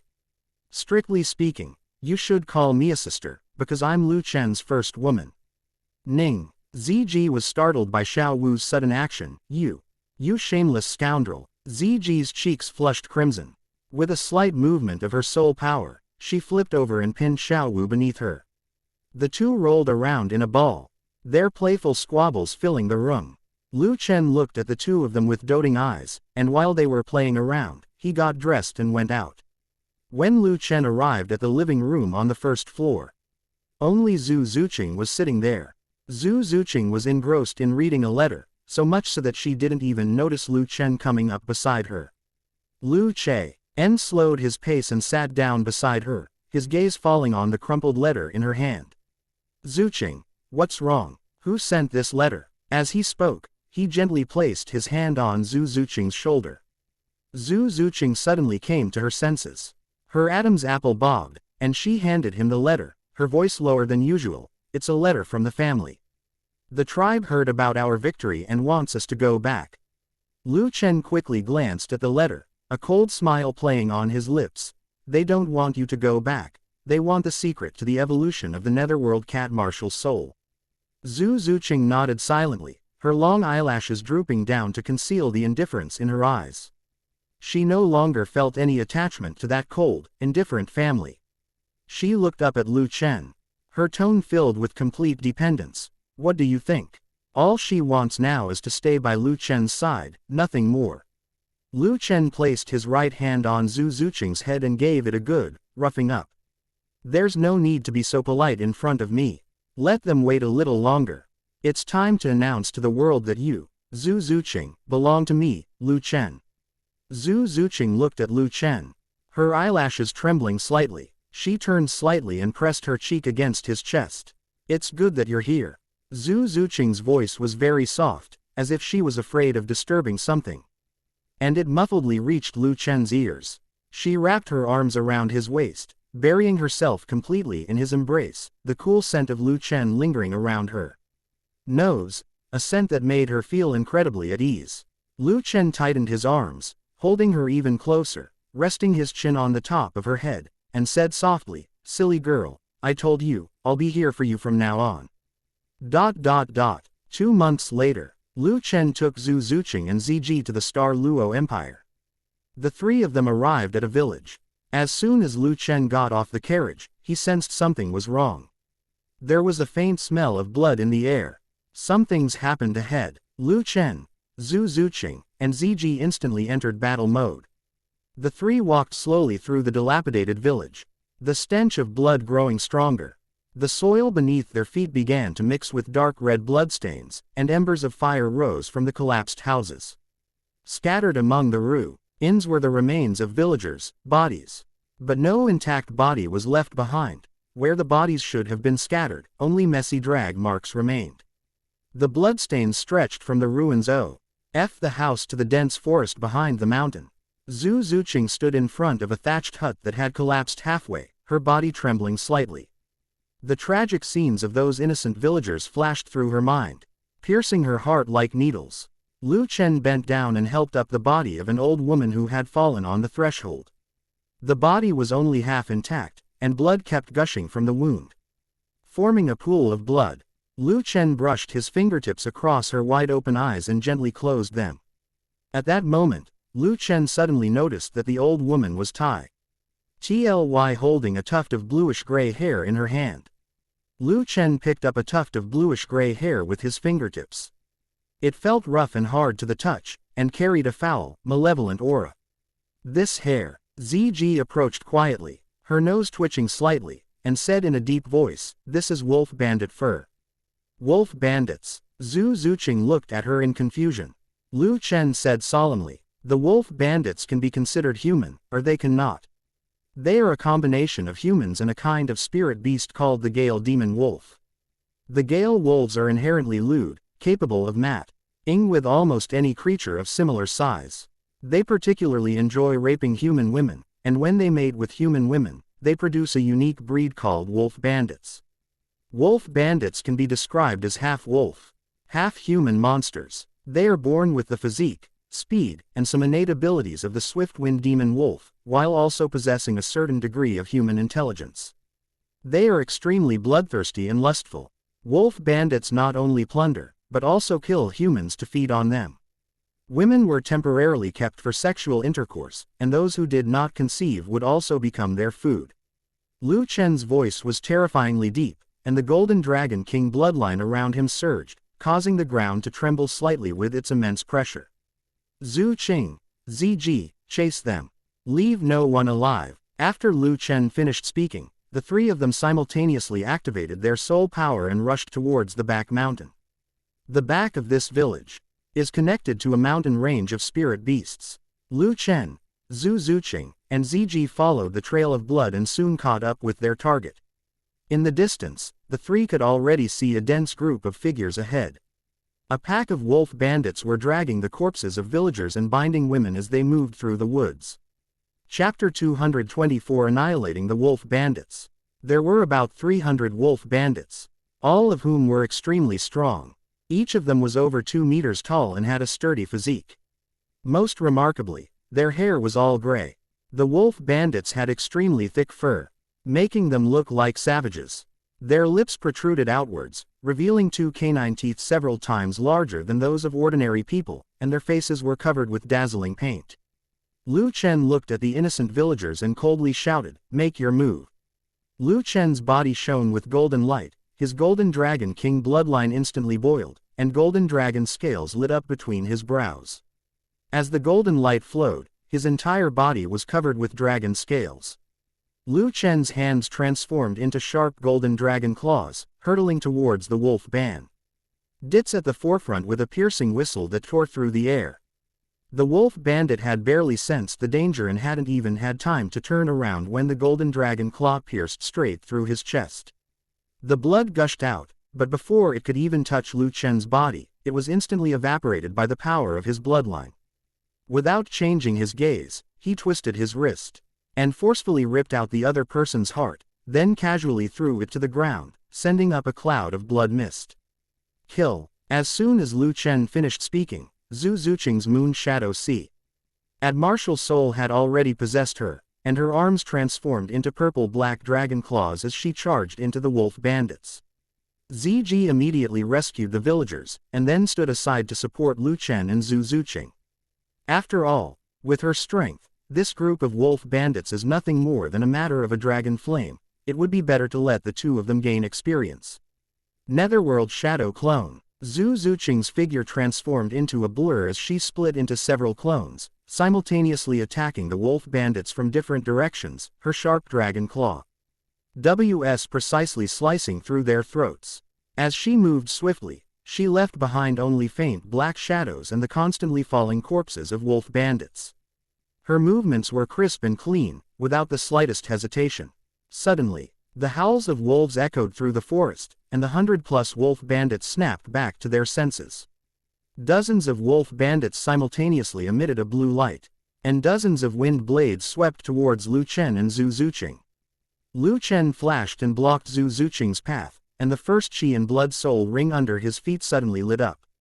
Golden Dragon Body. The dragon scales on Lu Chen's body suddenly shone with dazzling golden light, as if a layer of flowing golden armor had been applied to him. Dozens of wind blades roared in and struck the dragon scales hard, but only made a clanging sound. Sparks flew everywhere as the wind blades shattered into invisible air currents, leaving not even a white mark on the dragon scales. "Is that all you've got?" Lu Chen sneered. And the chi and blood soul ring beneath his feet shone even brighter as he pushed his golden dragon body to its limit. With a flick of his arms, his golden dragon claws swept out with immense force. The 5 wolf bandits who rushed forward didn't even have time to scream before their bodies were torn apart by the claws. Their severed limbs, along with a cloud of blood mist, flew out and smashed into the surrounding tree trunks, splashing up a crimson spray. Upon discovering the deaths of many of their companions, the wolf bandits' eyes turned bloodshot. And they charged madly towards them on all fours, displaying incredible speed and fully unleashing their wolfish instincts. With the bloodline of the Golden Dragon King, Lu Chen moved as if he were in an empty field. Every punch and claw carried extreme power, and with each strike, a wolf bandit was killed. In a short time, dozens of gray wolf bandits fell at his feet, their corpses piling up into a small mountain of bodies. The stench of blood permeating the forest, making people nauseous. Zhu Zuqing moved like a ghost, and none of the wind blades could touch her. At this moment, she was like a god of death hidden in the darkness. Every time she stopped, she took the life of a wolf bandit. Her purplish-black dragon claws were covered in blood, yet she still maintained extreme calmness. Just then, 3 exceptionally large wolves with bluish fur silently pounced. They looked more like wolves, with a faint blue light swirling around their robust bodies. The 3-headed blue LF bandits formed a triangle and instantly surrounded Lu Chen in the center. The blue wolf bandit on the left attacked first. It was several times faster than an ordinary wolf bandit, its figure turning into a blue afterimage as its sharp claws went straight for Lu Chen's throat. Lu Chen neither dodged nor evaded, but blocked with his left arm. The sharp claws of the blue wolf bandit and the Den dragon scales collided with a loud crash. With a crisp clang, the blue wolf bandit's body was instantly sent flying. Just as the blue wolf bandit was flying backward, Lu Chen suddenly reached out with his right hand. 5 crimson gold lights shone forth, and the Asura Purgatory Claw slammed down on the body of the blue wolf bandit. The resistance Lu Chen had imagined did not materialize. The Asura Purgatory Claw landed on the Azure Wolf Bandit as easily as landing on tofu. The massive body of the blue wolf bandit was torn in two from the shoulder to the waist, with bluish-gray flesh mixed with internal organs spilling out. Upon witnessing its companion's instant death, the giant blue wolf in the middle bulged bloodshot eyes, twisted its thick neck sharply, and let out an even more mournful howl than before. At the same time, the figure of the green wolf thief on the right suddenly sank down, landing on all fours, transforming into a streak of green light, circling behind Lu Chen. Its sharp claws bringing a whistling wind, aiming straight for the back of his head. Lu Chen turned around, swung his left arm, and released the left palm bone of the dark gold terror claw bear. 5 crimson gold blades instantly merged together to transform into a crimson gold longsword. Snap! With a slight exertion of force, Lu Chen sliced directly into the flesh of the wolf bandit's neck, severing the cervical vertebrae and blood vessels with a clean cut. The fierce glint in the blue wolf bandit's eyes froze instantly. His head tilted forward due to inertia, and then rolled to the ground with a plop. Blood gushing from his neck like a fountain. The wolf bandit's head rolled several times on the ground, its eyes wide open, its mouth still bearing the lingering ferocity. Until the blood from its neck drained away, and only then did the light in its eyes completely dim. Its body fell straight to the ground, its limbs twitched twice, and the blue light around it receded like the tide, revealing its gray and rotten fur underneath. Roar! The giant blue wolf in the middle, witnessing its companion's beheading, went completely mad. Its thick limbs slammed into the ground, and its massive body arched backward, like a bow drawn to its fullest extent. With its 2 front paws clasped together above its head, a burst of azure light shot out, transforming into a 2-meter-long azure light blade that slashed down at Lu Chen. Faced with the barrage of cyan light blades, Lu Chen did not retreat but advanced. He stomped his feet and shot out like an arrow. His crimson gold longsword cut through the air with a whistling sound as it met the cyan light blades. Clang! The cyan light blade shattered the moment it touched the crimson gold longsword. The wolf bandit's pupils shrank. His eyes filled with disbelief. Just as it was stunned, Lu Chen had already arrived in front of it, raising the sharp blade high in his left hand.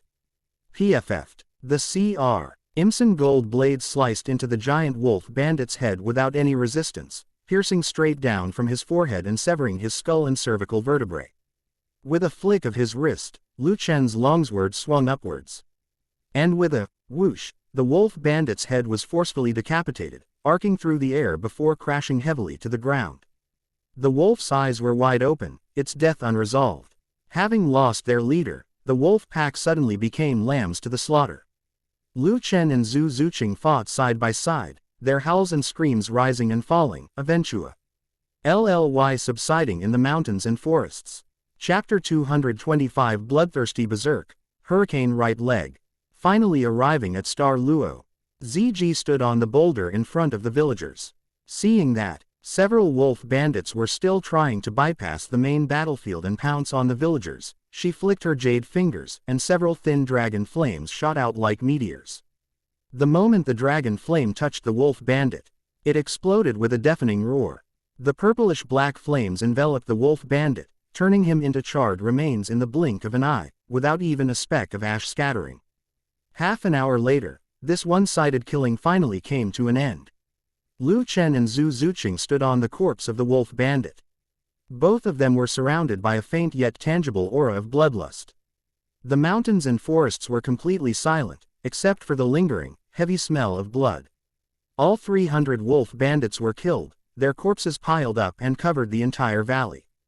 Blood flowed in streams, meandering down the ravines and staining the surrounding wild grass red. The dragon scales around Lu Chen's body slowly faded away, leaving only a faint golden light flowing in his eyes. He patted his dusty clothes, looked at Zhu Zuqing, and asked softly, "Are you all right?"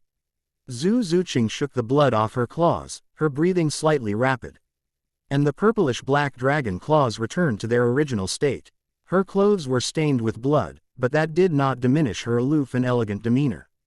Zhu Zuqing shook her head slightly, a bloodshot glint in her eyes.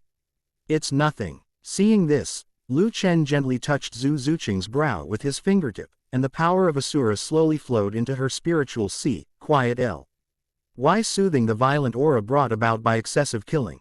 The bloodshot in Zhu Zuqing's eyes gradually faded, and her expression returned to calm. Just then, the villagers protected by ZG knelt down in unison. Their voices trembling as they said, "Thank you, 3 soul masters, for saving our lives." With a gentle wave of her right hand, ZG used her soul power to help everyone up one by one. The elderly man at the head of the group had gray hair and his clothes were stained with the blood left by the wolf bandits. He gazed at the corpses of the bandits scattered on the ground, then at Lu Chen and the other two. Tears welling in his cloudy eyes, his voice choked with emotion. "If it weren't for the intervention of the 3 lords, we would have long since become food for these bandits. We have no way to repay their great kindness." The villagers behind him echoed his sentiments, some wiping away tears, others bowing deeply to the 3 men. The children hid behind the adults, timidly watching the tragic scene in the valley, their eyes filled with awe as they looked at Lu Chen and his companions. Lu Chen waved his hand, his voice calm. "It is my duty to help those in need. This place is not safe to stay any longer, you should leave this valley as soon as possible." The old man nodded, and the villagers, not daring to delay, turned and rushed towards their remaining homes. After the villagers left, Lu Chen looked at the corpses covering the mountain and said in a deep voice, "ZG. Burn them all to prevent them from attracting soul beasts." Upon hearing this, ZG lightly raised her jade hand, and a ball of purplish-black dragon flame condensed in her palm. The moment the dragon flame left his body, it suddenly surged, transforming into a fire-dragon several meters tall that swept towards the corpses scattered on the ground. Boom! The scorching heatwave baked the surrounding vegetation until it withered and curled. The heavy smell of blood was replaced by the smell of burning, and black ash rolled up with the heat and drifted into the sky above the valley. As if she had discovered something, ZG twitched her fingertips slightly. And a beam of azure light shot out from the flames, landing steadily in her palm. It was actually a soul bone, shaped like a right leg bone, with a restrained, faint blue light that exuded a rather powerful soul force fluctuation. Looking at the soul bone in her hand, ZG slowly said, this soul bone is of pretty good quality. There's a high chance that its soul skill will be bloodlust berserk. As soon as she finished speaking, Ziji casually handed the soul bone to Lu Chen. Looking at the soul bone in his hand, still warm from the dragon flames, Lu Chen thought to himself. This soul bone must be the right leg bone of the bloodthirsty berserk hurricane, right? I never expected that we would encounter this gang of wolf bandits here. He stored the soul bone in his storage soul tool and said in a deep voice. Now that this matter is settled, let's continue our journey to the Star Luo Empire. A few weeks later, a magnificent and imposing city appeared on the horizon.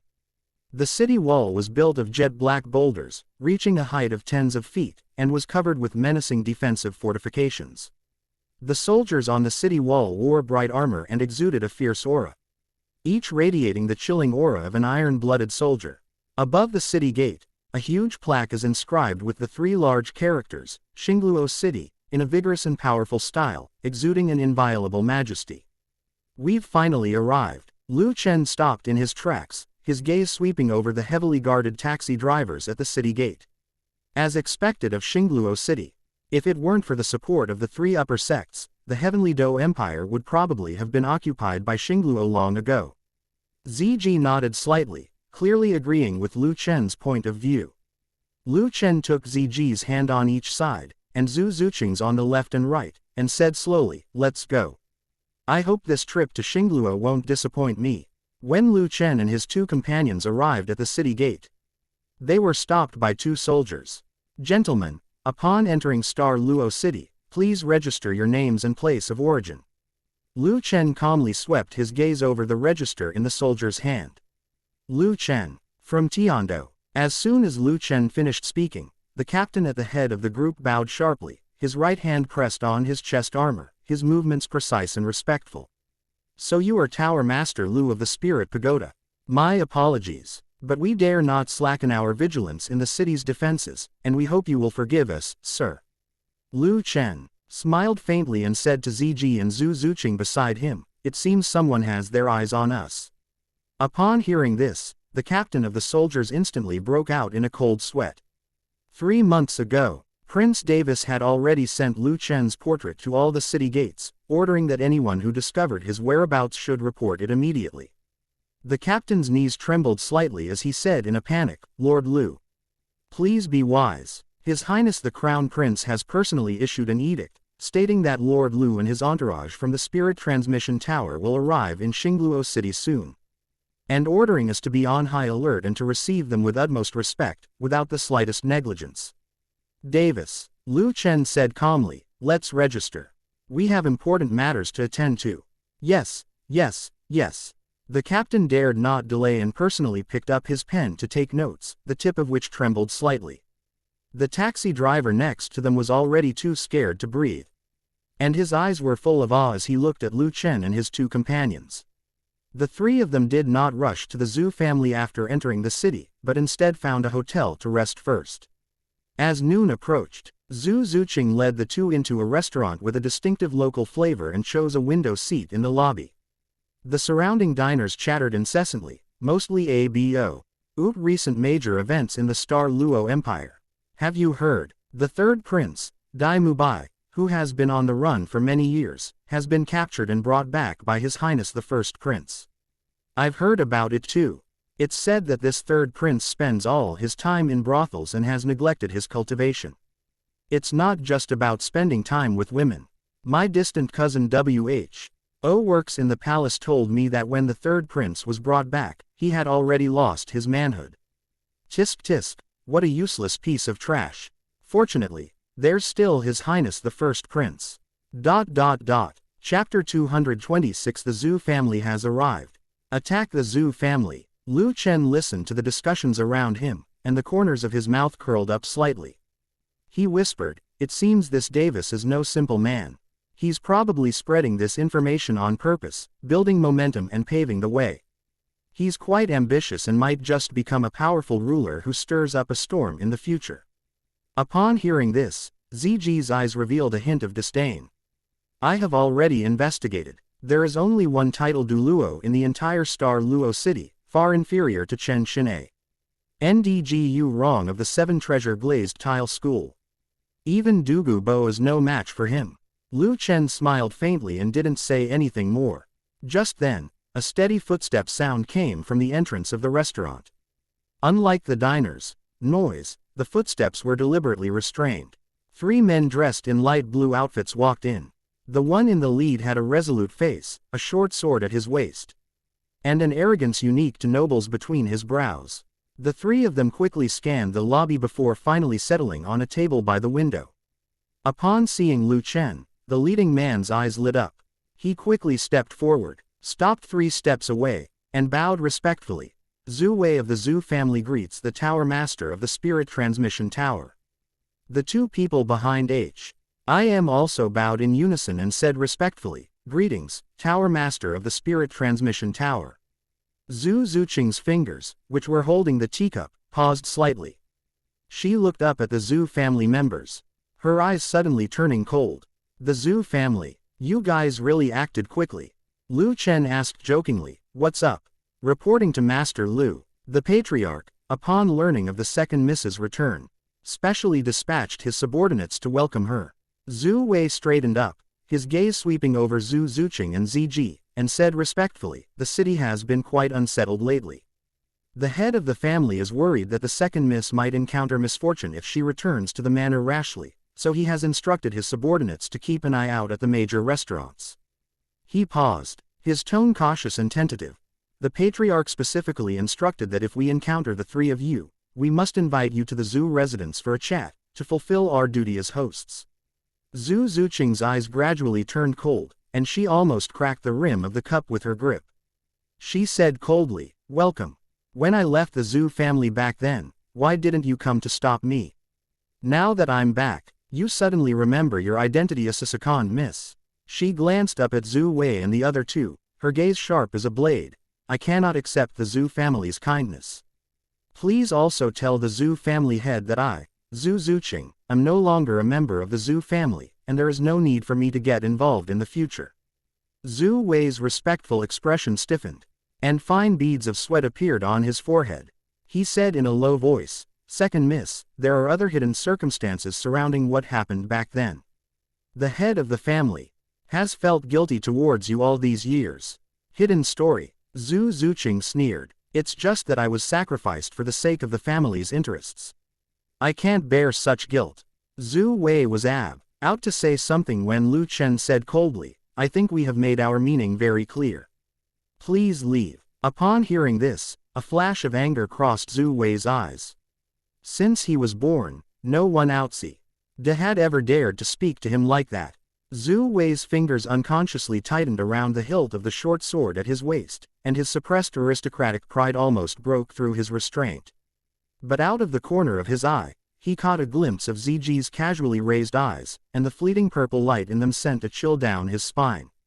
He took a deep breath, forcibly suppressing his surging anger, and bowed even more deeply. "Lord Lu, the Zhu family sincerely invites you. Please give the Zhu family some face."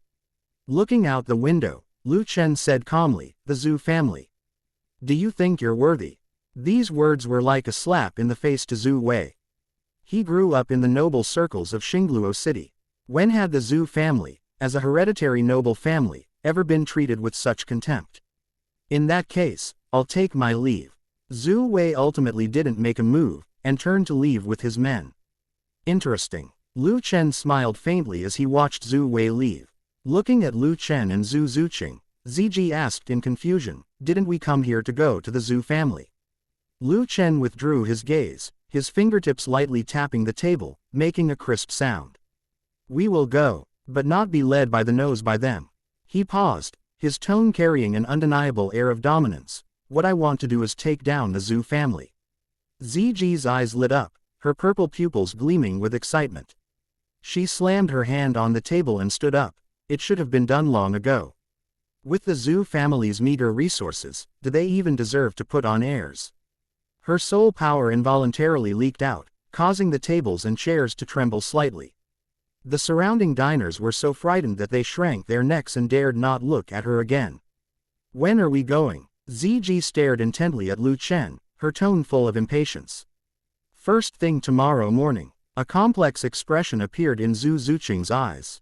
She had been looking forward to this day for so long. Yet she felt inexplicably uneasy. The disheveled and desperate state she was in when she fled back then seemed like it was just yesterday. The next morning, Lu Chenla, Zhu Zuqing and Ziji toured the Zhu residence on the east side of Shingluo City. That area was filled with the mansions of hereditary nobles. The vermilion gate of the Zhu mansion was magnificent, with two lifelike stone lions in front of it and a gilded plaque hanging above the door, exuding the solemnity of a noble family. Before they even got close, the 4 guards at the gate sensed something was wrong. They gripped their long swords and shouted sternly, "Halt! This is the Zhu residence, a place of great importance. No entry without permission." Lu Chen placed his right index finger on the spatial storage soul tool at his waist, and the Zontai heavy sword, which he hadn't used for a long time, came into his hand. With a flick of his wrist, Lu Chen caused the sword to tremble. The invisible sword force made it difficult for the 4 guards to breathe.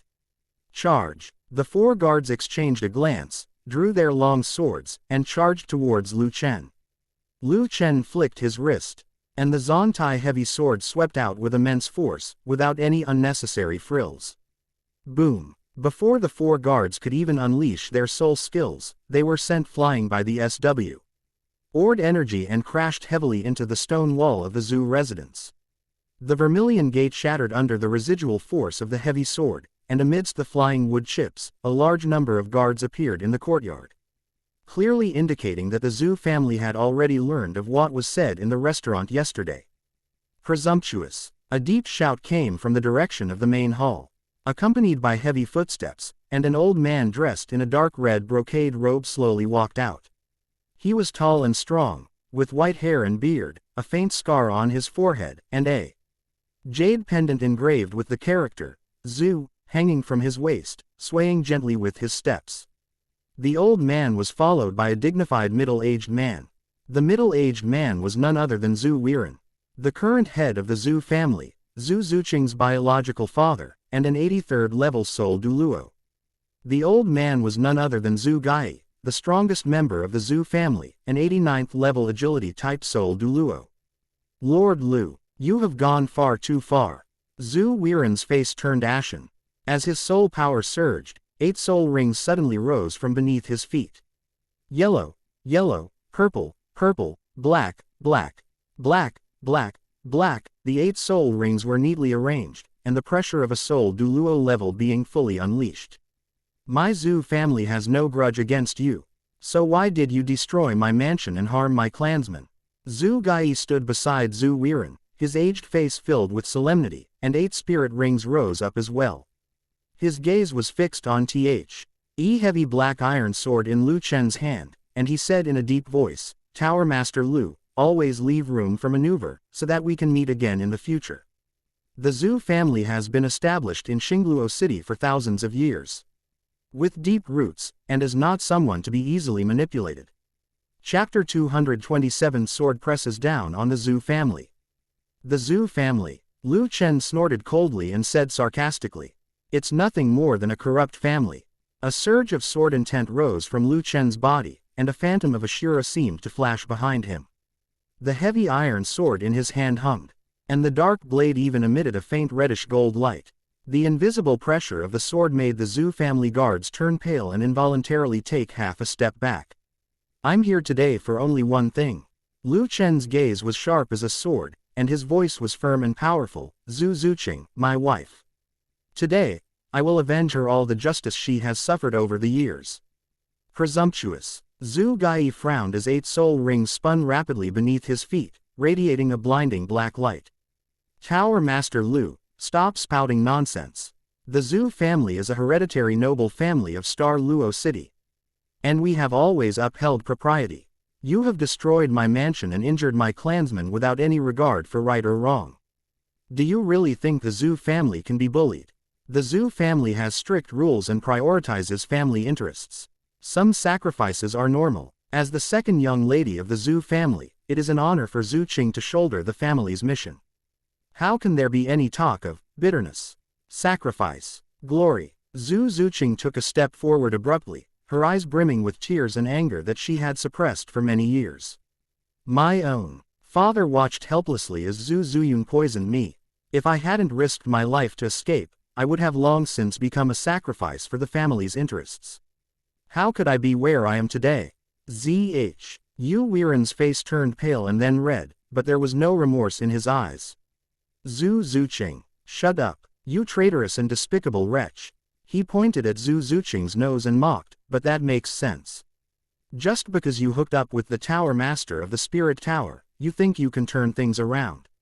Zhu Zuqing, don't forget, you have the blood of the Zhu family flowing in your veins. Yet you've committed the despicable act of betraying your clan for personal gain, utterly disgracing the Zhu family. Before Zhu Weiren could finish speaking, Lu Chen, wielding the Zon Tai heavy sword, brought it down heavily on his head.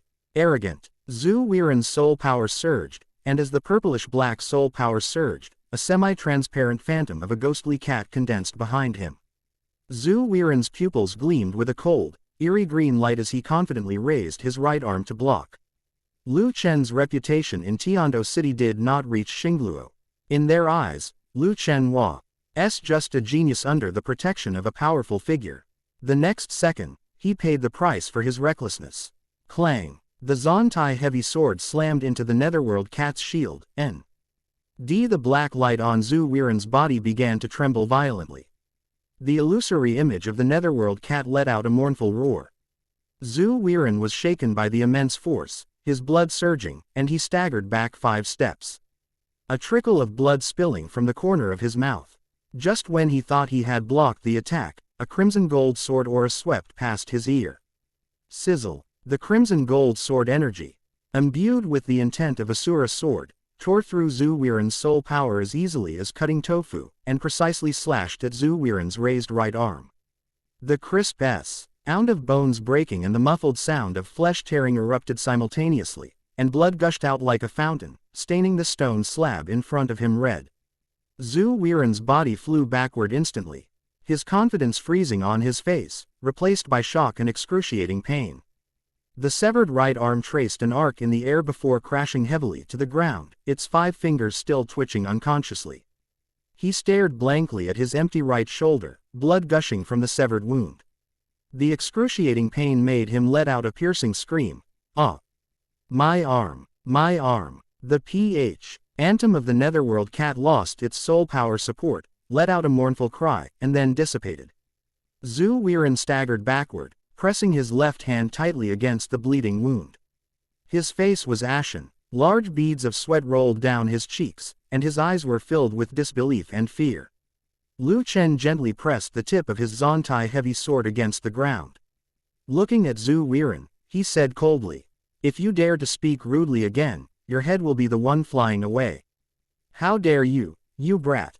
Zhu Gai roared, his 6th spirit ring lit up instantly, his body swelled up, and his hands transformed into sharp claws as he attacked Lu Chen. Lu Chen didn't move his feet. He lightly flicked the ground with his Zontai heavy sword, and the flying stone fragments were instantly enveloped by the crimson gold sword intent, turning into a rain of swords that rushed towards Zhu Gai. Zhu Gui's 2nd spirit ring lit up, and his claws instantly glowed with a dark light, Netherworld 100 claws. Countless black claw shadows slammed towards the rubble carrying the intent of the Asura sword. Sizzle. Although Zhu Gui's Netherworld 100 claws tore apart most of the sword rain, 3 crimson gold sword energies still pierced through the claw shadows, grazing his arm and leaving 3 deep, bone-revealing bloodstains. He staggered to steady himself, his eyes filled with shock. Just how strong was this young man? Such sword intent. He had never heard of it in his entire life.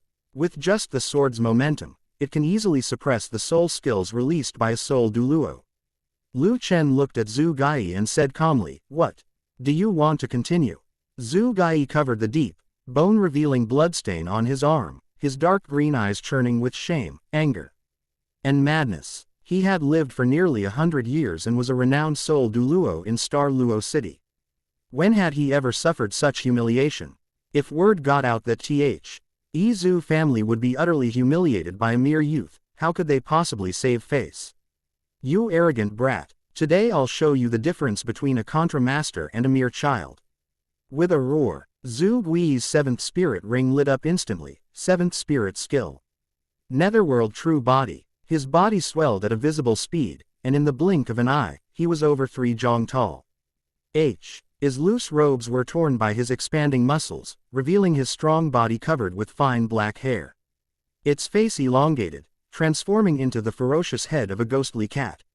Its eerie green pupils dilated several times over. Fangs protruded from the corners of its mouth, and its hands transformed into ghostly claws, the tips of which were 3 feet long and shrouded in a faint black mist.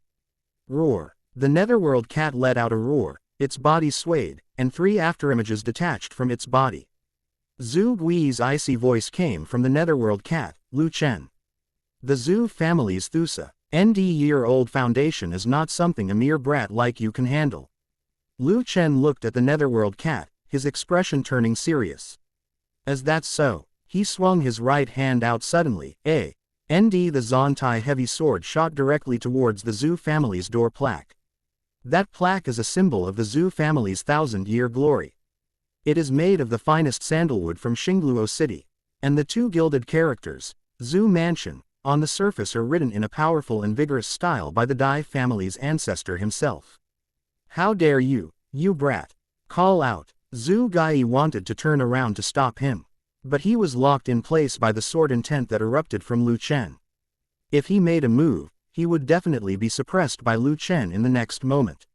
Snap! A deafening explosion erupted. The heavy iron sword struck the gilded door plaque with precision, and the crimson gold sword intent exploded instantly, splitting the sandalwood door plaque in 2. The gilded Zhu character shattered, scattering gold fragments and wood chips everywhere. The 2 plaques crashed to the ground and shattered instantly. Chapter 228 The elderly version of the Netherworld White Tiger fusion technique. The heavy iron sword shattered the Zhu family's gate plaque, and the remaining force, carrying with it splinters of wood and stone, surged forward with a deafening thud. The Zontai heavy sword was deeply embedded in the wall, with only half of the hilt showing, and the blade trembled incessantly. Boom! The entire heavy gatehouse collapsed with a roar, ending smoke and dust billowing into the sky. This sword shattered not only the Zhu family's gate plaque, but also the pride and dignity of the Zhu family in Shingluo City. A crimson gold light shone from Lu Chen's right hand, and the Asura demon sword appeared in his hand. He flicked his right hand, and the Asura demon sword pointed at the Netherworld cat. I hope you don't die by my sword. As Lu Chen finished speaking, 6 soul rings emerged from the edge of the Asura demon sword in succession, 2 purple, 3 black, and the last one was blood red, dazzlingly bright. The 6 soul rings rose and fell, their oppressive aura instantly sweeping across the entire arena. A 100,000-year soul ring. Zhu Gai stared intently at the crimson mark, his voice trembling uncontrollably. Before the development of soul tools, the news that Lu Chen possessed a 100,000-year soul ring had not yet reached Star Luo City. Davis, of course, couldn't publicize Lu Chen's strength too much. Hiss. The onlookers, pupils constricted as they stared intently at the crimson spirit ring. That's a color that only exists in legends, the highest glory that can only be condensed by hunting a soul beast that has been around for 100,000 years. A red light flashed on Lu Chen's 6th spirit ring, and the figure of the azure bull python emerged from the spirit ring. Roar. A deafening moo from the cows suddenly exploded. The moment the azure bull python emerged from the crimson soul ring, the surrounding light suddenly dimmed, dark clouds gathered, and azure gold lightning bolts, like dragons, weaved and appeared in the clouds. What a magnificent body it was! The several meter-long azure python's body was covered with layers of azure gold scales. On its thick neck was a ferocious bull, L's head with curved horns and a pair of lantern-sized vertical pupils that were a deep gold. There are 6 crystalline spheres on its back and abdomen, which clearly indicates that the azure bull Python is not far from fully transforming into a dragon. The azure bull python coiled at Lu Chen's feet, looking at the weak netherworld cat with disdain in its eyes. What is this? Zhu Jiu. Iyi looked at the azure bull python with shock in his eyes. He could sense a deadly danger emanating from the azure bull python. Shall we continue? Lu Chen stood on the head of the azure bull python, his face expressionless. The Zhu family's dignity must not be ruined in my hands. A furious roar erupted from Zhu Gui's throat. Lu Chen. I'll fight you to the death. 8th soul skill. Netherworld Thousand Shadows kill. Roar. A shrill cat's meow rang out, and Zhu Gai stomped his feet on the ground, his body lunging towards Lu Chen like a cannonball. Black mist surged from the Netherworld cat's body, and the Netherworld cat's figure flickered, leaving an afterimage in its place with each movement. Black afterimages instantly filled Lu Chen's surroundings, each carrying a chilling, ghostly soul power. Thousands of figures overlapped and intertwined, and the Netherworld cat flashed back and forth among thousands of afterimages, its sharp claws tearing through the air with a sharp, hissing sound. Upon seeing this, Lu Chen's eyes instantly transformed into brilliant golden dragon pupils, and the golden dragon king's perception enveloped Zhu Gai in an instant. Yu Chenlong's eyes blazed with golden light, and the 1,000 afterimages were like transparent bubbles in his eyes, while the true form's trajectory was clearly discernible. 7 kills of Asura. Lu Chen's sword intent suddenly soared into the sky, and the Asura demon sword in his hand suddenly burst out with crimson gold light. Kill 1 living being. The surrounding space was instantly bathed in a faint crimson gold light. With a flick of his wrist, a condensed, almost tangible, crimson gold sword light burst forth, its force piercing the wind and unstoppable. In an instant, the 1,000 afterimages vanished. The moment the crimson gold sword energy pierced through the black mist, Zhu Gui's true form felt as if it had been struck by a heavy hammer. His chest tightened, and a metallic taste rose in his throat. Puff! A mouthful of blood spurted from Zhu Gui's mouth, and his body went out of control, sending him flying backward. The Asura sword energy slashed a deep, bone-revealing wound across his chest, the edges of which glowed with a faint red light, preventing the wound from healing. Dad. Zhu Weiren helped Zhu Gai up from the ground. Zhu Gai looked at Lu Chen with apprehension, and then a sense of regret arose in his heart. They, the Zhu family, are probably doomed. Just then, an old man dressed in a dark brocade robe suddenly descended from the sky. The old man had white hair and beard, but a ruddy complexion, and his body was surrounded by powerful soul energy. Lu Chen narrowed his eyes, his dragon pupils sweeping over the old man. The Dai family, another soul Douluo. The moment Zhu Gai saw the old man, his eyes lit up instantly. Ling Feng, you've emerged from seclusion. Have you broken through to the next level? Dai Lingfeng shook his head and slowly said, No. Lu Chen frowned slightly as he looked at the two people gazing at each other with deep affection. Dai Lingfeng shifted his gaze from Zhu Gai and stared at Lu Chen. Lu Chen, I have been in seclusion for 3 years, intending to remain detached from worldly affairs, but I have heard that you are running rampant in Xingluo City. Before he finished speaking, 8 spirit rings, 2 yellow, 2 purple, and 4 black, slowly rose from beneath Dai Lingfeng's feet, and an aura several times stronger than Zhu Gui's enveloped the entire area. A peak-level soul Douluo with 8 rings. A gasp erupted from the crowd, even stronger than Zhu Gai. This soul power fluctuation, he's probably just 1 step away from reaching the title level. Zhu Gui's spirits lifted, he wiped the blood from the corner of his mouth, and the Netherworld cat martial soul reappeared, surrounded by black mist. Ling Feng, today, if we join forces, even if he has a 100,000-year soul ring, we will make him pay the price. That's exactly what I was thinking. Dai Lingfeng suddenly exerted force with his feet, and the phantom of his martial spirit, the white tiger, appeared behind him. Few people know that Dai Lingfeng was not a direct descendant of the Dai family's royal family, and therefore did not die in the family's brutal struggle. Dai Lingfeng and Zhu Gai are of similar age, and they are the only 2 soul masters in the world who possess the Netherworld White Tiger martial soul fusion technique. Zhu Gai stood side by side with Dai Lingfeng. He slowly said to Dai Lingfeng, Lingfeng, relying solely on our individual strength, neither of us might be his match. Let's use that move. A sharp glint flashed in Dai Lingfeng's eyes, and he nodded emphatically. Good. Soul fusion skill. Netherworld White Tiger. The 2 roared simultaneously, and their soul energies collided with a deafening roar. Dai Lingfeng's White Tiger PH. Antum and Zhu Gui's ghostly cat phantom intertwined and entangled, their black and white soul powers suddenly merging to form a large energy vortex. The onlookers, all Soul Masters, were terrified and retreated hastily. This is a fusion technique passed down from the Dai and Zhu families. When two Soul Douluos use it together, its power is probably no weaker than that of a tidal Douluo. Before the words were even finished, the energy vortex exploded with a deafening roar.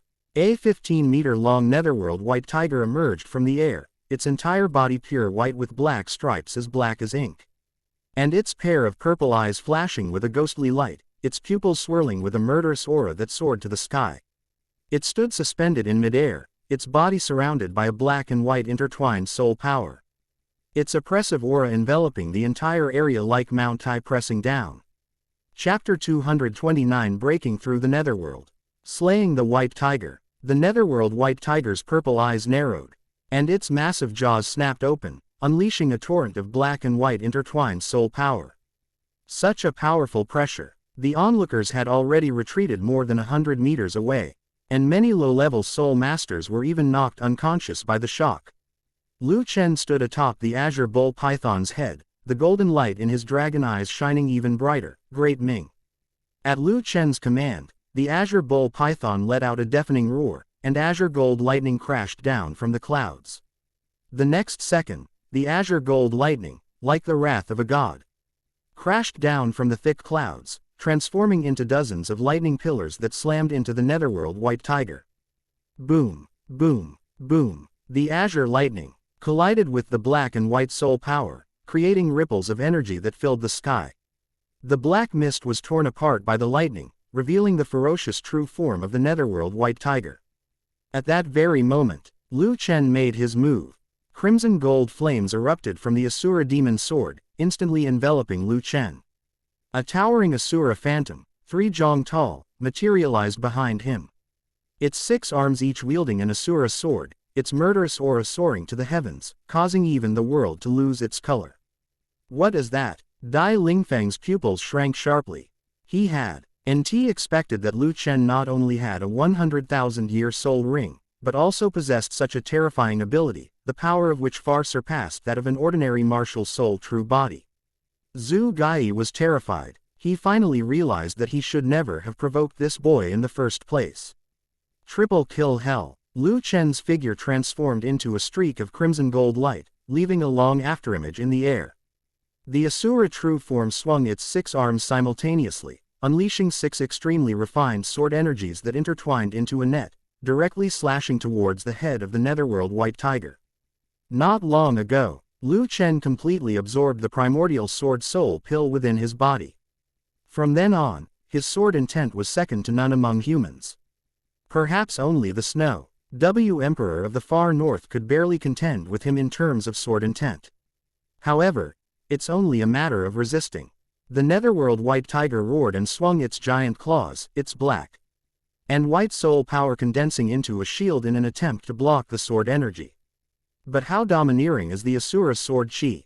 6 sword energies fell simultaneously, instantly cracking the shield before shattering it with a deafening roar.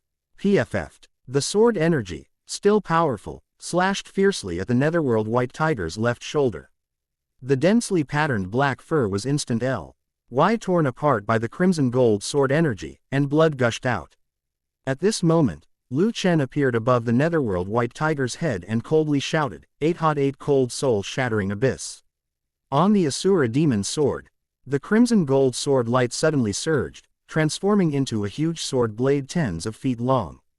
Cut. Lu Chen gripped the demonic sword tightly with both hands, poured all his soul power into the blade without reservation, and slashed down fiercely. Ah! Dai Lingfeng and Zhu Gai screamed simultaneously, their bodies trembling violently, and the figure of the netherworld white tiger began to become illusory. The 2 beams of light, one black and one white, shattered suddenly. The martial soul fusion skill was forcibly broken, and Dai Lingfeng and Zhu Gai fell from midair at the same time. Bang! Bang! With 2 muffled thuds, Dai Lingfeng and Zhu Gai slammed onto the bluestone pavement like 2 heavy sandbags. The ground instantly cracked open like a spiderweb, sending debris flying everywhere. Dai Lingfeng was the first to hit the ground, his left shoulder striking first. With a crisp crack, his shoulder blade shattered. Excruciating pain made his vision go black, and a metallic taste in his throat gushed out uncontrollably. Zhu Gai fared even worse. He had already been severely injured in the chest by the Asura's sword chi, and when he landed chest down, crashing heavily into the sunken ground. PFF'd. Another mouthful of blood spurted out, and the deep wound on his chest, which exposed the bone, instantly tore open and widened, with the flesh turned outwards, revealing the stark white ribs. Lu Chen stood in front of the two, looking down at them from his superior position. From this day forward, Zhu Zuqing is no longer a member of the Zhu family. If your Zhu family or the Dai family dares to send anyone to disturb her life again. Lu Chen paused for a moment, and then his bow, Dai suddenly burst forth with an overwhelming crimson gold light. Centered on him, a domain with a diameter of tens of feet instantly spread out. Within the domain, the world changed color. The origin, ally clear sky was covered by crimson gold baleful energy, and every wisp of aura carried the Asura's sword intent capable of slaying everything. Countless phantoms of Asuras emerged from the domain, some wielding longswords, others brandishing giant axes, all with blue faces and fangs, exuding a murderous aura that seemed to devour all living beings in the world. Kill without mercy. The 3 words fell like a thunderclap. The surrounding citizens of Shingluo City were all so frightened that they collapsed to the ground, trembling all over. Everyone felt as if they were being locked by an invisible sword, their souls trembling. And they dared not even breathe loudly. Several hours later, as the lingering sword intent of the Asura domain slowly dissipated and the sky cleared again, everyone finally came to their senses from that terrifying scene. An old and dignified figure quietly appeared in the center of the square. He was an old man with white hair and beard, and a youthful face. He wore a bright yellow robe embroidered with a white tiger pattern. Although he did not exude any soul power, he naturally possessed the aura of a superior. If Lu Chen were present, he would definitely recognize this person as Dai Tian, the only title Douluo of the Star Luo Empire, the White Tiger Douluo.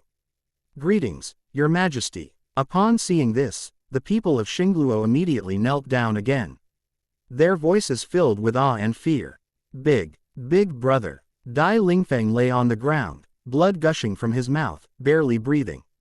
If he hadn't already reached level 89, a soul Douluo, just one step away from becoming a title Douluo, and possessed a physique far exceeding that of ordinary people, he would probably have already been annihilated and gone to meet the ancestors of the Dai family.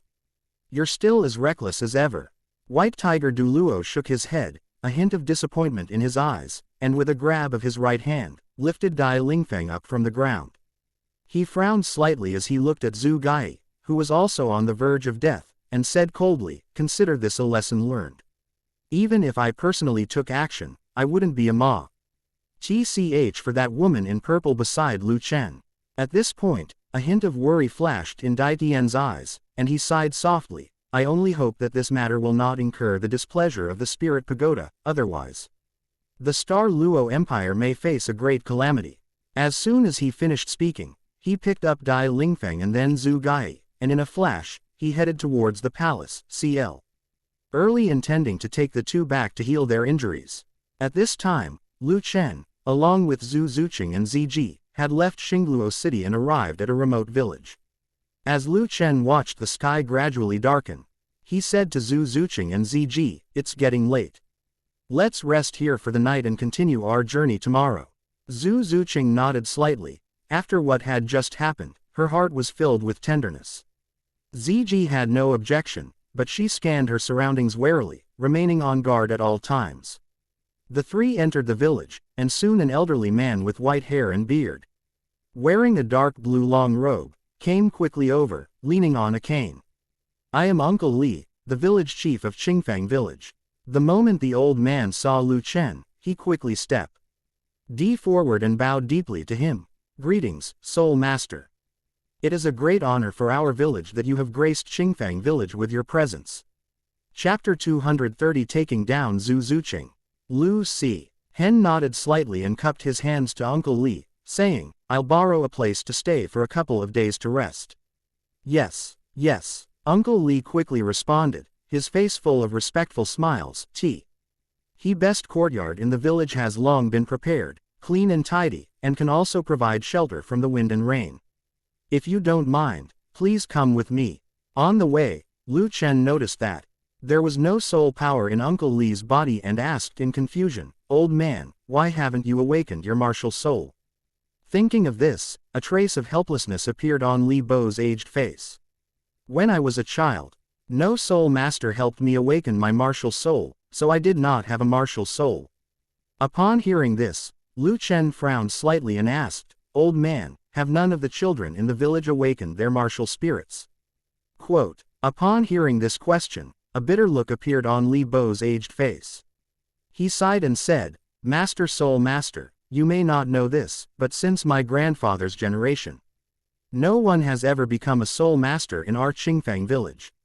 The village was located in a remote area with barren land, where even getting enough to eat was a problem. By my generation, even the soul masters responsible for awakening martial souls were unwilling to bother coming to this impoverished place. Therefore, most of the village's children failed to awaken their martial souls and thus could not become soul masters. Lu Chen then asked, "What about the spirit hall?" Li Bo looked around, hurriedly lowered his voice to a minimum, his face full of fear. "His Majesty has long ordered that all martial spirit awakenings within the territory must be handled by people appointed by the Empire." Zhu Zuqing frowned slightly. She really couldn't believe that there were still villages in the Star Luo Empire where no martial spirits had been awakened. Lu Chen understood perfectly. It seems that the Star Luo Empire has also noticed the strangeness of the Spirit Hall. ND has begun to make preparations in advance.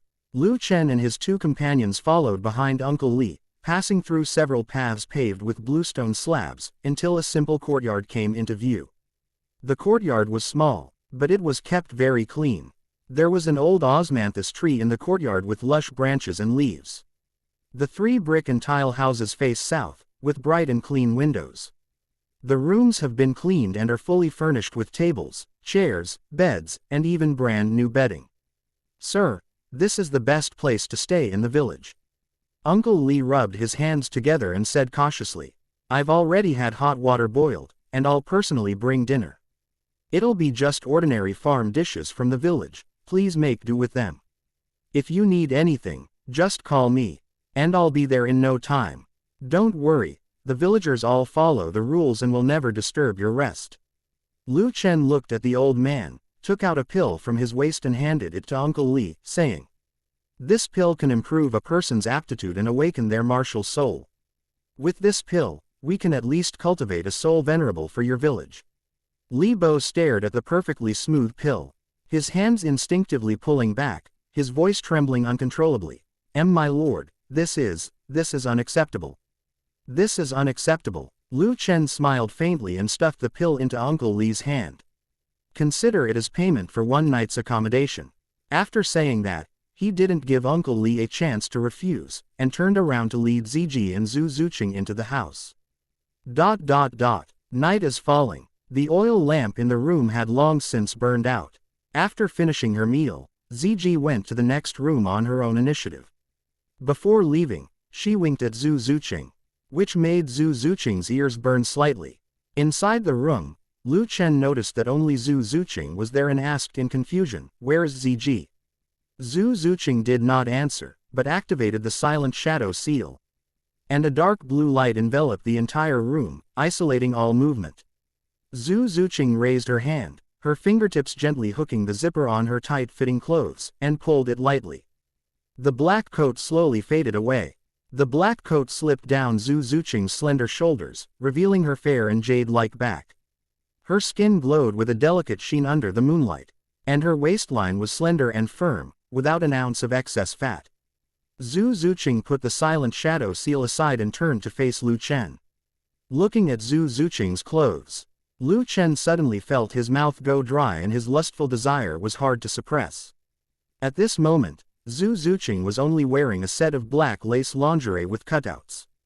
The tight fabric perfectly accentuated her curves, and her full, alluring breasts seemed ready to burst out of her clothes at any moment.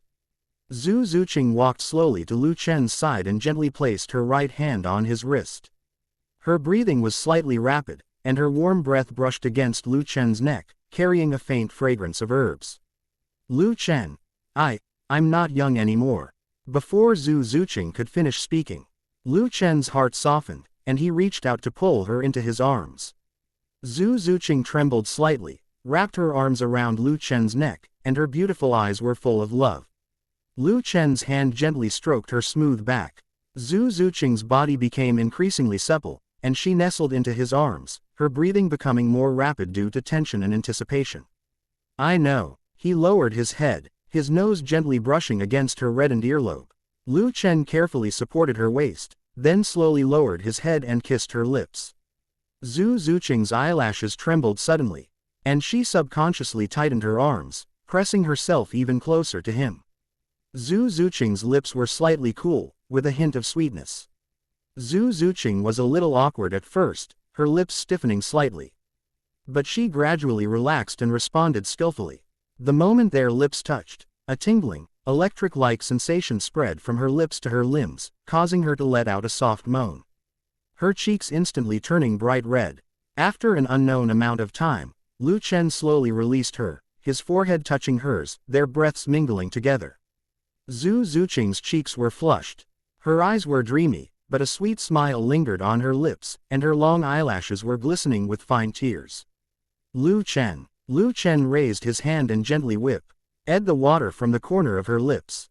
I'm here. Faced with Zhu Zuqing at this moment, who could resist? With a gentle push from Lu Chen, Zhu Zuqing slowly fell onto the bed, her long, black hair cascading down like a waterfall. With a gentle pull of her hands, the last layer of protection on her body quietly disappeared. Zhu Zuqing subconsciously closed her eyes, her long eyelashes trembling like startled butterfly wings. A tear welling up in the corner of her eye. I hope my husband will cherish me. The next morning, Zhu Zuqing's body sank into the soft bedding, feeling an indescribable soreness and weakness all over, as if all the strength had been drained from her bones, making even lifting her hand extremely difficult. Looking at Zhu Zuqing's appearance, Lu Chen felt a pang of sympathy and said, "Sleep a little longer." Zhu Zuqing's throat moved as if she wanted to respond, but she only managed a weak moan. She instinctively tried to snuggle closer to Lu Chen. But as soon as she moved, a soreness came from her waist, making her frown and her cheeks instantly turn red. The images from last night flooded her mind uncontrollably, making her so ashamed that she quickly closed her eyes, buried her face in his chest, and refused to look up again. Chapter 231 Zhu Zuqing fuses with the essence blood of the Hell Demon Dragon King. Just as Lu Chen and Zhu Zuqing were snuggling together, the door creaked open. Looking at the messy room, Ziji's eyes were full of smiles. When Zhu Zuqing saw Ziji enter, she remembered the bedroom secrets that Ziji had taught her before, and her pretty face turned bright red. She instinctively snuggled closer to Lu Chen. Ziji, what's wrong? Lu Chen looked into Ziji's eyes and Qinel. Why noticed a hint of reluctance hidden in them? Ziji slowly walked to Lu Chen's side and smiled at him. I have to leave. My lord has asked me to go back. Ziji's eyes instantly filled with reluctance, and before she could speak again, Lu Chen had already pulled her into his arms. Ziji felt a lump in her throat, and her feigned nonchalance crumbled instantly. She gripped his clothes tightly with both hands. Her knuckles turning white, she buried her face in his shoulder, reluctantly saying, I cannot disobey the Lord's summons. I wanted to stay with you a few more days. Lu Chen raised his hand and gently stroked Ziji's long hair. Ziji, I will come to find you after I finish dealing with things here. She looked up at Lu Chen, her eyes glistening with tears, yet filled with determination. I'll be waiting for you. Lu Chen, you promised me, you can't break your promise. I will never break my promise. Lu Chen nodded, his tone as solemn as a vow. Ziji took a deep breath, slowly pushed Lu Chen away, wiped away the tears from the corners of her eyes, and put on that familiar smile again. I should go now, take care. Ziji looked at Zhu Zuqing, and with a light tap of her fingertip, a drop of the essence blood of the Hell Demon Dragon King, radiating a purplish black light, flew out from her chest. The essence blood was like an obsidian gemstone, translucent and gleaming with a faint golden light. With each slight tremor, it exuded a faint dragon's might. Zhu Qing. Ziji's voice was gentle, with genuine concern hidden in her eyes. This drop of hell demo. Dragon King's essence blood is my source power. With a flick of her finger, the essence of the hellish dragon slowly floated toward Zhu Zuqing. Zhu Zuqing's eyes were filled with emotion. She subconsciously wanted to refuse. But Ziji pressed her wrist down. Take it. You have a trace of the bloodline of the hell dragon in your body, which will greatly benefit your martial soul. Zhu Zuqing subconsciously looked at Lu Chen. She knew very well that the loss of the original essence blood was irreversible. If Ziji lost this drop, it would be difficult for her to recover in subsequent cultivation. Take it. This is Ziji's token of her affection. Lu Chen rubbed Zhu Zuqing's head. This drop of the Hell Demon Dragon King's essence blood was comparable to a divine herb to Zhu Zuqing, a rare and precious opportunity. Zhu Zuqing nodded, no longer refusing, and gently cupped the essence blood in her hands, which obediently fell into her palms. The cool touch carries a strange warmth, like a real gemstone ornament. Yet it slowly swirls in the palm, radiating a gentle warmth. Thank you, Senior Ziji. Zhu Zuqing's voice choked with emotion, and her nose tingled slightly. Ziji smiled and ruffled her hair, her gaze lingering on their faces for a final moment before she said, I really should go now. She turned and walked towards the door, but paused. Without looking back, she simply waved, her voice trembling slightly. Remember to think of me. As soon as she finished speaking, her figure flashed and transformed into a purple streak of light, passing through the door and disappearing into the morning light. After Ziji left, Lu Chen and Zhu Zuqing also prepared to set off back to Tiando City. Looking at the hellish demon dragon's essence blood in her hand, Zhu Zuqing couldn't help but feel a little dejected. Lu Chen patted her shoulder and said slowly, let me help you absorb this drop of essence blood. Zhu Zuqing snapped out of her daze and nodded. Lu Chen led Zhu Zuqing to the soft cushion in the center of the room and had her sit cross-legged. He sat down opposite her, and with a dragon's roar, Lu Chen's eyes transformed into brilliant golden dragon eyes. And a diamond-shaped dragon scale appeared between his brows. Before Zhu Zuqing could even activate her martial soul, her arms were already covered with a layer of purplish-black dragon scales. And the dragon's might emanated from her body, echoing Lu Chen's aura of the Golden Dragon King. Empty your mind and do not resist the power of the essence and blood, nor do you need to deliberately guide it. Lu Chen's voice was deep and steady. Ziji's original essence blood and the demonic dragon bloodline in your body come from the same source, so they will naturally resonate with each other. Zhu Zuqing took a deep breath and closed her eyes. She gently held the essence of the Hell Demon Dragon King in her palm to her chest. The essence seemed to come alive, rotating slightly in her palm. The purplish-black halo grew increasingly intense, with strands of golden patterns flowing within it, radiating an ever-growing dragon's might. Lu Chen's right hand transformed into a golden dragon claw, gently touching Zhu Zuqing's brow. Golden dragon claws were tipped with golden light. Lu Chen moved very lightly, and when his fingertips brushed across Zhu Zuqing's smooth forehead, they left only a thin line of blood. Here we go. As Lu Chen finished speaking, the essence blood of the Hell Demon Dragon King seemed to be summoned, and suddenly transformed into a stream of purplish-black light, which entered Zhu Zuqing's brow and traveled rapidly along her meridians. Zhu Zuqing frowned slightly as a faint stinging pain came over her, but it was quickly covered by a warm current. A warm current spread through her meridians to her limbs and bones, and Zhu Zuqing trembled violently as the Hell Dragon bloodline within her body boiled over. Ah! Meow! The illusory image of the martial spirit erupted from Zhu Zuqing's body once again, and this time, the form of the moon shadow cat underwent an astonishing change. Its body became increasingly agile. Its limbs were covered with fine purplish-black dragon scales, its claws transformed into sharp dragon claws, and its tail tip split into 3 branches, each covered with fine dragon scales.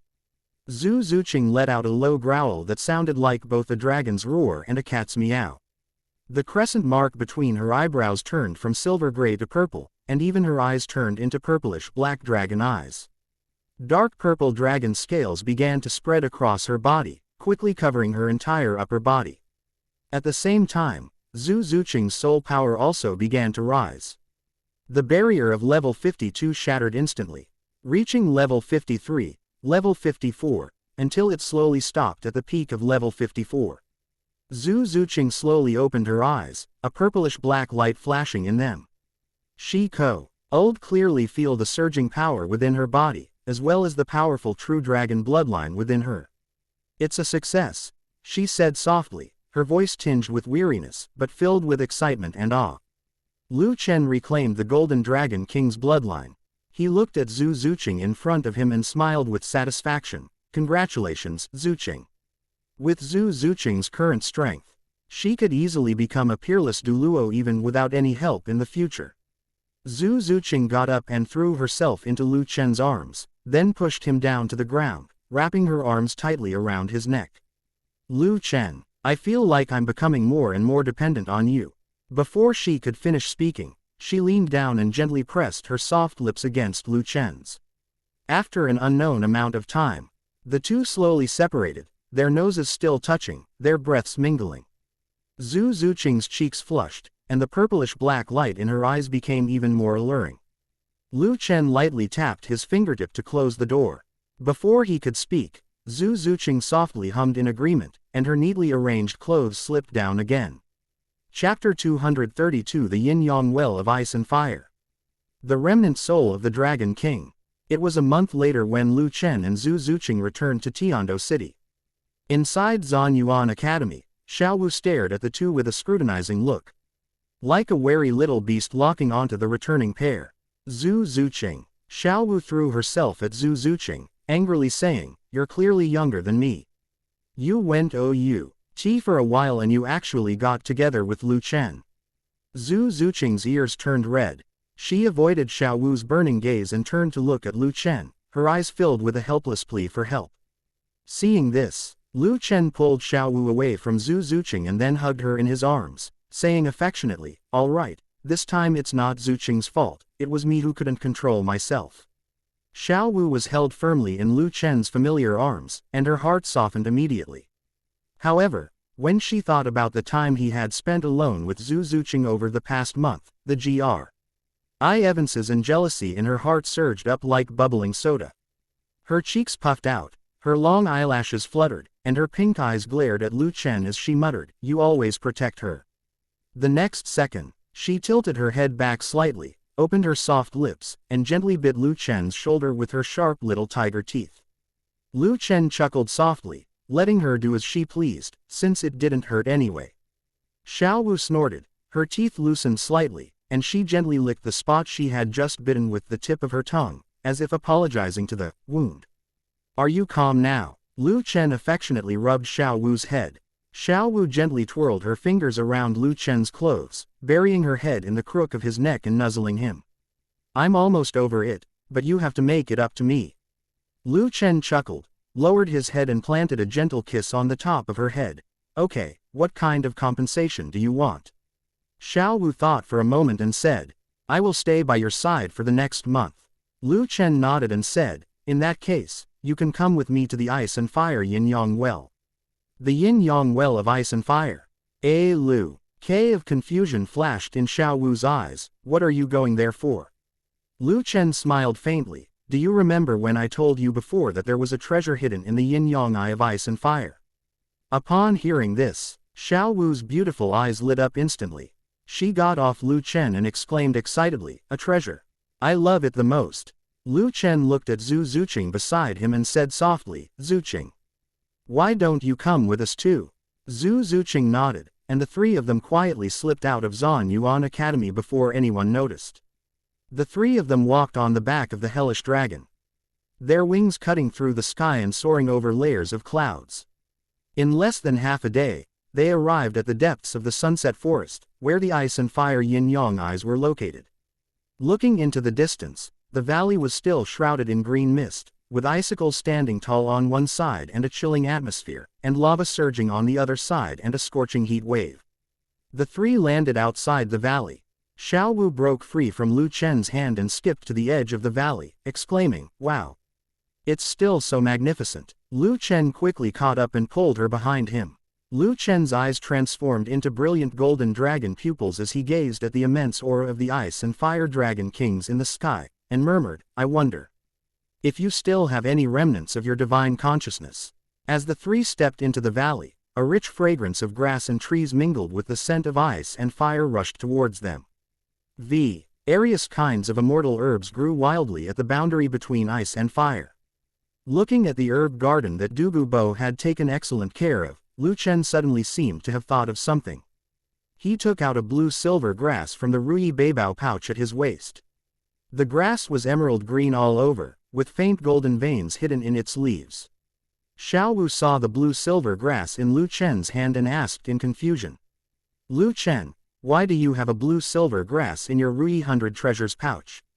Lu Chen planted the blue-silver emperor next to Zhu Huanqing and slowly said, "This is not an ordinary blue-silver grass, but a blue-silver emperor." As he spoke, he forced a drop of brilliant golden blood from his fingertip, which slowly dripped onto the leaves of the blue-silver emperor. Golden blood dripped onto the leaves of the blue-silver emperor, instantly transforming into fine golden veins that seeped into the roots. The previously withered stems and leaves suddenly trembled, as if struck by lightning, twisting violently with resistance and unease. But at this moment, the blue-silver emperor is not even a soul beast, so how could it resist the Golden Dragon King bloodline in Lu Chen's body? This is the enslavement method that Lu Chen obtained from himself, cultivating followers using his own bloodline. This method is also widely used among the dragon race. Golden blood spread wildly along the slender roots of the blue-silver emperor.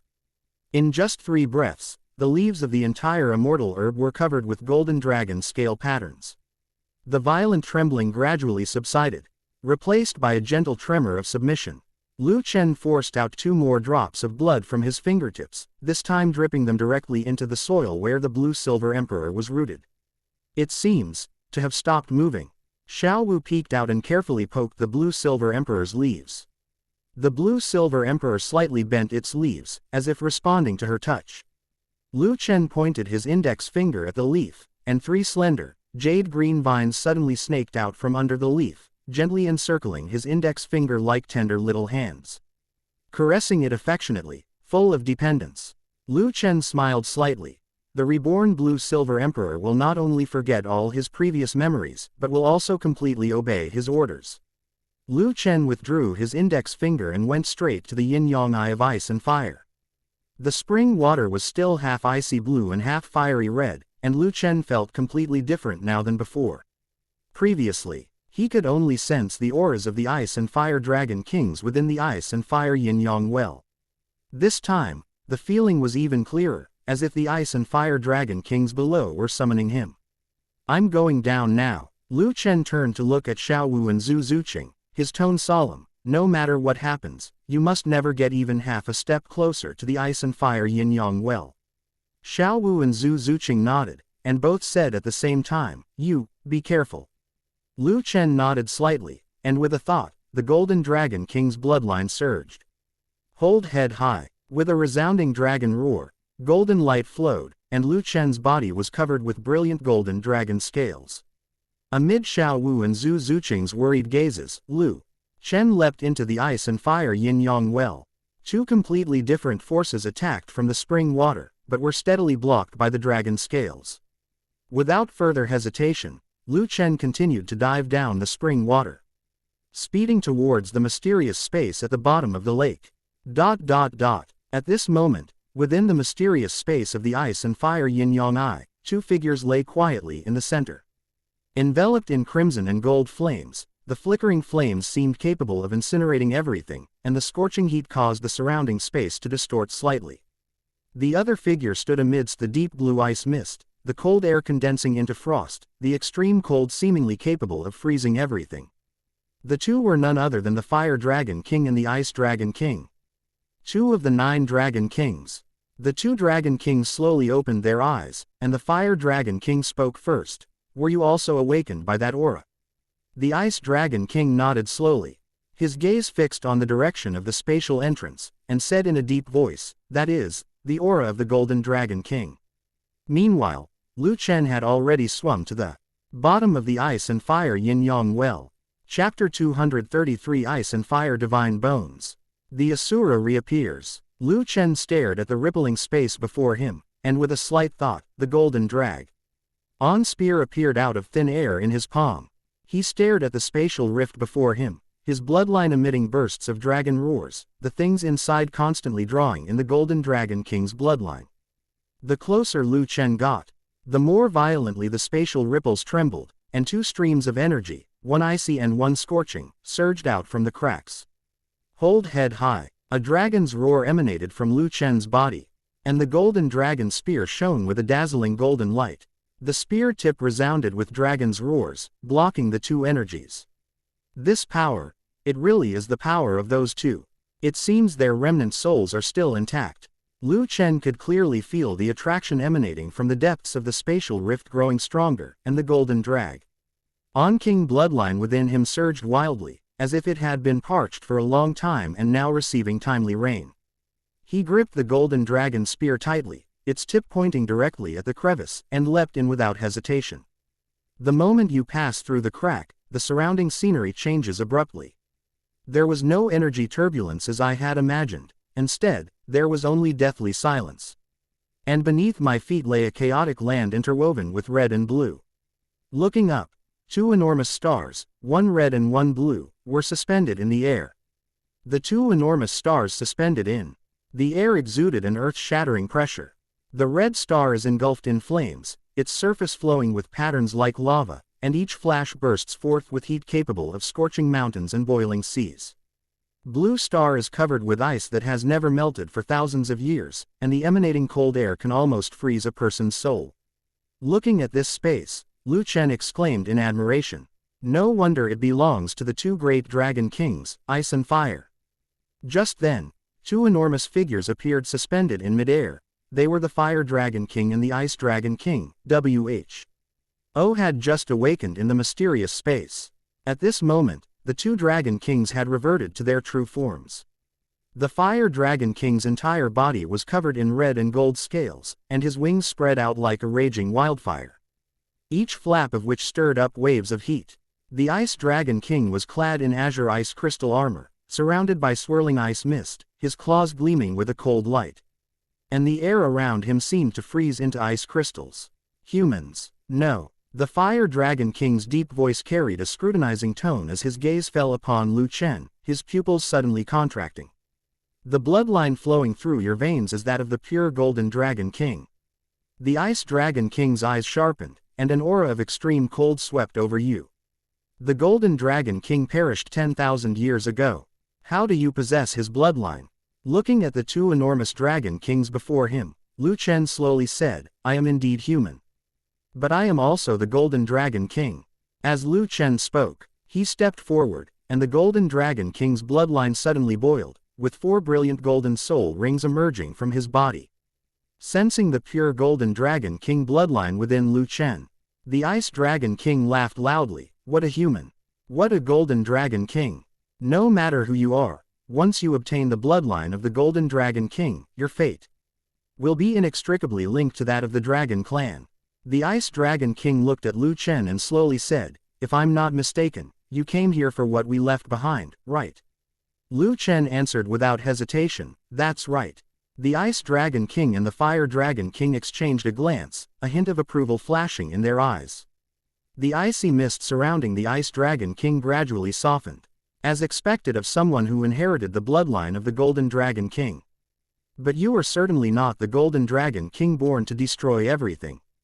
The Ice Dragon King and the Fire Dragon King simultaneously unleashed two streams of light, which shot towards the two major stars above. In an instant, the red star erupted in blazing flames, and the blue star surged with an extreme cold tide. Both stars trembled violently at the same time, and the lava and ice layers on their surfaces receded like a tide. Buzz. Within the red star, a section of right arm bone, entire crimson and covered with red and gold divine patterns, slowly emerged. The bone was burning with an inextinguishable golden flame. It was none other than the right arm soul bone of the Fire Dragon King. Within the blue star, a section of the left arm bone, A deep blue and translucent, imbued with blue-gold divine patterns, appeared, radiating an extreme cold that could freeze the soul. It was none other than the left arm soul bone of the Ice Dragon King. 2 soul bones floated beneath the stars, one fire and one ice, facing each other from afar. The powerful energy fluctuations caused the entire space to tremble slightly. The brilliant golden spirit rings around Lu Chen began to tremble violently, and bursts of dragon roars emanated from Lu Chen's body. The Fire Dragon King flapped its wings lightly, its red-gold eyes falling on Lu Chen. "These are our divine bones. If you have the ability, feel free to take them." Lu Chen suppressed his desire for the 2 soul bones and looked at the Ice and Fire Dragon Kings, asking in confusion, "Aren't you afraid that if I take the divine bones, it will be detrimental to the dragon race?" The Ice Dragon King shook his head. "The bloodline of the dragon god is not so simple. From the moment you possessed the bloodline of the Golden Dragon King, your fate has been inextricably linked with that of the dragon clan, sharing weal and woe. If you harbor evil intentions, your bloodline will naturally turn against you. Why should we be so wary?"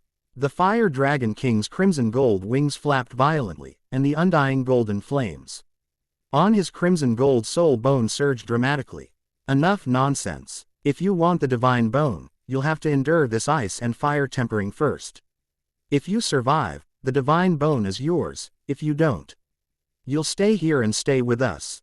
As the Fire Dragon King finished speaking, a pillar of fire shot out from his crimson gold divine bones, hurtling straight at Lu Chen. At the same time, the Ice Dragon King also activated his divine bones, unleashing a beam of icy blue light that enveloped Lu Chen. Boom! The blazing flames that burned his bones and the freezing cold that chilled his soul collided with Lu Chen at the same time. He felt as if a red-hot branding iron had been inserted into his body, and the next second he was thrown into an ice cave. The crimson flames seeped into his body through his pores, scorching his meridians, bones, and even his soul. Every inch of his skin was smoking and sizzling. The chilling blue aura froze his blood and chi, instantly encasing his limbs and bones in ice. Even his breath was filled with icy shards. "Ah!" Lu Chen let out a painful roar, and the Golden Dragon King's bloodline instinctively boiled, with every dragon SC ale on his body instantly shining with a brilliant golden light. But this is no ordinary ice and fire. It is divine ice and fire that surpasses the extreme. The Golden Dragon King's bloodline, which has just opened 9 layers of seals, is completely unable to withstand these 2 forces. The moment the dragon scales appeared on Lu Chen's body, they were charred black by the flames and frozen brittle by the cold air, with fragments falling off in a flurry. Lu Chen's 4 brilliant golden spirit rings spun wildly, his spirit power and blood energy surging continuously into his limbs and bones, but it was like a drop in the ocean, instantly devoured as soon as it came into contact with the power of ice and fire. Just then, a crimson gold light suddenly tore through the chaos and appeared silently beside the Ice Dragon King. Within the light and shadow, there stood the Asura God King. The Ice Dragon King looked at the figure and slowly said, "Shura. We have given him a chance. He can seize it or not depends entirely on his own perseverance and luck." The Asura God King bowed slightly to the 2 dragons, saying, "Thank you for your kindness, Dragon Kings." The Asura God King glanced at the agonizing Lu Chen, a slight smirk playing on his lips. Lu Chen, even a first-level god would covet the power of the Ice and Fire Dragon King. Don't disappoint me. As soon as he finished speaking, the figure of the Asura God King slowly disappeared into this space, leaving not even a trace of his aura behind. Chapter 234 The Seventh Soul Ring. Condensing the Ice and Fire Dragon Pearl. After the Asura God King left, the Fire Dragon King looked at the Ice Dragon King, and asked hesitantly, "Tell me, is what we're doing right?" The Ice Dragon King nodded confidently, just as he said, "Lu Chen is both human and dragon." It paused, then said bitterly, "Besides, we had no choice, did we? That great battle had already annihilated our souls and spirits. Now, only remnants of our souls remain, clinging to our divine bones, making it extremely difficult even to maintain our true forms. In our current state, we are no match for the Asura. Why not take this RT unity to completely bind the divine bone to him and deepen Lu Chen's connection with the Dragon Clan?" The Ice Dragon King's voice became firm again. The dragon race has been silent for too long. Perhaps only in this way can the race regain its glory in the new era. The Fire Dragon King remained silent for a long time, gently flapping its wings, and stopped speaking, only turning its gaze back to Lu Chen. At this moment, Lu Chen's situation was becoming increasingly dangerous. Half of his body was engulfed in golden flames, while the other half was covered in extremely cold ice. The ocean of divine ice and fire has spread from his physical body to his soul, with flames burning in his sea of consciousness. The cold air is freezing the source of his power, gradually numbing him. His life force and soul rings rotated slower and slower. His soul power was almost exhausted, his dragon scales shattered and could no longer be reassembled, and his skin was repeatedly torn and healed by alternating ice and fire. However, Lu Chen's consciousness seemed to be in a serene and ethereal realm. With each onslaught of excruciating pain, he was rapidly comprehending and absorbing the profound mysteries of the two extreme forces of ice and fire. The two forces remained within the critical limits that Lu Chen could tolerate, neither completely destroying him, but also causing his physical strength and mental power to soar at a visible speed through extreme tempering. With each deepening of his understanding of the mysteries of ice and fire, the two divine bones of ice and fire, suspended in the outside world, would move closer to him. 2 months have passed in the outside world. Inside the yin-yang well of ice and fire, Lu Chen was still surrounded by two forces. The div in ice and fire that had been frantically eroding him had become gentle. Instead of tearing him apart, it had transformed into a fine stream of energy that seeped into his body through his pores, nourishing his damaged meridians and bones. At this moment, the two divine bones of ice and fire were quietly suspended on either side of Lu Chen's body, their crimson gold and dark blue light reflecting each other, faintly resonating with the bloodline within him. The two dragon kings, ice and fire, were filled with shock as they watched this scene. The Ice Dragon King couldn't help but exclaim in admiration, "This kid. No wonder he's the successor that Asura has chosen. Only a few days have passed. This kid has already begun to comprehend the profound mysteries of ice and fire." The Fire Drive, Agon King and the Ice Dragon King exchanged a smile. "In that case, let's give him one last helping hand." As soon as he finished speaking, the Ice and Fire Dragon King's massive body suddenly dissipated, and the starlight condensed into a red gold dragon soul and a blue gold dragon soul respectively. They could no longer maintain their true forms. Their only thought at this moment was to engrave the bond between Lu Chen and the Dragon Clan into their very bones before they were completely destroyed. Roar, roar. The Ice and Fire Dragon Kings simultaneously let out a dragon roar, then flew towards their respective divine bones. In an instant, the two divine bones burst forth with unprecedented brilliance, the crimson flames and the dark blue ice intertwined to form a pillar of light that shot straight into the sky. Buzz. The Ice and Fire God bones transformed into two streaks of light that precisely struck Lu Chen's arms. Without any obstruction, the Fire Dragon King's divine bone embedded itself directly into Lu Chen's right arm bone, while the Ice Dragon King's divine bone steadily merged into his left arm. Lu Chen let out a triumphant dragon roar. The moment the divine bone entered his body, two powerful forces surged wildly through his meridians to his limbs and bones.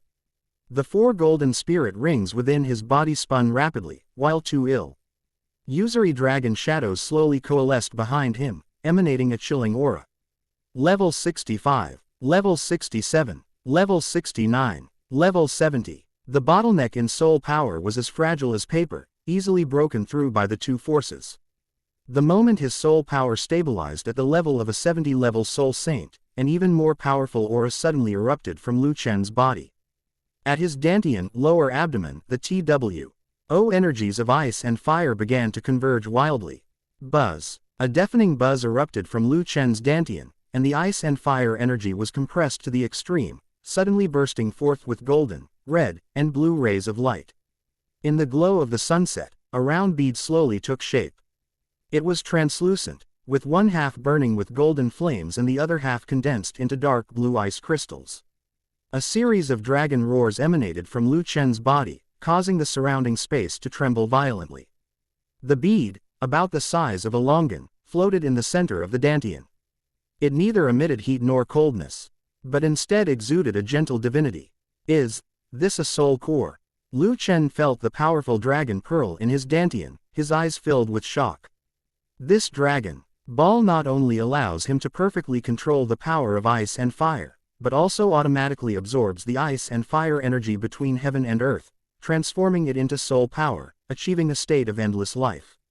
Just then, the voice of the Ice and Fire Dragon King rang out in his mind again, carrying a hint of relief and determination. Lu Chen, our remnant souls are gone. We will give you one last big gift.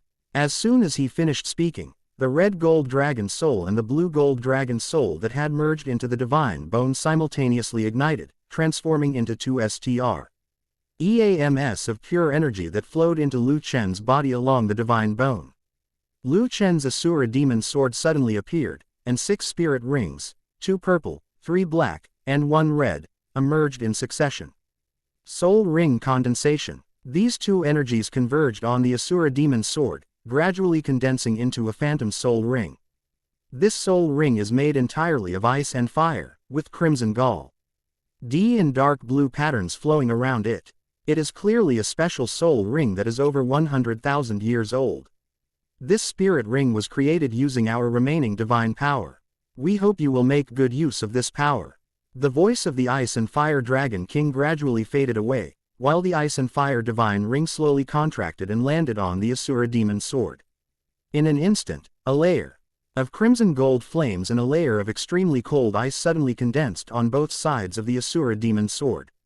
The 7 soul rings landed steadily on the sword, interlocking with the original 6 soul rings. The crimson and dark blue light flowed along the blade, adding a touch of domineering power to the already sharp Asura Demon Sword, which was composed of both ice and fire. At the same time, the Golden Dragon King seal within Lu Chen's body suddenly trembled violently, and the 10th seal showed signs of breaking. Lu Chen's heart tightened, and he forcibly circulated his soul power to suppress it. At this moment, the power he had absorbed from the Ice and Fire Divine Bones was not yet stable, and activating the seal now would be a very unwise choice.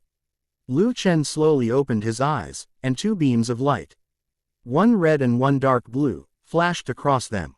The surrounding space began to slowly crumble as the Ice and Fire Divine Bone was gone. It's time to go. Lu Chen sheathed the Asura Demon Sword, tapped his toes, and sped off like an arrow toward the spatial rift he had come from. Debris from the collapsing space kept coming along the way. Lu Chen raised his left arm, and the dark blue divine bone flashed, ice seal.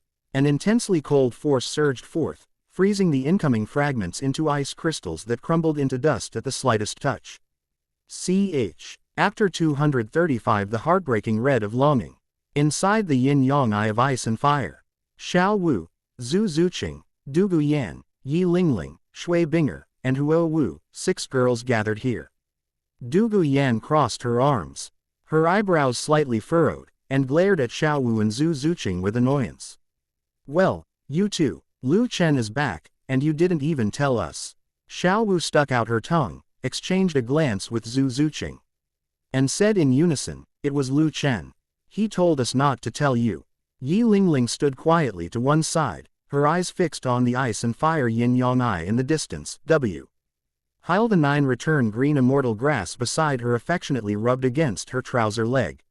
Shui Binger and Huo Wu curiously observed everything around them. Feeling the rich ice elemental power around her, Shui Binger exclaimed, the ice element contained here probably far surpasses that of Tianshui Academy. Huo Wu nodded. Even the volcanic training grounds of Blazing Fire Academy can't compare to this. The two possess the Frost Phoenix and the Fire Shadow Martial souls, so their perception of ice and fire elements is naturally much stronger than that of the women. Just as the women were worried about Lu Chen, a beam of light, a mixture of ice and blue, shot out from the yin-yang well of ice and fire. A powerful surge of energy swept outwards, causing the surrounding vegetation to tremble. Red and blue vapors rose up, intertwining with the pillars of light to form a magnificent light curtain. This is. Shui Binger's pupils contracted sharply, and the Frost Phoenix behind her appeared on its own. She could clearly feel the ice power contained in the pillar of light, and how pure it was. Huo Wu also put away her curious expression, her pretty face becoming serious. The Naruto martial soul was faintly restless within her body, and the crimson gold flames in the pillar of light made her blood boil. Just what level of power is this? Xiao Wu was the first to react. Her previously furrowed brows instantly relaxed, and she grabbed Zhu Zuqing's hand, excitedly saying, "It's Lu Chen. It must be Lu Chen who's back." Before the words were finished, the beam of light suddenly contracted, and a tall figure slowly walked out from the center of the light screen. Lu Chen's upper body clothes had long been burned to ashes by the flames, leaving his upper body naked in front of the women. His fair skin gleaming with a crystal-clear luster. His arms subtly shimmered with a red gold and azure luster, and the 7 soul rings of the Asura demon sword in his hands spun slowly. The 7th soul ring was red gold and azure, with golden divine patterns imprinted on it, making it look incredibly magnificent. Lu Chen. Xiao Wu could no longer contain her self and pounced on him like a nimble little rabbit, ignoring the lingering aura of ice and fire emanating from him, and hugged his waist tightly. "You finally come out. We were all so worried." Yu Chen reached out and steadily caught her soft body. He rubbed Xiao Wu's head, his eyes full of doting. "I'm sorry to have kept you waiting, I'm fine." Dugu Yan, not to be outdone, surrounded Lu Chen, asking curiously, "What's down there?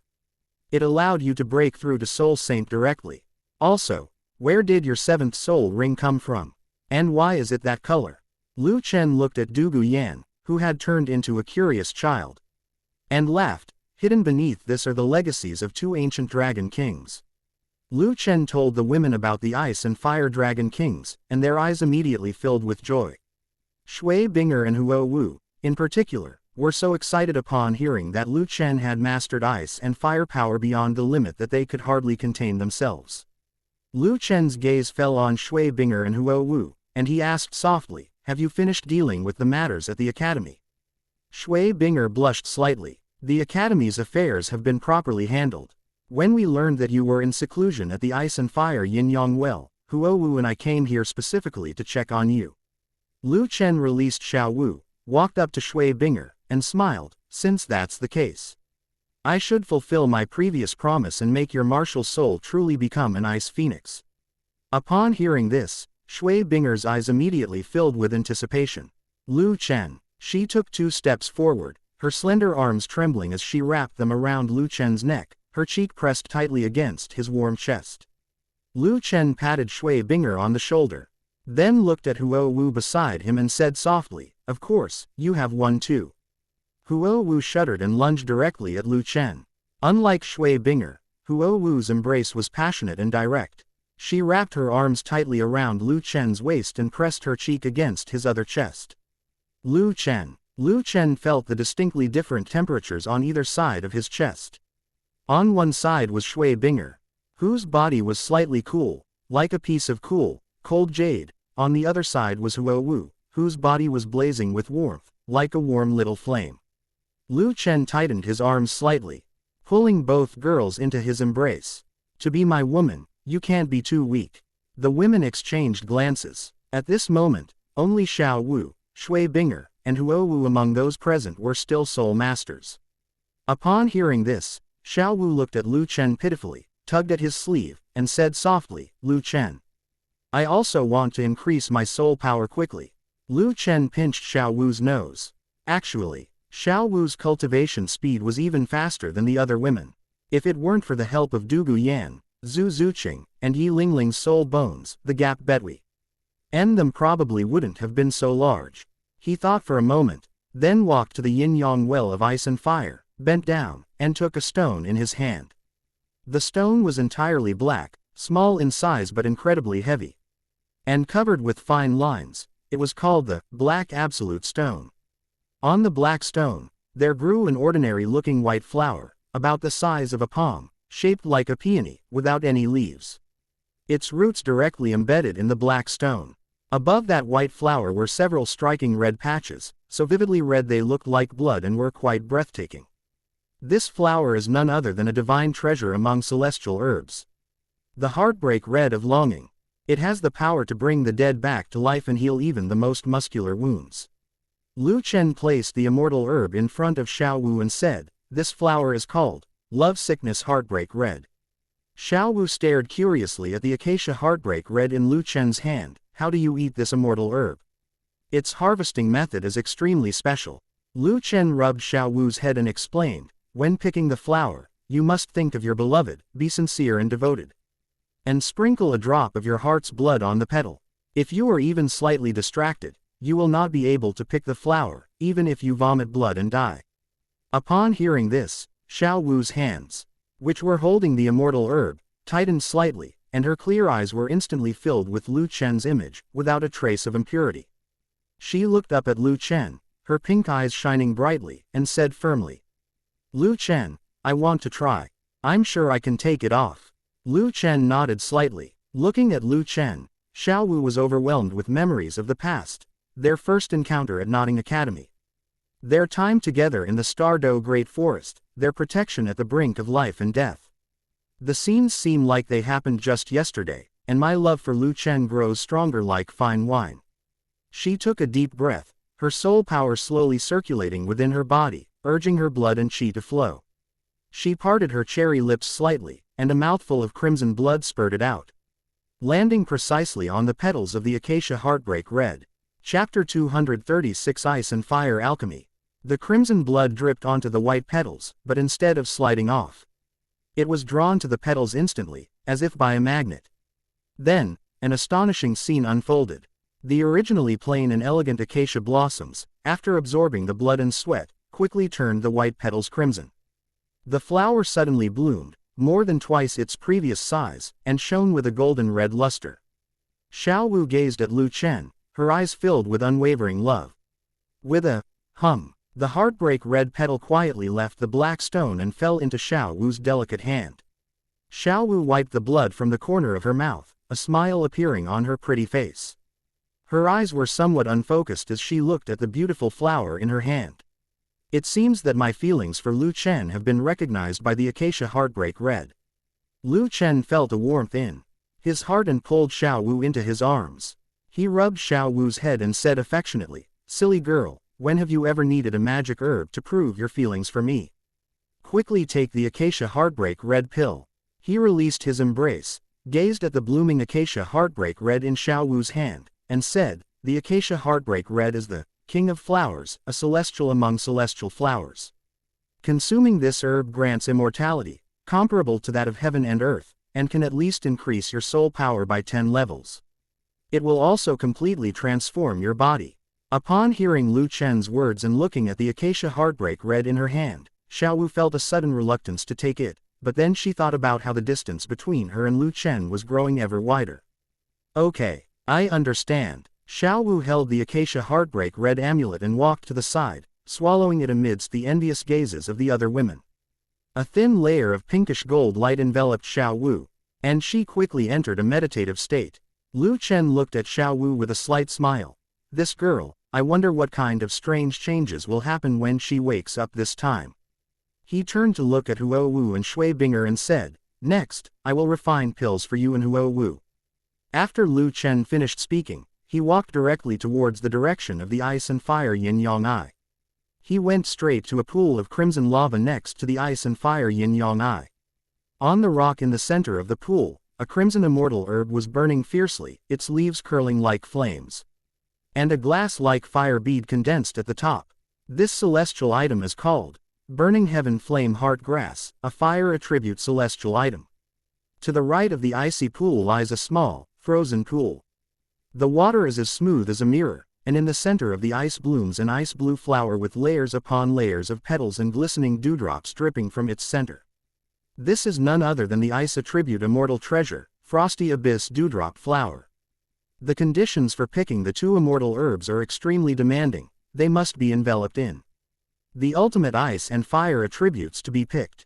Lu Chen conjured a ball of golden flame in his left hand and a stream of dark blue dragon flame in his right, the two streams of power shooting towards the two immortal herbs respectively. Under Lu Chen's control, two flames carrying power surpassing the limits of ice and fire directly enveloped the two immortal herbs. Go! Lu Chen let out a low shout, and two streams of soul power carrying the immortal herb flew through the air and landed precisely in his hand. Then Lu Chen picked some herbs that could strengthen the body and replenish vital energy. and then returned to Shui Binger and Huo Wu's side. Huo Wu looked at the heavenly flame heart grass in Lu Chen's hand and couldn't help but take half a step forward, such strong fire attribute fluctuations. Shui Binger gazed at the frosty abyss dew condensing flower, a faint frost appearing on her fingertips, and the phantom of an ice phoenix slowly emerged behind her. This I am. Mortal herb seems to be exactly what I need. Lu Chen smiled faintly, and the next moment, golden flames suddenly burst into his left arm. The moment the dragon flame appeared, the surrounding temperature rose instantly, forcing all the women to take a step back. Then, a dark blue dragon flame rose from Lu Chen's right arm. Unlike the golden flame, the temperature around him plummeted the moment the dark blue flame appeared. The intense heat of the golden flames and the chilling cold of the azure dragon flames intertwined around Lu Chen. Centered on him, the air to the left was baked until it was distorted and turned reddish, while fine ice mist condensed on the right. Huo Wu exclaimed in surprise at the scene, "This is too exaggerated." Two completely different forces did not clash at all. Shui Binger nodded and murmured, "I feel like this attribute is even more extreme than its peak." Tianshui Academy is located in the far north. She once had the good fortune to see a 1,000-year-old ice scorpion, and the aura of extreme ice is still imprinted in her mind. Lu Chen ignored the crowd's astonishment and slowly clasped his hands together. As if summoned, the golden flames on his left arm and the azure dragon flames on his right arm surged up his arms and collided and merged in front of his chest. A muffled boom was heard. Golden flames and dark blue ice flames spiraled upwards, gradually coalescing into an even larger flaming furnace.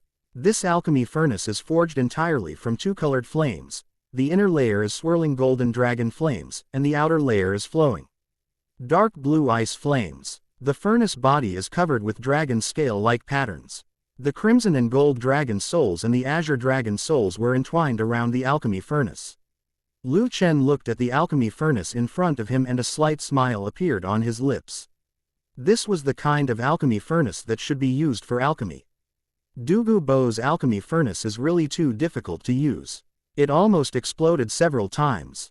Lu Chen suddenly flipped his palm, and the burning heaven flame heart grass and cold abyss dew flower in his hand, along with the foundation strengthening and vitality nourishing herbs he had picked earlier, instantly transformed into a 5-colored stream of light and surged into the dragon flame pill furnace. This scene made Yi Lingling's pupils shrink. The way of alchemy has always emphasized gradual progress. How could one throw all the herbs in at once? This is alchemy, not some random stew. Moreover, they were simultaneously refining two pills with completely different and conflicting medicinal properties. Sure enough, the moment the herbs were put into the furnace, a deafening roar came from inside the furnace. The herbs with both ice and fire properties melted instantly, and the two medicinal powers began to collide with each other. The alchemy furnace trembled violently, and the red gold dragon's soul and the dark blue dragon soul wrapped around the furnace body let out bursts of low roars. Seeing this, Lu Chen forced a drop of brilliant golden blood from his fingertip and merged it into the alchemy furnace. The previously agitated medicinal power instantly subsided, and the chaotic ice and fire energies gradually formed a 2-colored vortex. At the center of the vortex, the two medicinal energies no longer repelled each other, but instead began to slowly merge. As time passed, Lu Chen's soul power was almost depleted. Despite having a strong soul power due to obtaining the ice and fire dragon balls, the power consumption of controlling the ice and fire dragon kings was terrifying. Lu Chen's forehead was covered with large beads of sweat. Using the last bit of his soul power, he suddenly raised his hand, and the twin dragon shadows let out a loud dragon roar. The alchemy furnace instantly contracted, and the dragon patterns and dragon soul on the furnace body burst out with brilliant light at the same time.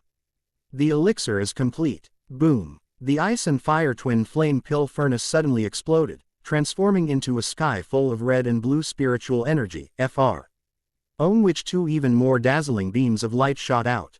Lu Chen reached out and grabbed two pills, which landed steadily in his hand.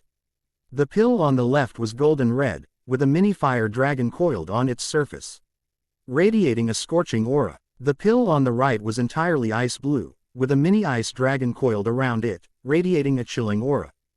Chapter 237 Fire Dragon Holy Spirit. Extreme Ice Phoenix. These two pills are named Flaming Dragon Heart Pill and Mysterious Dragon Cold Abyss Pill, respectively.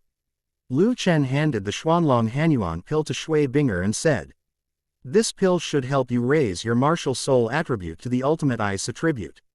Shui Binger accepted the pill with slightly trembling hands. "Thank you, Lu Chen. Go to the extremely cold icy spring to refine it." Lu Chen reached out and brushed away the stray hairs from her temples, his tone gentle. "The ice spiritual power in the spring can help you better absorb the power of the pills." Shui Binger nodded obediently and slowly walked towards the ice spring that shimmered with a faint blue light. She sat down cross-legged and put the Xuanlong Hanyuan pill into her mouth. The pill melted instantly upon entering her mouth, turning into an extremely clear and cold air that sank down her throat.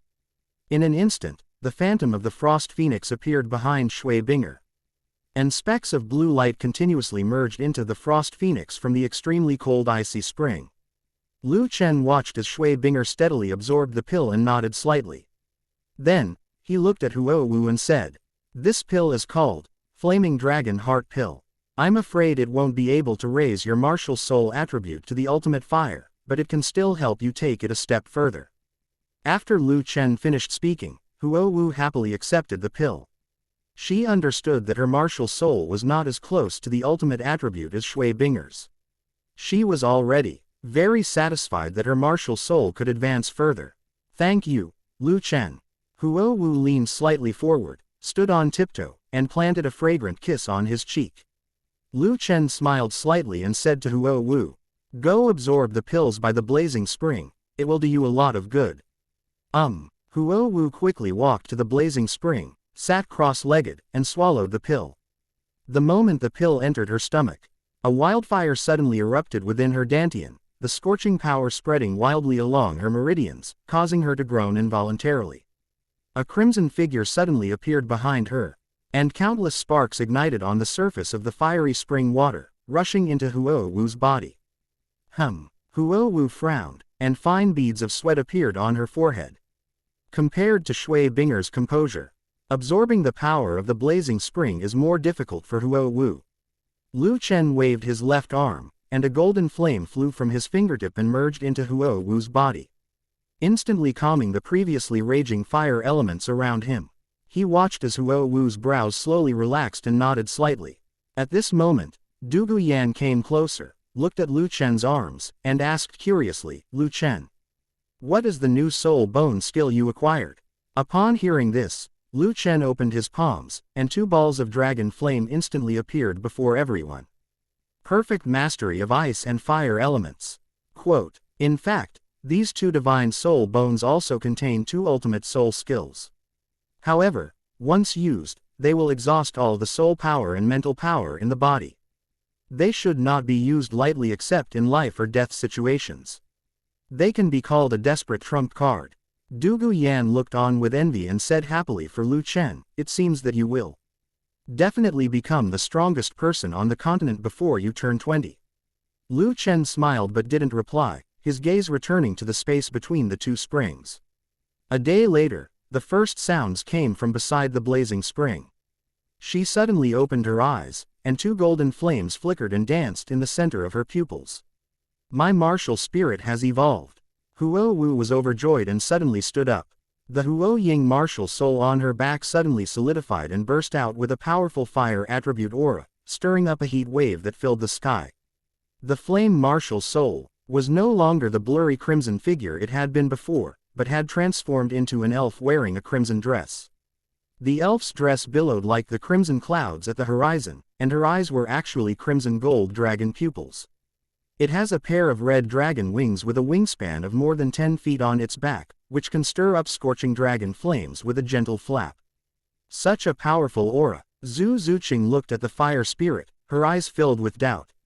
Douluo Yan strode forward, circled around Huo Wu, and asked, "Huo Wu, your martial soul, this is no longer an ordinary fire-type martial soul, is it?" Huo Wu, brimming with barely suppressed joy, exclaimed, "The dragon flame power within the pill has perfectly fused with my own flames. Although it hasn't reached the pinnacle of fire, it's nearly perfect."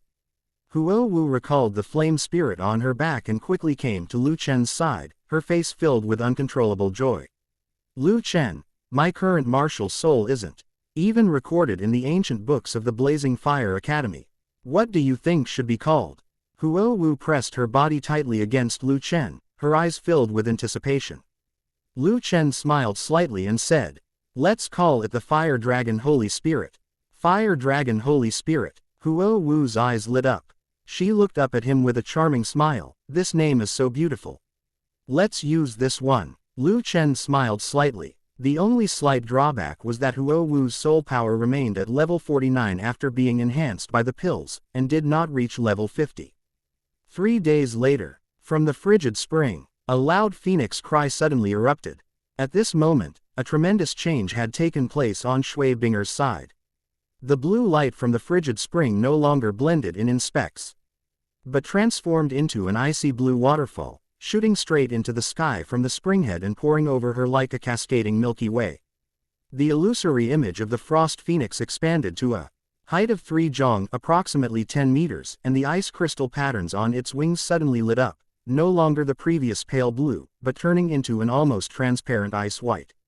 A snow-white crest grew on its head, and its eyes changed from pale blue to a clear, icy blue. The extreme ice phoenix, Lu Chen murmured. This kind of soul beast has long been extinct in the far north. Legend has it that the first ice god possessed the martial soul of the extreme ice phoenix. Shui Binger's body trembled slightly, radiating an extreme chill. Li, the ice phoenix let out a clear and melodious cry. Unlike the previous ethereal one, this cry carried the ultimate power of ice. The icy blue halo spread wildly from Shui Binger's center. This is the true power of ultimate ice. Du Guyan couldn't help but shiver and subconsciously moved closer to Lu Chen. It's so cold. Even though we're so far apart, I feel like my soul power is going to freeze. Lu Chen smiled slightly, and his arm glowed red, shutting out the extreme cold. Yi Lingling looked at the extreme ice phoenix and slowly said, its ice attribute is so pure that it doesn't have a single impurity. Just then, the phantom of the extreme ice phoenix suddenly swooped down, enveloping Shui Binger completely. The icy blue light instantly surged to its maximum, then suddenly receded, transforming into a stream of ice crystal light that flowed into Shui Binger's body. Shui Binger slowly opened her eyes. Looking at everyone, she said somewhat apologetically, I'm sorry, I can't control this power at will yet. Shui Binger walked slowly towards the crowd, her steps light and graceful. Lu Chen, I succeeded. My martial soul has evolved into the extreme ice phoenix, and my soul power has also broken through to level 50. Lu Chen looked at Shui Binger and reminded her, soul masters with ultimate martial souls will have a much slower cultivation speed between levels 30 and 70 compared to ordinary soul masters. You can't slack off in your cultivation from now on. Shui Binger nodded obediently, without a trace of disappointment in her eyes. There are gains and losses. With her Martia L soul attribute evolving into the ultimate ice attribute, this difficulty was nothing. Chapter 238 Xiao Wu's Transformation. Lu Chen goes into seclusion. Of all the people present, only Xiao Wu remains unconscious. She sat quietly beside the fragrant and exquisite fairy product, surrounded by a pink halo of the acacia heartbreak red, the petals of the acacia heartbreak red in her arms slowly unfolding. Xiao Wu frowned slightly, her eyelashes trembled, and her cheeks flushed with a faint blush. The phantom of the soft-boned rabbit appeared behind her, its originally snow-white fur now tinged with a faint pinkish glow. Lu Chen, why hasn't Xiao Wu woken up yet? Zhu Zuqing looked at Xiao Wu with a worried expression. Lu Chen shook his head. Even in the Medicine God Pill Pivot Classic, the legendary herb acacia heartbreak red was only mentioned in a few words. Suddenly, a slight cracking sound came from Xiao Wu's body. The phantom of the heartbreak red acacia in her arms and the phantom of the soft bone rabbit intertwined and turned into a pink mark imprinted on her brow. Xiao Wu's breathing gradually became steady, her brows relaxed, and a gentle smile appeared on her lips. The pink aura surrounding her slowly receded, finally transforming into a ray of light that entered between her eyebrows.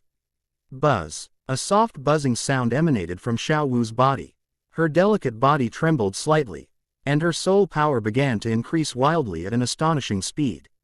Level 46. Level 48. Level 50. In just a few breaths, Xiao Wu's soul power had reached level 50. Immediately afterwards, a faint red light gradually spread from Xiao Wu's body. As time passed, the red light grew stronger and stronger. The crimson glow spread like blood. Time passed slowly, and a jet black light surged from Xiao Wu's body. After circling in the air once, it transformed into a 10,000-year soul ring and landed on Xiao Wu, interlocking with the previous 4 soul rings. Xiao Wu's body has become more mature. Her waist is as slender as a willow, her legs under her skirt are longer and straighter, and her skin is whiter and more delicate, with a faint, luminous glow. Her chest curves became increasingly soft and full, outlining a captivating arc without appearing ostentatious.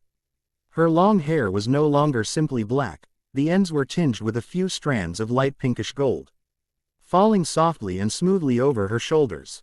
Her originally slightly round and cute face has become more delicate and soft in shape, with eyebrows like distant mountains and eyes like autumn water. Her long eyelashes were speckled with tiny pink glitter, trembling gently with a touch of liveliness and allure. Lu Chen watched this scene and thought to himself, as expected of the king of immortal grades. All the women's eyes were focused on Xiao Wu, because this was a soul ring that had condensed on its own after a soul beast had transformed into human form.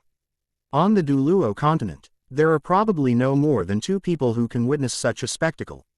As her 5th spirit ring solidified, Xiao Wu's spirit power did not stop, it continued to steadily increase.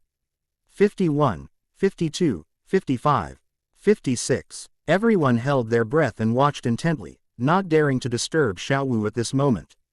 Half an hour later, Xiao Wu's soul power finally stopped at level 58. He instantly became the person with the highest soul power among everyone, except for Lu Chen. Xiao Wu slowly opened her eyes, and her entire demeanor became even more pure and lively. As she stood up, her skirt swayed slightly, and flower petals fluttered down. A golden flower petal mark was branded on the forehead of the soft bone enchantress rabbit on her back, and her soul power fluctuated gently yet powerfully. The effects of the love sickness heartbreak red are clearly more than just increasing soul power. Xiao Wu's martial soul, no, to be precise, her bloodline, has undergone a qualitative transformation. Xiao Wu turned to look at Lu Chen, her eyes filled with joy and dependence. She lightly jumped into his arms, her voice still soft and sweet, but with a touch of mature charm. Lu Chen. I'm awake. I feel much lighter all over. Lu Chen reached out and caught her soft body, his fingertips gently brushing away the stray hairs on her forehead, and said softly, "Congratulations, Xiao Wu. You've truly been reborn." Xiao Wu snuggled against him, looked up at him, and smiled brightly. "It's all thanks to Lu Chen. If you hadn't given me the love sickness heartbreak red, I wouldn't have made such great progress." She raised her hand to touch her cheek, then looked down at her figure, her cheeks slightly flushed, and whispered shyly, "It seems I've become different." Lu Chen smiled slightly. He could feel that under the effect of the love sickness heartbreak red, Xiao Wu's soul beast bloodline had completely disappeared. Simply put, Xiao Wu had now truly become a human. "All right." Lu Chen put his arm around Xiao Wu and said to the other girls, "We should go back to the academy now, otherwise my grandfather and Erlong will be worried." Half a day later, the group returned to Zhanyuan Academy in the afterglow of the setting sun. As soon as Lu Chen returned to the bamboo house, he saw Lu Erlong walk in wearing a light red gauze dress. The red gauze dress flowed like water over her exquisite figure, the light and sheer fabric revealed glimpses of her snow-white skin beneath. "Erlong, you've arrived," Lu Chen said to Lu Erlong. Lu Erlong slowly walked up to Lu Chen, wrapped her arms around his waist, and pressed her soft body against him. Her fiery curves pressed tightly against his chest, her fingers gently tracing the back of his body. "Lu Chen, I want." Before Lu Erlong could speak, Lu Chen pressed his index finger against her rosy lips. "Erlong, I'm afraid you'll have to be patient for a while." Upon hearing this, Lu Erlong's face instantly fell. She looked at Lu Chen, somewhat aggrieved, and said, "Why? We haven't had a proper time together in so long." Lu Chen pinched Lu Erlong's pretty face and said softly, "The seal within my body has loosened. I need to go into seclusion to prepare for it." As the seal, serious. Lu Erlong recalled how Lu Chen had broken the seal before, and the arm's T hat were originally wrapped around Lu Chen's waist tightened even more. Lu Chen withdrew his fingers from her lips, his fingertips sliding down to her chin, gently lifting it so she would look up at him. It's not serious, but we must be careful. His voice was deep and gentle as he lightly stroked her rosy lips with his thumb. His Adam's apple bobbed slightly as he leaned down and slowly approached. Lu Erlong's body tensed up instinctively, and she instinctively tightened the arms wrapped around his waist, pressing his soft body even closer. The next second, his lips gently covered hers. Lu Erlong's body went limp instantly, her tense limbs relaxed, and she nestled in his arms, her long eyelashes slowly closing. Because Lu Erlong had just had a few drinks, and her lips still carried the sweet taste of wine, Lu Chen couldn't help but deepen the kiss, entwining himself with her softness. Lu Erlong's fingers were scratching haphazardly on his back, and his body trembled slightly with his movements. Emitting soft sobs, after an unknown amount of time, Lu Chen slowly stepped back. While I was away, Grandpa is in your and Xiao Wu's care. If anyone comes looking for trouble, go to the Spirit Pagoda to find Senior Baiji and Senior Dugu. Lu Erlong nodded, then leaned in and gently pecked Lu Chen's lips again. I'll wait for you. Chapter 239 Bibi Dong's Test. The Eternal Creation. Lu Chen came to the living room and told the women that he was about to go into seclusion. Xiao Wu snuggled into his arms, wrapped her arms around Lu Chen's neck, and asked, "How long will it take you to come out of seclusion?" Lu Chen rubbed Xiao Wu's nose with his index finger and said, "It could take several months at most, or as little as a few days." Xiao Wu nodded upon hearing this and instructed, "In that case, you must be careful." Lu Chen smiled slightly, "Don't worry, I will be in seclusion at the Spirit Pagoda. Senior Baiji is there, so nothing will happen." He then looked at Huo Wu and Shui Binger and said, "I'm afraid I can't personally accompany you to obtain your and Huo Wu's soul spirits. I will ask Senior Baiji to help you find suitable soul spirits." Shui Binger and Huo Wu exchanged a glance and said at the same time, "You can focus on your seclusion and cultivation. We'll wait for you to come back." Lu Chen stood up, straightened his clothes, and looked at each of the women. "It's getting late, I should get going." Xiao Wu bit her lip and released her grip on Lu Chen's arm. Lu Chen rubbed her head, glanced at them one last time, and turned to walk towards the door. He stopped at the door, didn't turn around, but simply waved and said, "Wait for me to come back." Amidst the reluctant gazes of the women, Lu Chen's figure disappeared into the darkness. As Lu Chen stepped out of Zhan Yuan Academy, his brows furrowed slightly. He sensed that someone was secretly observing him. Without any hesitation, he headed straight out of the city. The dense forest outside the city was as dark as ink, and the night wind swirled up fallen leaves, making a soft rustling sound.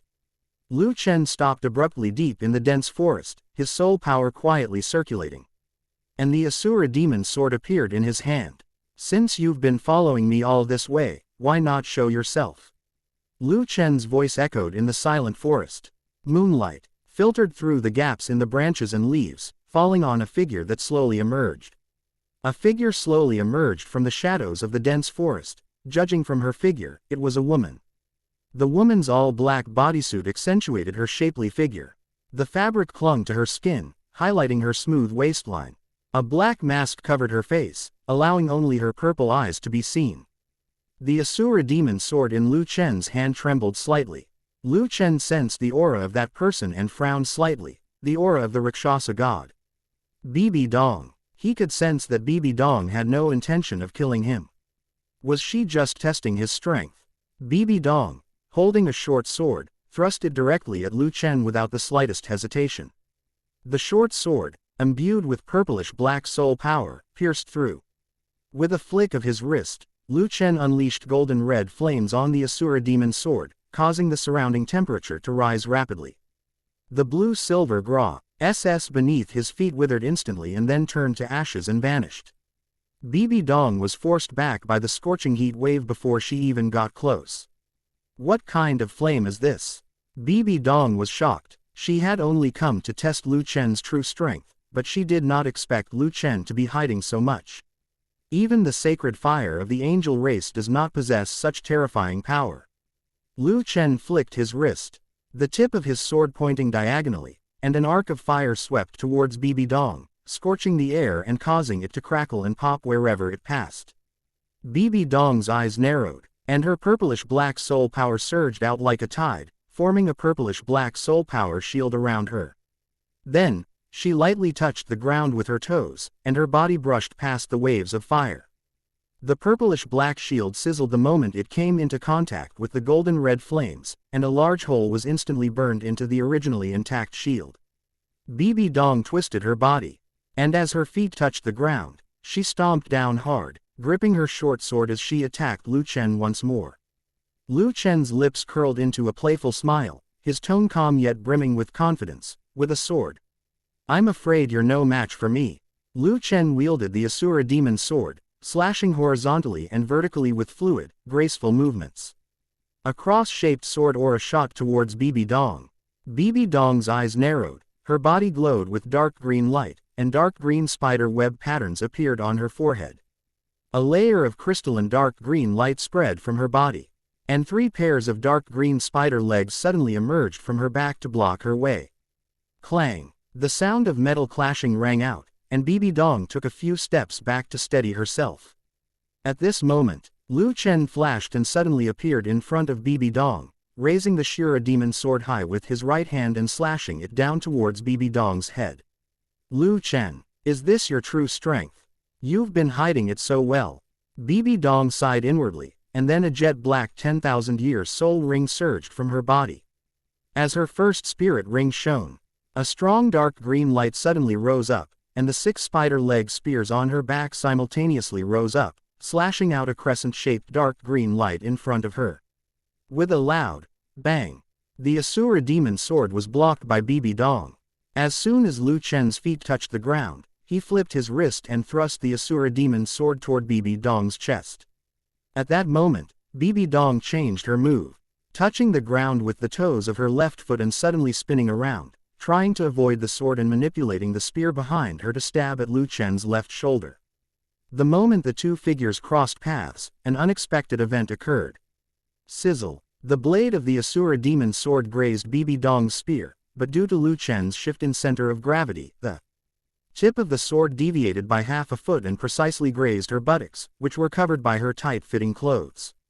With a rip, Bibi Dong's clothes were instantly torn open at her buttocks, revealing a shallow bloodstain on her snow-white skin, which looked particularly glaring under the moonlight.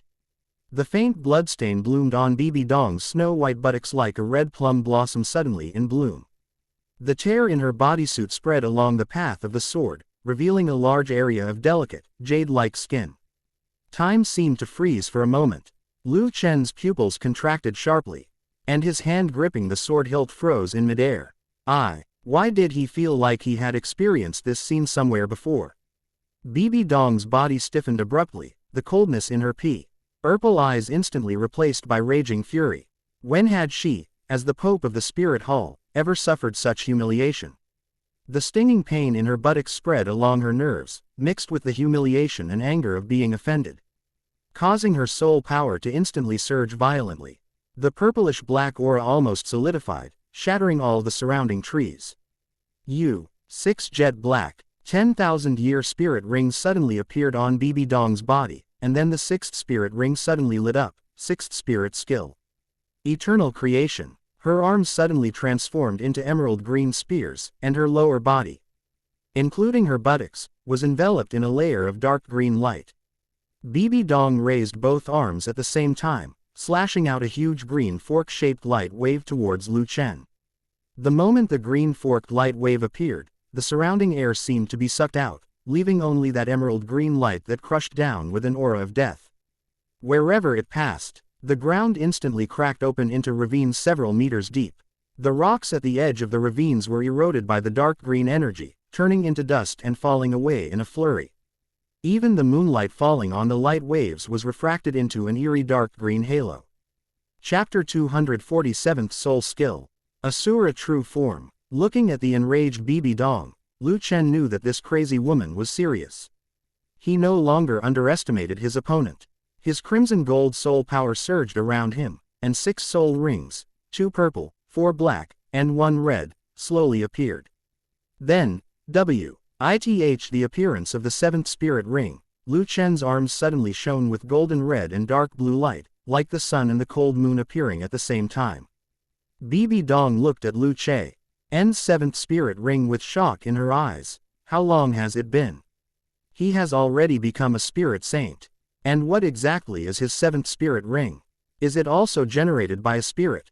She felt a burning pain in her buttocks and cursed inwardly, "You lecherous scoundrel.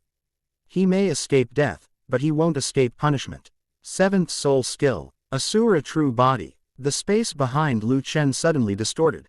The moment the seventh spirit ring lit up, the golden red flames and the dark blue ice intertwined like two giant dragons, instantly condensing into a Shura Dharma image that was over 10 feet tall amidst a roar. The face of that Buddha was far more terrifying than its body. Dark red horns grew on his forehead, his brow bones stood up like burning black flames, his eye sockets were sunken like ink abysses. And his golden pupils were filled with scarlet blood vessels that surged with a ferocious light that devoured everything. The crimson vertical pupil between his brows was long and narrow like a blade, with spiderweb-like blood-red cracks spreading around it. His face lacked any human gentleness, only extreme violence and deathly stillness, like a Shura monarch crawling out of a mountain of corpses and a sea of blood. Just one glance was enough to terrify an ordinary soul master. The Dharma image's half-body was covered in crimson gold flame scales, with flame patterns surging like magma, distorting and boiling the surrounding air. The other half is covered in a dark blue ice crystal armor, with ice shards standing upright like sharp blades, and surrounded by a bone-chilling mist. What is most chilling is the scarlet vertical pupil between the eyebrows of the Dharma image. Wherever the pupil's light reaches, the air seems to be torn into countless fragments. The dense killing aura transforms into tangible blood-red patterns, wrapping around the ice and fire armor and radiating a pressure that makes one's soul tremble. What is this thing? Bibi Dong exclaimed in shock. In all her life, she had never seen such a terrifying phenomenon in the true form of a weapon spirit.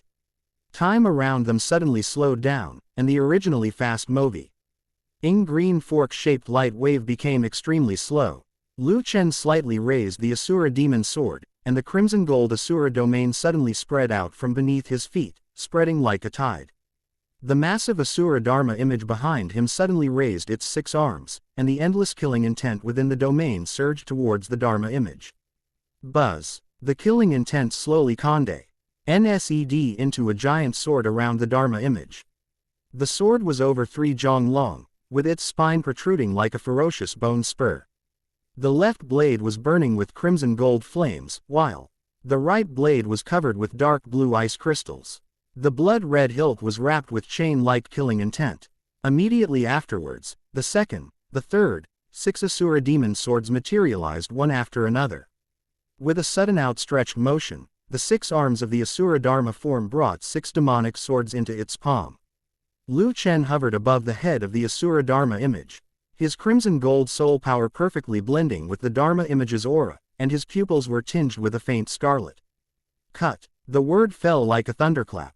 The 6 arms of the Asura Dharma form exerted their power simultaneously, and the 6 Asura demon swords drew out 6 intertwined crimson gold sword energies, fiercely slashing towards the approaching green light wave. The sword pressure, condensed with killing intent, instantly cracked the ground, spreading out countless bottomless ravines, and turning the surrounding trees and rocks into dust in an instant. The two forces collided without a sound. Bibi Dong's attack was completely annihilated the moment it touched the sword energy. Lu Chen stepped forward with his right foot, and his body instantly appeared in front of Bibi Dong. The Asura demon sword in his hand slashed down fiercely at Bibi Dong. The Asura Dharma image behind them raised its giant sword and pressed down on Bibi Dong. Bibi Dong's 7th spirit ring appeared, its crimson light instantly illuminating her 7th spirit skill, soul-devouring spider emperor true form. Bibi Dong charged toward Lu Chen, her body turning a ghastly green in midair, bursting forth with green light and mist. Bibi Dong's body completely transformed in the light mist, her original humanoid outline disappeared, and she turned into a giant spider emperor that was 5 jong tall. 8 spider legs covered in dark green armor were as sharp as blades, with venomous stingers flashing at their ends, and their abdomens were bulging with hideous compound eye-like patterns. His arms transformed into 2 enormous black scythes, which he thrust fiercely towards the Asura demon sword. Boom! The moment the two clashed, a dazzling white light completely enveloped the entire area. And the shockwave spread wildly in all directions like an invisible giant wave. Bibi Dong looked at Lu Chen, who was locked in a stalemate with her, and her eyes had long since changed from shock to terror. Lu Chen. What a Lu Chen! Bibi Dong hardened her heart, her arms glowed with dark green light, and her 2 giant black scythes suddenly expanded to 3 times their original size. The scythes were covered with spiderweb-like scarlet cracks, and then they exploded with a bang. The ghastly green poisonous fog and dark death aura, along with the earth-shattering shockwaves, swept outwards like a tsunami. Countless highly poisonous fragments shot towards Lu Chen. Lu Chen frowned, wildly wielding the Asura demon sword in his hand, forcefully blocking the oncoming poisonous fog and shockwaves in front of him. Behind him, the Asura Dharma image crossed its 6 arms and swung its 6 demonic swords fiercely. A streak of crimson gold sword light flashed, blocking all the incoming scythe fragments. The white light slowly dissipated, and Bibi Dong was nowhere to be seen. Snort. The Asura true form behind Lu Chen slowly dissipated, and the crimson LD soul power receded back into his body. Sensing the lingering, malevolent aura unique to the Rakshasa god in the air, he said coldly, "Sooner or later, I'll extract your soul rings and soul bones." He popped a pill to restore his soul power into his mouth, and then vanished in a flash. Inside Tiando City, Qian Runshui watched the crimson gold sword light disappear in the distance and felt that familiar aura. A slight smile appeared on her lips. "It seems that even you have your moments of defeat." In high spirits, she sat by the window and murmured to herself, "Looks like I need to take that step soon." At this moment, Bibi Dong arrived at a dark cave. Lu Chen. No wonder he forced the Haoshan sect to rise again. She staggered and leaned against the stone wall, slowly sitting down. Haoshan sect. Hey, hiss. The moment her buttocks touched the ground, a piercing pain suddenly struck, causing her to gasp.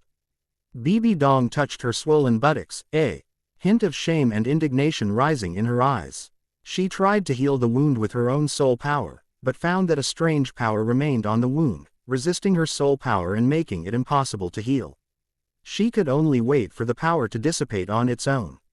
"Lu Chen, I will repay this humiliation 100-fold.